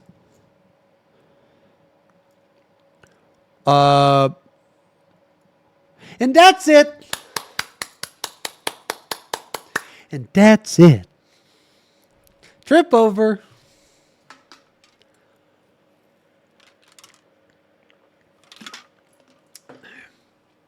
Man, that trip was so fun. I am 99.9% sure I'm going to go back in October. I'm 99.9% sure. And I'm going to try to stream it. I'm going to try to stream it. Oh, I had a blast. I had a blast.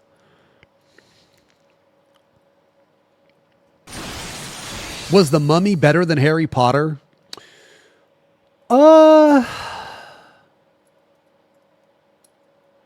For me, yes.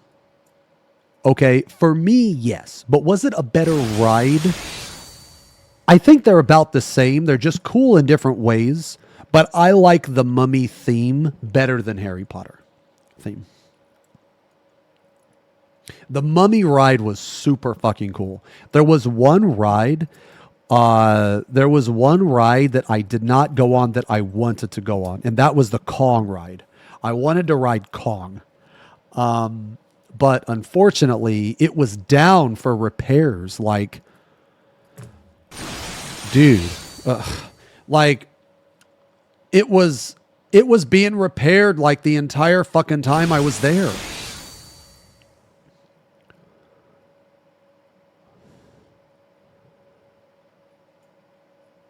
You guys are so stupid. The what? Ride? What? The ride was disappointing. It's like an IMAX movie, but in a Jeep. Okay. So I wanted to go on Kong. I wanted to go on the ride just more so because it was a classic. You know what I mean? Like, cause it's like, it's like a classic ride, I don't think they had Jaws there. Maybe they did. I tried to do a lot, but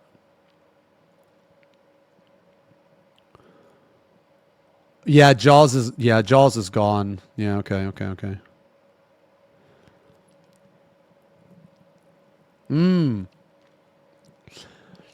I've heard the Kong uses a lot of animatronics.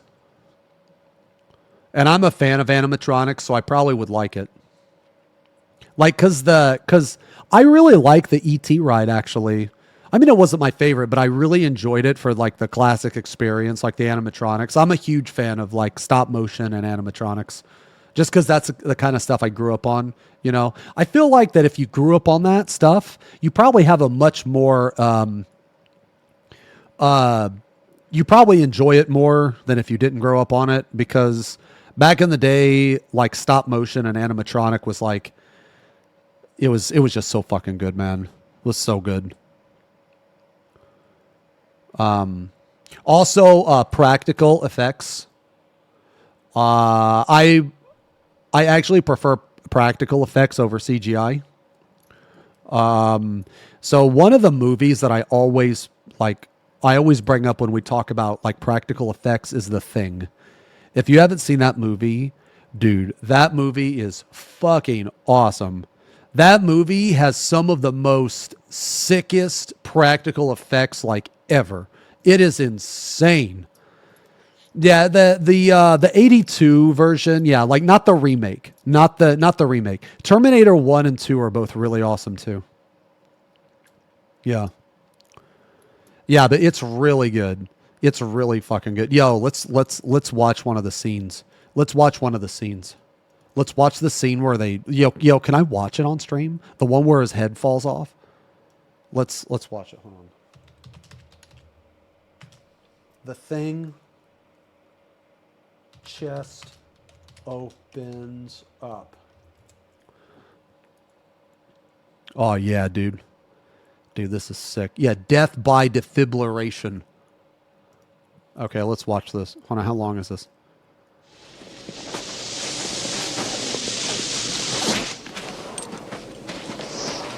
Hold it! This movie's so good. Hold on, let's just get to the part, dude. Just get to the part. Okay. Is it Fuchs?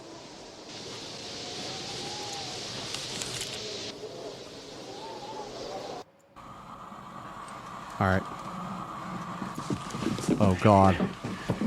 Oh, God. So you sweethearts are about to have yourselves a little lynching party, huh? No, I might just have to put an end to you on general principles, Knowles. Ever occur to the jury that anybody could have got some of my clothes and stuck them up the furnace? We ain't buying that. Quit that bickering over there. Windows, we'll have defibrillator over here. Oh, God, this part is so... Dude, this part is so sick. You're gonna have to sleep sometime, McCready. Oh, real light sleeper, child. Anyone tries to wake me.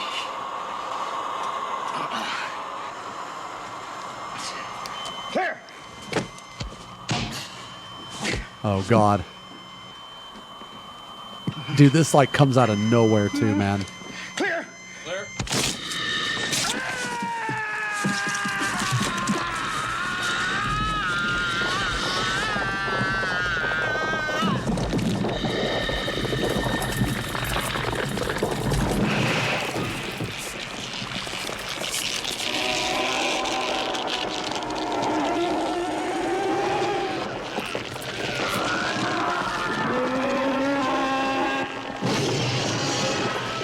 Bro, dude, it just keeps getting worse and worse.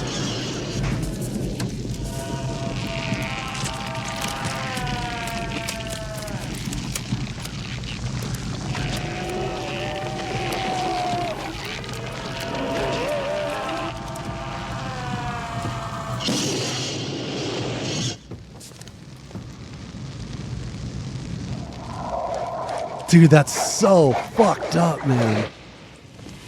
We're on back! Fire, McCready! We're on fire!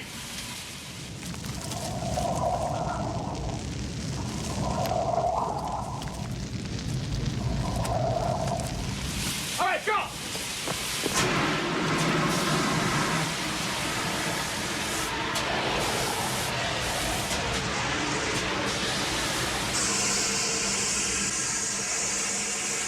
Dude, this movie is so good. This movie is fucking insane. Oh my God. Ugh. Dude, it just keeps getting worse and worse, bro.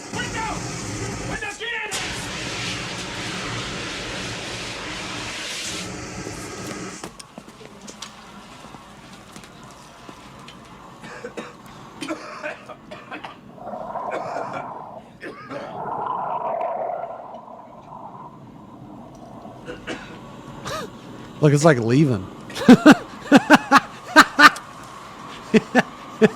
It's trying to people leave, bro. You gotta be fucking kidding.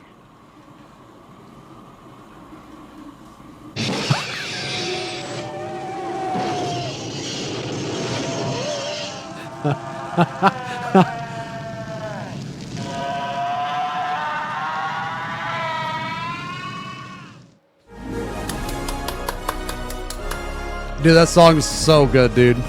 I mean, the movie is so good. The movie is so good. If you haven't seen that movie, check that movie out, dude. It is insane. It's insane. There's more like really cool special effects too. Yeah. Okay. Okay, Spoods, you here? Hold on.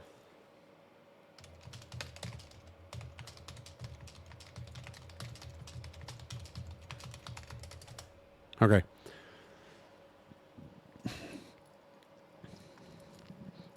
I mean, dude, okay. Okay, think about it, guys. This movie was made in 1982. Can you imagine how, like, dude, like, the special effects in this movie, I think still look good. Can you imagine in 1982 seeing this for your first time? Like, dude, that must have been so fucking terrifying your first time. Because remember, basically, people weren't as numb to horror movies, right? Like, people were much more susceptible to being scared or grossed out, like a long time ago. You know what I'm saying? So, like, dude, this is like insane. Actually, the fact this was made like so long ago. FF14 wrecked. Hi, I'm Roy G. Okay, all right. Okay, all right. Okay, I know there's a new stuff for him. Let's watch this stuff for him. What is this? Get the fuck out of here, man. I thought you were actually posting something. Free redeem. Free redeem. Okay, let's watch. Okay, what your job says about you. Okay, join Roy G. Biv. Wait, okay, so Roy G. Biv. What does that mean again? Oh, that's rainbow, right? It's like red, orange, yellow, green, blue, indigo, violet. Yeah, okay, so that's a rainbow. Okay, so Roy G. Biv, host of The Spectrum, Eorzea's premier news network of the live stream. In today's April special, Roy goes on a cinematic adventure throughout Eorzea, playing Adventurer's Guild to thoughtfully and professionally dissect their job and reveal the psychology of the people behind them. Ha! April Fools. It's that time of the year when I make a video that I would never make normally, though I still nearly died from making this and my PC nearly exploded. Okay. Okay. Is everyone ready? Really obnoxious, yapping, gamer, bald in video. Okay, is everyone ready? Should I turn? I'm going to turn alerts off just for now. Just for now. Hi, I'm Roy G. Biv, and I'm on the Spectrum. Hold on, dude. Roy G. Biv, and I'm on the Spectrum. Great job. A cracked video of not innocent 14 player dead joke reporting the video. I think people like Suffer Him need to be put on a guillotine on public display, right? I used audio from the Wave and Dice drama. What? Bro. On tonight's... Do you ever read Jesus Christ? More than 5 seconds, despite the agony, I sat through it all. I can properly say that dude, I can't fucking read this, man. Special, we'll be discussing what your job says about you. Okay. And I guarantee it'll be the best rendition of this stupid fucking overdone trope that's been done 100 times already, because someone with a fucking brain and an iota of creativity wrote and edited it, and because I'm in it. Why is he naked?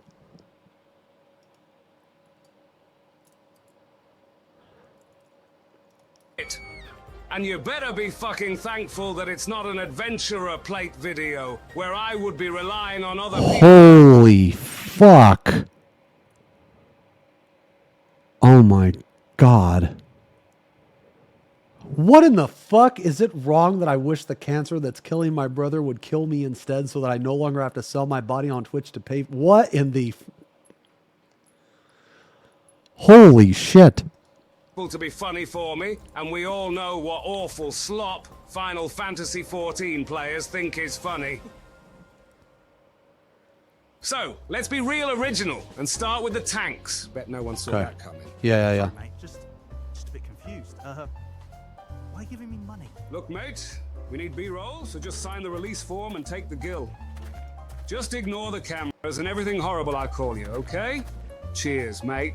Paladin, you're a shiny NPC. And by NPC, I mean you get no pussy, cunt. When you're in the party, you are a number. No one likes you, but nobody hates you either. You are the equivalent of white paint, a boring job played by boring people. But if you polish that shield hard enough, you can gaze at your reflection and see a pussy whenever you like. Warrior, more like Snorrier. Ha! Okay. You chose it because when you look at your disgusting garbage bag of a person in the mirror every morning, with your receding hairline, gut, Viking heritage, in the form of a patchy, wiry beard and shit-tasting clothing, you realize you will never be the physically or mentally strong person you wish you were. So you play a class for knuckle draggers that numbs that feeling of self-loathing and inadequacy. Jesus Christ. Or you are a Xeno fanboy, so essentially the same thing. Yes, I could do that for you in Leon's stead. He just passed out watching this Vieira lady. She talks a lot without saying anything, but she's not that boring. Dark Knight. Well, not to be biased or anything, but you are canonically very cool. Played by savants, artists, thoughtful thinkers, master strategists, and genius philosophers. I cannot begin to comprehend what it must be like to be so incredibly intelligent. Bruh, Dark Knight has one combo, dude. Are you fucking for real? Dark Knight is for fucking idiots, okay? With good ping, all right? That's who plays fucking dark mode, bro, okay? You want to be dumb and only hit 1, 2, 3 and blood spiller, okay? And then just spam your dick on your keyboard with all your fucking off GCDs? That's Dark Knight. Intelligent, more like idiotic, okay? Boss material, or do I look disabled?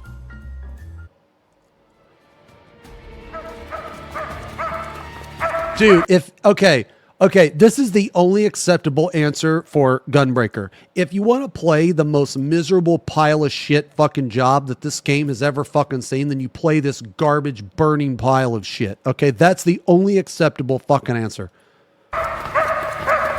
Gunbreaker. Imagine having a job where you use one of the coolest weapons to ever exist, with some of the most beautiful movement and coolest lore, only to have the bowl of water-flavored soup known as Thancred represent you. How a character can be so painfully vanilla is astounding, but the same could be said about every scion. I like nothing more than a little roasting. Joe Mama. Now for the mincy twats, the healers, the ones that all the pussies play.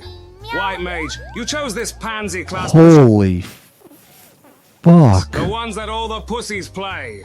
White Mage. Oh my God. You chose this pansy class because you are a flower-picking and want to feel it. Dude, what's her name? Oh my Lord. What's her name? Sophia? Holy fuck, dude. I would literally, like... Dude, I would do anything for her. Important without the responsibility of a difficult role. And dodging a difficult role is the same reason your father left you. Or you play it because you are a woman. Scholar, you are a fucking tryhard. No one cares that you play the least popular job. And like you, it's unpopular for a reason. So maybe the next time you are jacking off to yourself in the mirror, as the pathetic spattering of cum leaves your pathetic cock and stains your carpet, in that moment of guilt and self-reflection, you'll see that desperation for approval by trying to be excessively unique won't make up for all the flaws that riddle you as a person. Astrologians are... I don't play, man. I don't like Scholar. No, so okay, so I don't think Scholar's a bad job. I don't play it because I don't like the fairy. I would play it if I didn't have to do anything with the fairy. I would play it. Played by the kind and the benevolent, or slur-slinging sociopaths. See, I don't like insult you Astro. in voice chat when you aren't there. If you are still playing with cards as an adult, except for a game of strip poker or strip blackjack with the boys, then you belong in a daycare because you're a fucking child. What he say? Bro, I just got back into Magic, bro. I literally just got back into Magic too, man. I play Arena. I started to play Arena. I like over the trip, over the vacation. What the fuck is this? Oh, God. I literally just got back into Arena. Sage, once again, a job that could be fucking awesome, but is brought catastrophically down Sage. by a main cast member, the twat, Alphino. I love God, Sage. I hope this cunt dies in Dawn Trail. Now... Damn!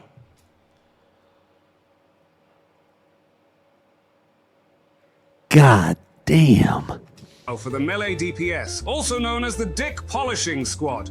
Monk players are the cunts that run with scissors, and the reason girls should always carry pepper spray. They're notorious sex offenders who can't keep their hands to themselves and relish in their deviancy. Unlike Phase 1 Aura men and Phase 3 Viera men who do it because they're stupid and have no self-awareness. If you play Monk, I implore you to stop eating Vaseline straight from the tub, stop scratching your sweaty balls and or crusty vagina in public, and sniffing your hand. Shower at least once a day, and brush your teeth so nobody can smell your smeg breath. Dude, showering once a day can apply to every single fucking job. Dragoons are the degenerates of the melee DPS. They use a pole as a weapon, which they dance for money on like cheap hairy whores. They also like gooning, which is when you edge for hours and then nut, instead of wanking to feet for 10 minutes like a regular productive person and then coming into work at the Spectrum. Ninja! This class is played by legends who know the job like the back of their hands. Oh yeah, bro. I love Ninja. I love Ninja. I have a whole backstory about my Ninja. I have a whole backstory. My Ninja is a vampire ninja master. So in addition to being a ninja fucking master, he's also a fucking vampire. Dude, he can disappear in smoke, right? But what people don't know is that he becomes the smoke.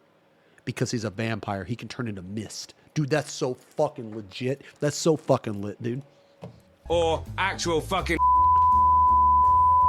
the very same people who can't spell rogue. It's R-O-G-U-E, you fucking idiots. Dude, what is this? And I'd rather be French than an Dude, what is this glamour right now? illiterate fuckwit. Samurai are cunts for the same reason most VTubers are. The only difference is that one wields a shiny sword and the other a PNG. But they are both fixated on anime tropes, attention-seeking, and the idea of transforming into a character that represents all they aspire to be, while concealing the aspects of themselves they are and should be ashamed of. Reaper, okay, now. Dude, I've heard the VTuber community is toxic as fuck. That's what I've heard. I don't know, but that's what I've heard. Oh shit. That's what I've heard. I've heard they're toxic as fuck. Would you rather be pegged by a huge titty Frankenstein or a huge titty werewolf? I mean, well. Answer the chatter. I mean, the question is, do I want dead dick or furry dick in me? And I guess furry. I mean, they're both bad. I don't know. I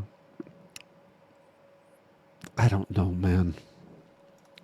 Now, not to be biased again, but you are easily the best job to have ever been created. Oh yeah, I love You embody Reaper. the regality of an abyssal symphony. I love You are Reaper, the man. atramentus stallion that courses throughout the realm, bathed in the tender glow of moonlight, dancing with an unrivaled and vicious elegance. Your scythe is the artist's brush, painting the exquisite shadowy canvas of night. Dude, that's with so hues sick. of incarnadine crimson. So here's Yeah. to you, Reaper. I cannot fathom what it must be like to be such a bloody champion. Yeah, Reaper's awesome. Reaper's awesome. Yeah, what is? Yeah, I noticed that too. Is that a T weapon? Is that a T weapon? So yeah, like my Reaper's backstory is also really cool. My Reaper's backstory is that I'm the backrooms Reaper. My Reaper was a soldier in the army that the Forum hired, and he got stuck in the back rooms for like 10,000 years. But in the back rooms, you don't age. And he was in the back rooms, and he befriended an entity, and the entity and him became very close. And the entity eventually, because their bond was so strong, the entity became the Avatar. And then whenever he teleports, he goes into the back rooms. He glitches into the back rooms, and then he glitches out of the back rooms to where he needs to go. So fucking cool, bro. So fucking cool. Cheers, you cunt. Viper? Oh, bet you weren't expecting that one. Oh, I wasn't You expecting want to that one. practice playing with 2 swords at once? Why not 4? 1 extra in your mouth, and 1 more in your shitbox. Like every Friday night, you rancid filth. The only thing poisonous about vipers is the BV and gonorrhea. Now for the physical range DPS. And if you want a physical range challenge, try pissing in a urinal from 2 meters away. It's always a good time until the boss walks in and ruins my fun. What is that? 2 meters? Is that like inches? That's typically, I mean, you typically piss near the sink. I mean, I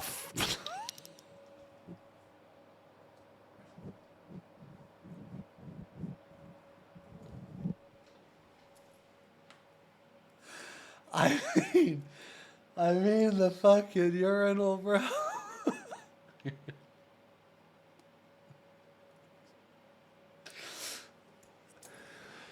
All right. Well, there goes my 2 meter joke. Vod, played by hobos and bums who busk for pennies in Limsa. Nobody would notice if you were gone, and it would definitely be a lot quieter. Now, I'm not saying to kill yourself, because I know the voice in your head does that for me.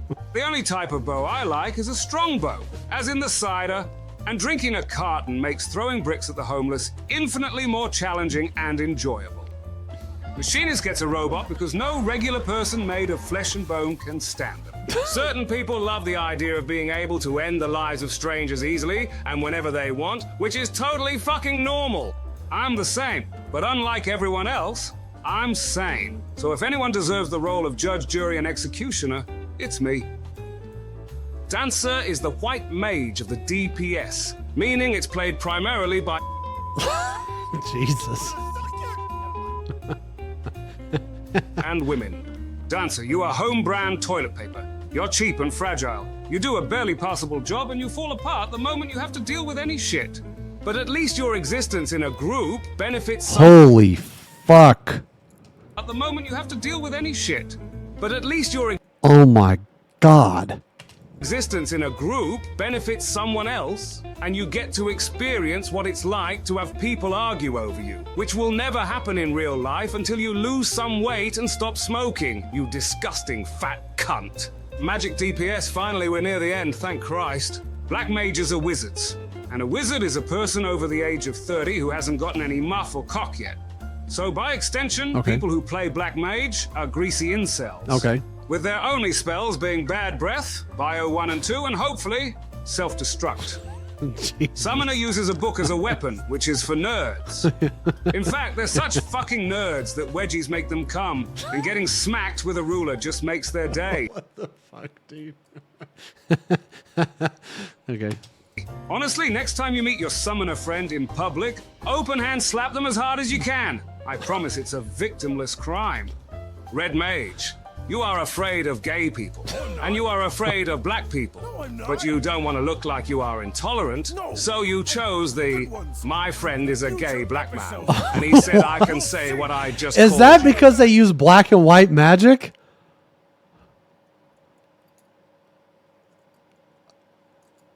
I know I never play Red Mage. I never play Red Mage, so I'm not going to get some of these jokes. Okay. Class. Twat. I'm not doing Pictomancer, I hate it. I'd rather paint with my own diarrhea, using my face and body as a giant brush, than acknowledge this waste of resources. So if you just... Are you guys excited for Picto?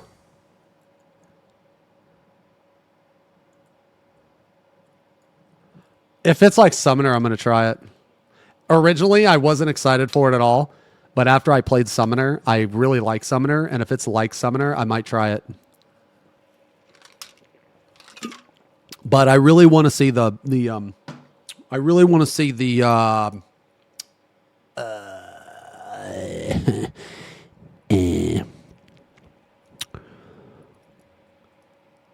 the ideas people come up with. Yeah. Yeah. decide to play Pictomancer, I hope every time you cast a spell, you think of that visual. A naked Vieira man covered in poo, smearing chunky, curry paste-colored wet shit on a white wall. Okay, good. We're finally done. If you got upset by any of these jokes, be sure to let me know in the comments below, and I'll send the best ones off to Cool Story Incorporated. Obviously, they are jokes, and if you are a regular viewer of mine, then I know you are intelligent enough to see that. Unless you're one of the people who goes, lol, I don't get what's happening, then stop commenting on YouTube as a whole, because it's better to be a silent idiot than to open your mouth and remove all doubt. Whoa. More videos to come, Felicity? unless Dawn Trail breaks every mod forever, which means I'm fucked. Whoa. But if you like what I make and want to see more of the cool shit I make, then come visit my Moon Patreon, puppy? where I will stroke your ego and tell you how wonderful you are in exchange for financial support. Happy April Fools! Come by next year and watch me get Candy? swiftly banned when I make What Your Race Says About You.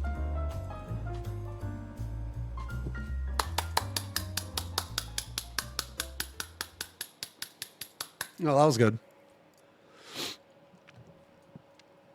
Yeah, that was good. That's thumbs up. Thumbs up.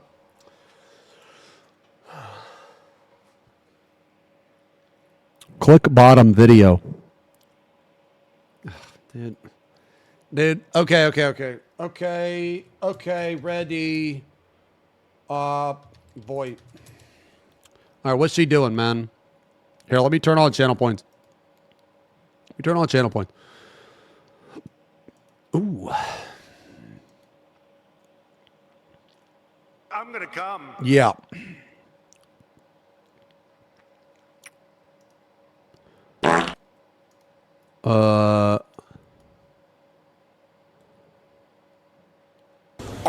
Okay.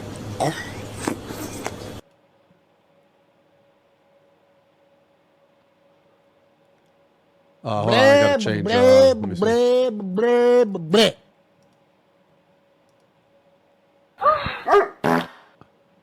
All right, we're gonna play the game, guys. We're gonna play the game now. We're finally gonna play the game. Is that cool?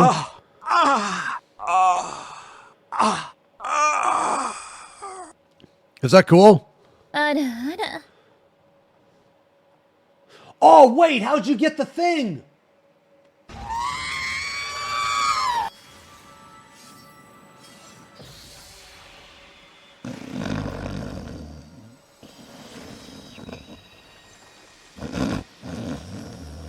Oh, how'd you get the thing? No, wait, did they send the codes out? I ordered one. Wait. Did they send the code out for both? I didn't get my box. Check my spam folder. Wait, really? Okay, hold on. More. Spam folder. Is there any way that I could like get the code on the website?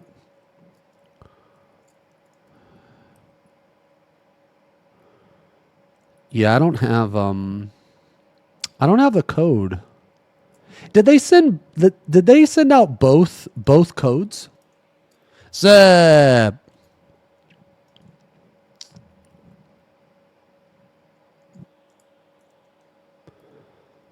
They sent out both codes. I ordered the statue.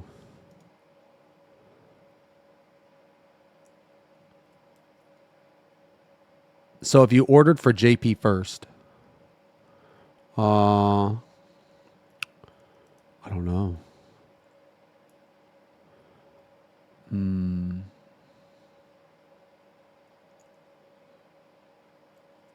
Wait, so I might have it. I might have it. Oh. Man, that's a pretty cool. That's pretty cool, man.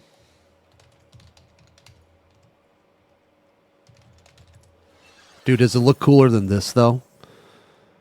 Ooh, I don't know, man. Ooh, I don't know. I mean, they both look pretty fucking cool. Ooh. Nah, this isn't my... Wait, the Sword of Light?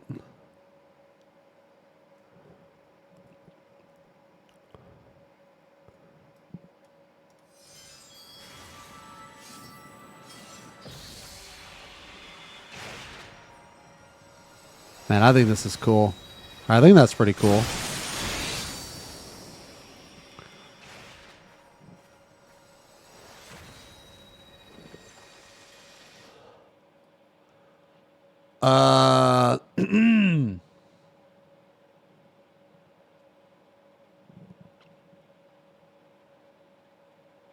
Oh, the product package. Okay. I'll check my mail today. Yo, you there? What's up? I haven't done the 16 event.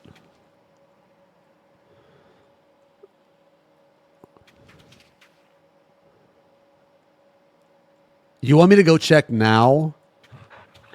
You want me to go check now? I should have got an order for it. Oh, I don't think I did, actually. Square Enix. No. How was... No, maybe I got... Maybe... Is there no way to check, like, on the website?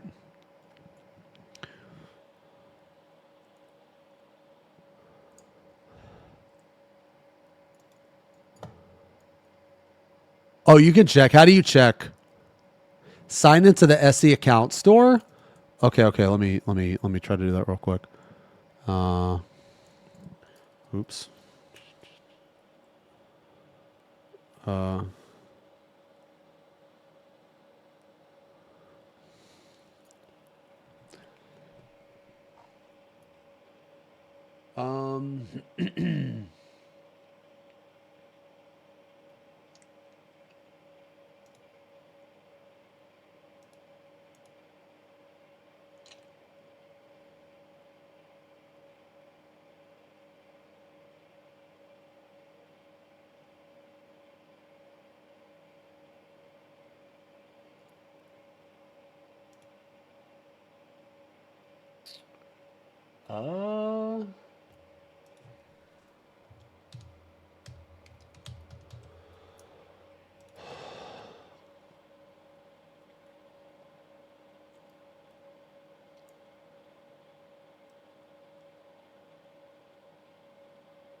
I don't think I have it, man. Maybe I got rid of it. I'll just check later, man. Oh, log into the store. Okay, let me log into the store. Was it Square Enix store?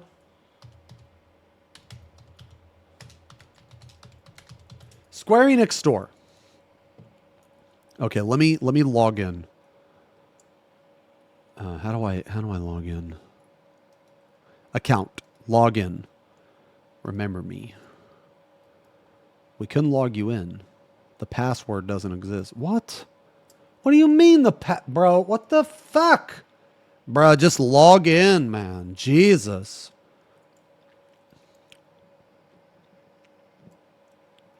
Okay, I logged in. Check status. Redeem code. Wait, what is it?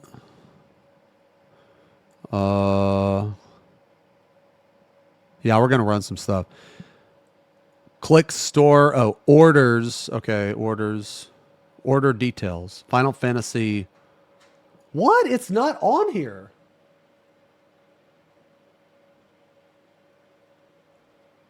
It's not on here.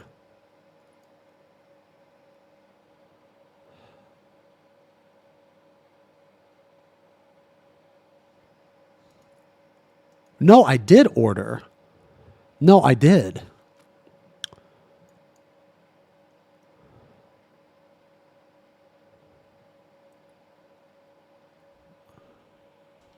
Change it to NA? I know I ordered it. Oh, no, I think I bought it as guest. Yeah, I think I bought it as guest. Yeah.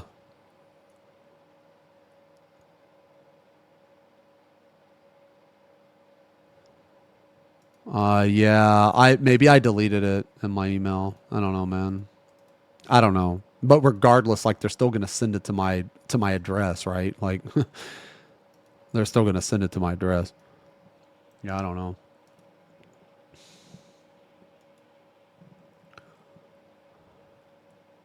Yeah, maybe that.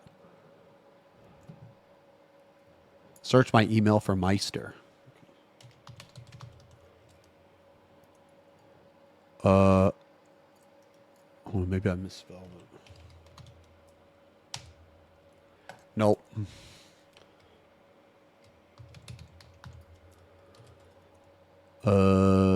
Nope.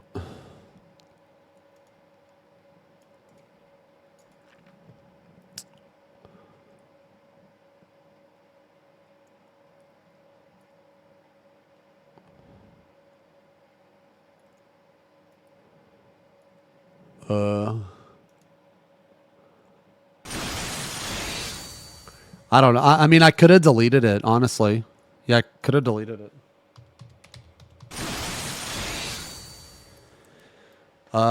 Square Enix.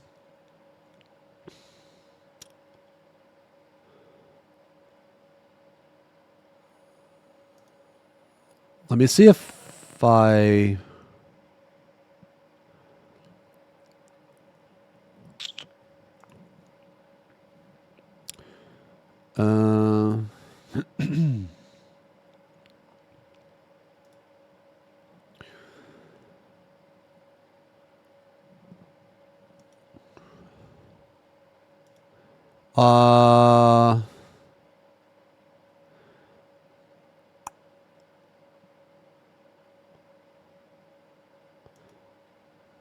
No. I don't have it in my email. Maybe I deleted it. Or maybe they haven't sent it to me yet. I don't know.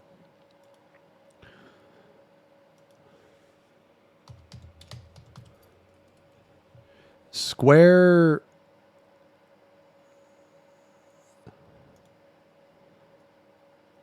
Nah. I don't have it. So I guess I'm either... I guess I'm either fucked or I didn't order it. But I'm almost positive I ordered it. That's the thing. I'm almost positive that I ordered it. Because I have... from my... Basically, it's from my PayPal. Oh, this song is so fucking sick. It's from my PayPal. Yeah, I bought it as guest. You know. Wait, I'm leader? Why am I leader? What are we doing? I want to play some gun mode, I think.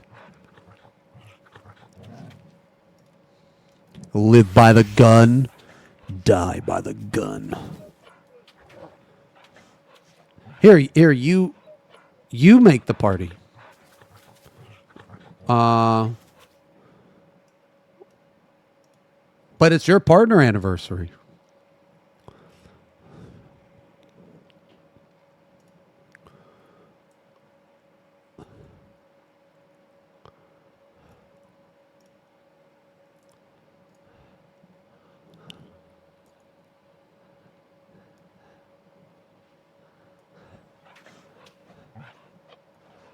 Did you guys hear that? Oh, you guys can't hear Discord, can you? Oh, fuck, man. I just let a juicy ass fart out in Discord, dude.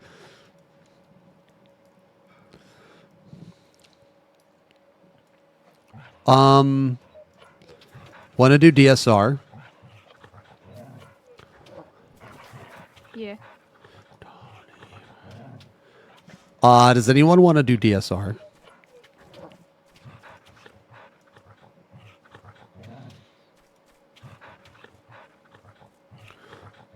Fun.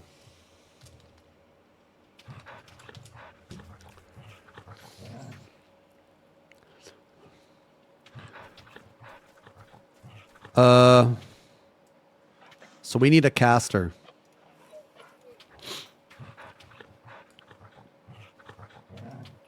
It's 11111. Does anyone want to go?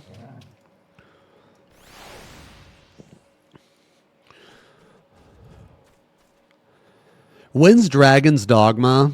I don't know if I want to play it, man. I'll play it after, like, I don't know, after they fix a bunch of shit. FP Pong, not my type of game. I mean, like, probably. I ordered in the second wave. Fix what? Wasn't there a bunch of problems? Like, you can't even start a new game, or I guess they have that. You have to, like, pay to change your character or something. I guess you can get it for free, but you have to farm. And then, like, there's no, like, you can't, like, save and then go back if you want to, like, change anything. But there's also, like, the performance issues, right? Yeah, like, I don't want to play a game that runs like shit, you know?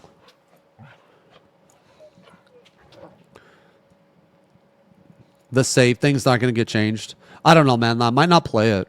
It just... I don't, like, basically, if I don't like my decision, I want to be able to reload and change my decision. I also like to purposely pick wrong decisions just to see the outcome. And if I can't do that with that game, it kind of... It's, like, not really appealing to me. But I didn't play the first one, so I have no nostalgia.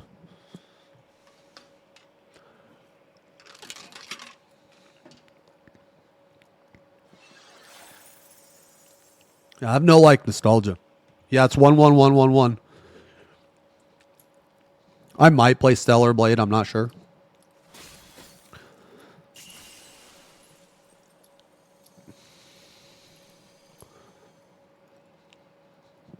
It's not a decision game. Yeah, but can't you have people die and shit?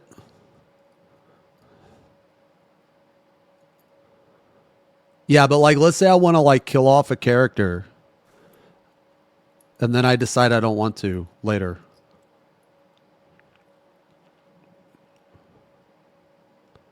I guess basically what I'm trying to say is, like, that it looked cool. I thought it looked cool.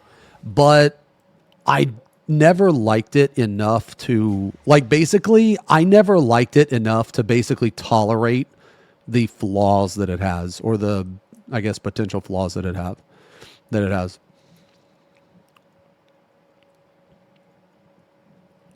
So I don't know. Like, I'd rather I guess for now I'd rather, like, just play something else. I don't know.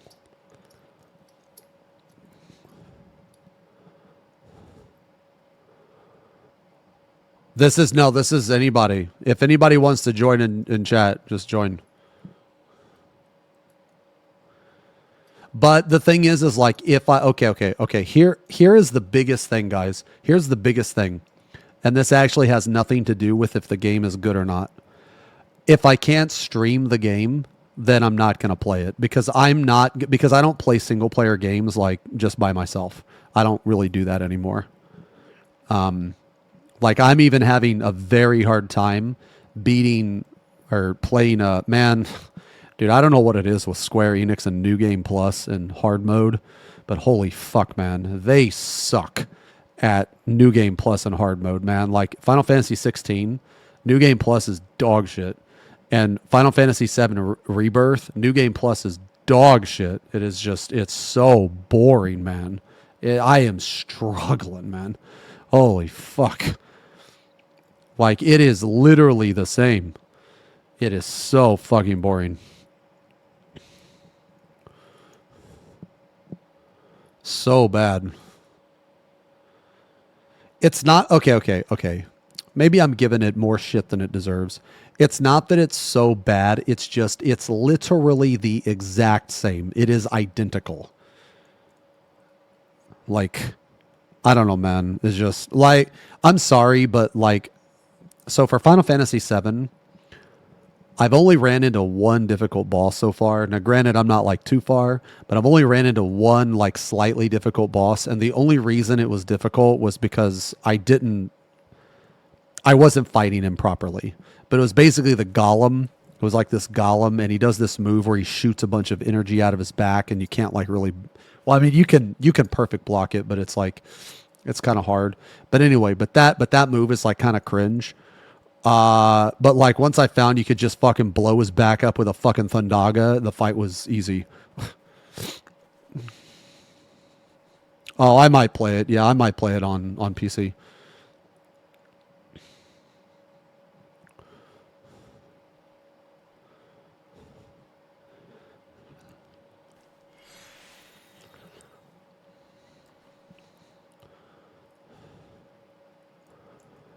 I'm just like, I guess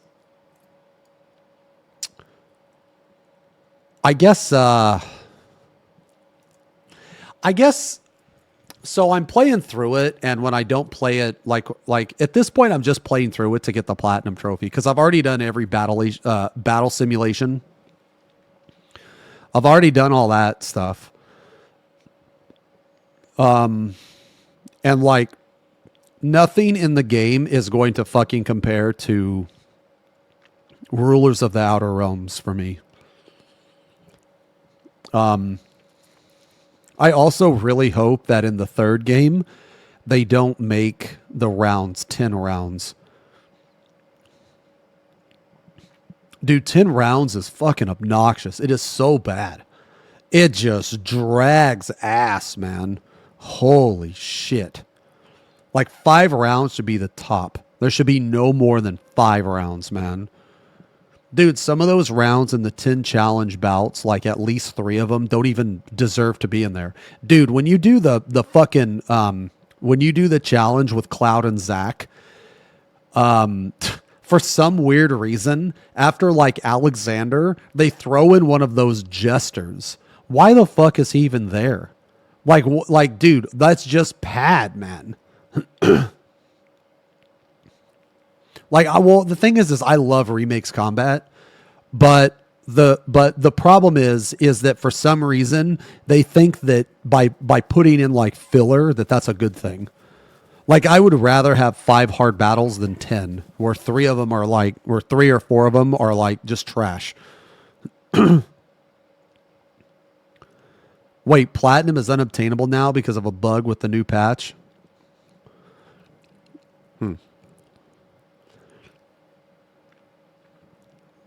Only the digital version? Oh, are they going to fix that? Oh, a patch broke the trophy? Oh, okay. Well, that sucks.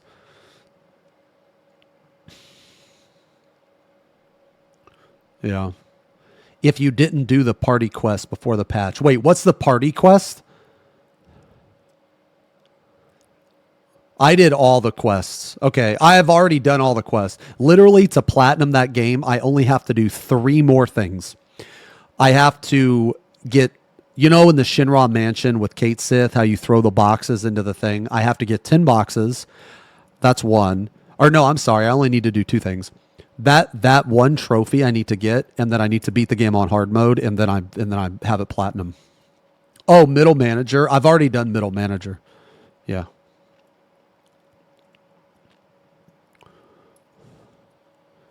Yeah, I've already done that. I'm going to buy it real quick. Let me use the bathroom real quick. I'm also going to grab a drink.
Oh, we just need a healer. Okay. Okay, I'm back.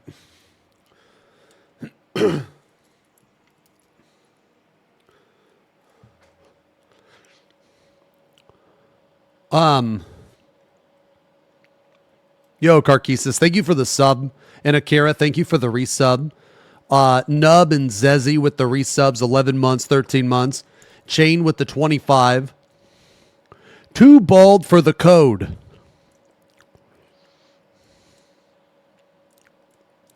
Get the fuck out of here.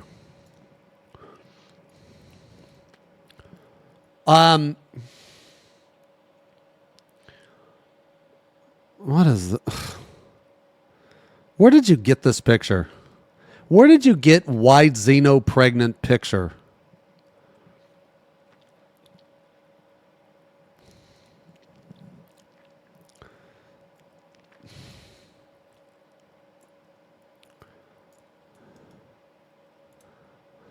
What do you mean inflation?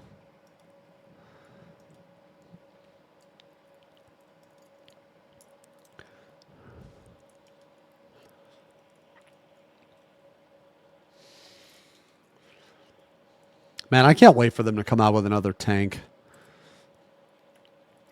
I want a hammer tank, man.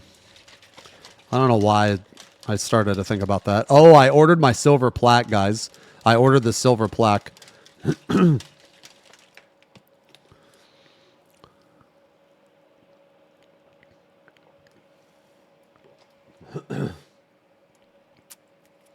I'll let you guys know when I get it. It's the plaque you get for 100K subs on YouTube. Yay!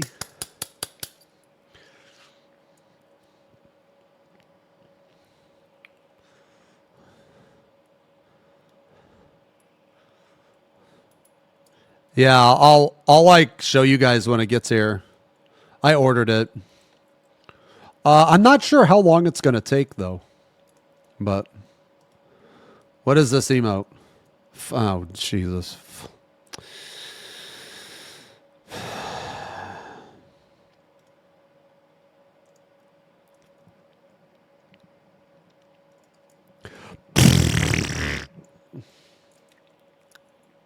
Chills.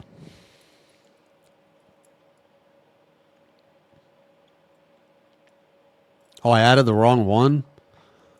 What? No, I didn't. What do you mean I added the wrong one? No.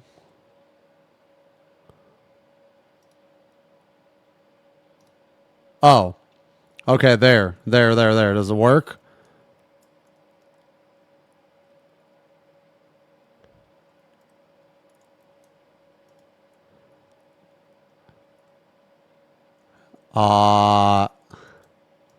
Bro.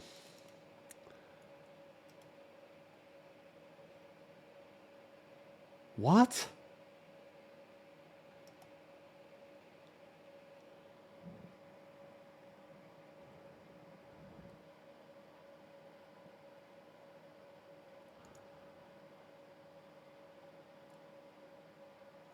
Yo, Yanai, thank you. Thanks, man. Oh, it's all good. Dude, I have to refresh. So which way do we want it?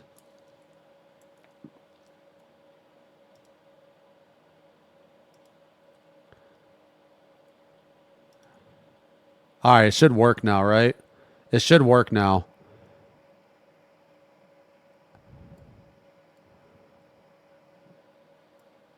Bro, okay, look, I'm just going to fucking disable it. I'm literally just going to fucking disable it. Now I'm going to refresh. Okay, look, I'm going to show you guys. Okay, look, this is the correct direction, right? We want this one, right?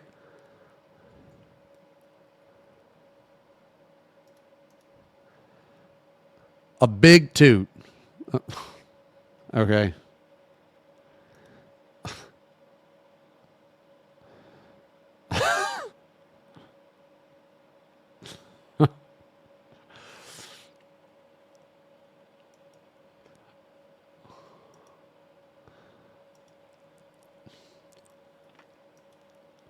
Okay, I just want you guys to know. Look at the quality of this chat. Big toot R Xeno ass. Big toot R why Xeno pregnant.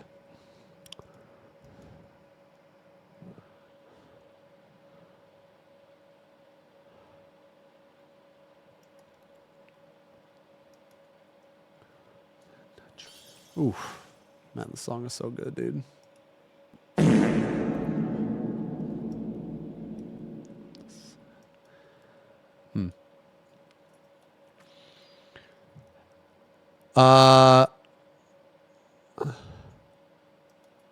How does it feel to have the YouTube and Twitch channel growing like this? Must be. I said earlier, but chat spammed me out. I mean, like, here's the thing, man. Like, I want to say for about, let's see, 2, 4.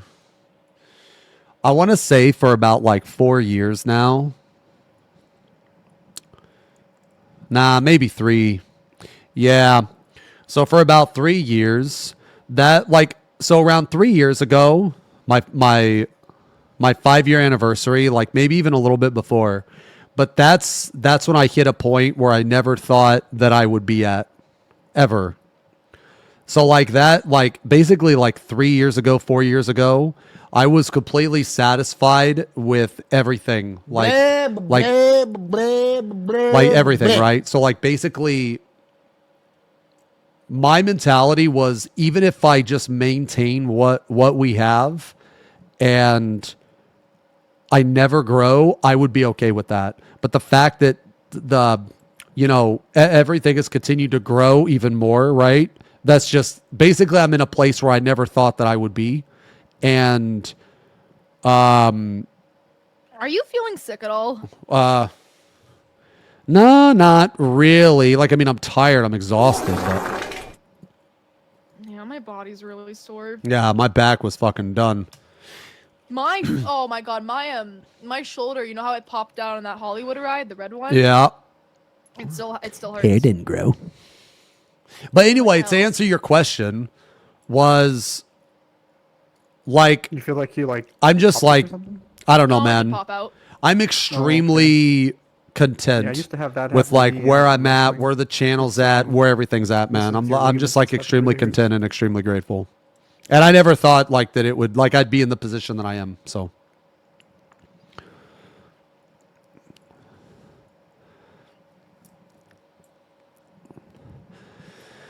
I wouldn't be content with a hairline like that.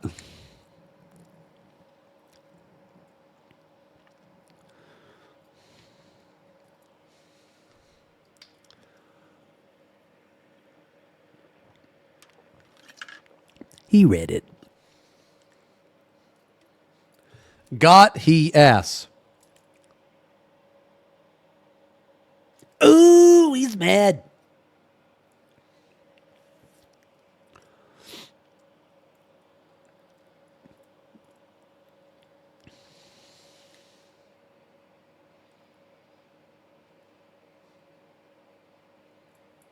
Ooh, this song's good.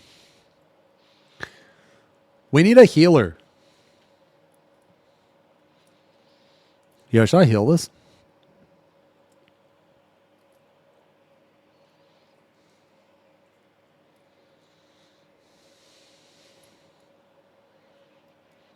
I can't. I don't have any gear.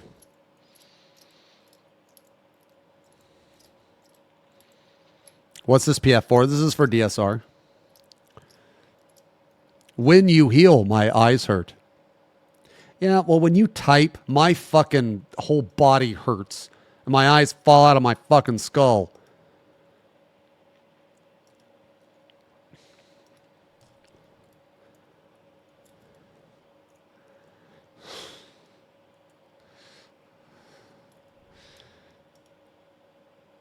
I'm over here stroking my dick. I got lotion on my dick right now. I'm just stroking my shit.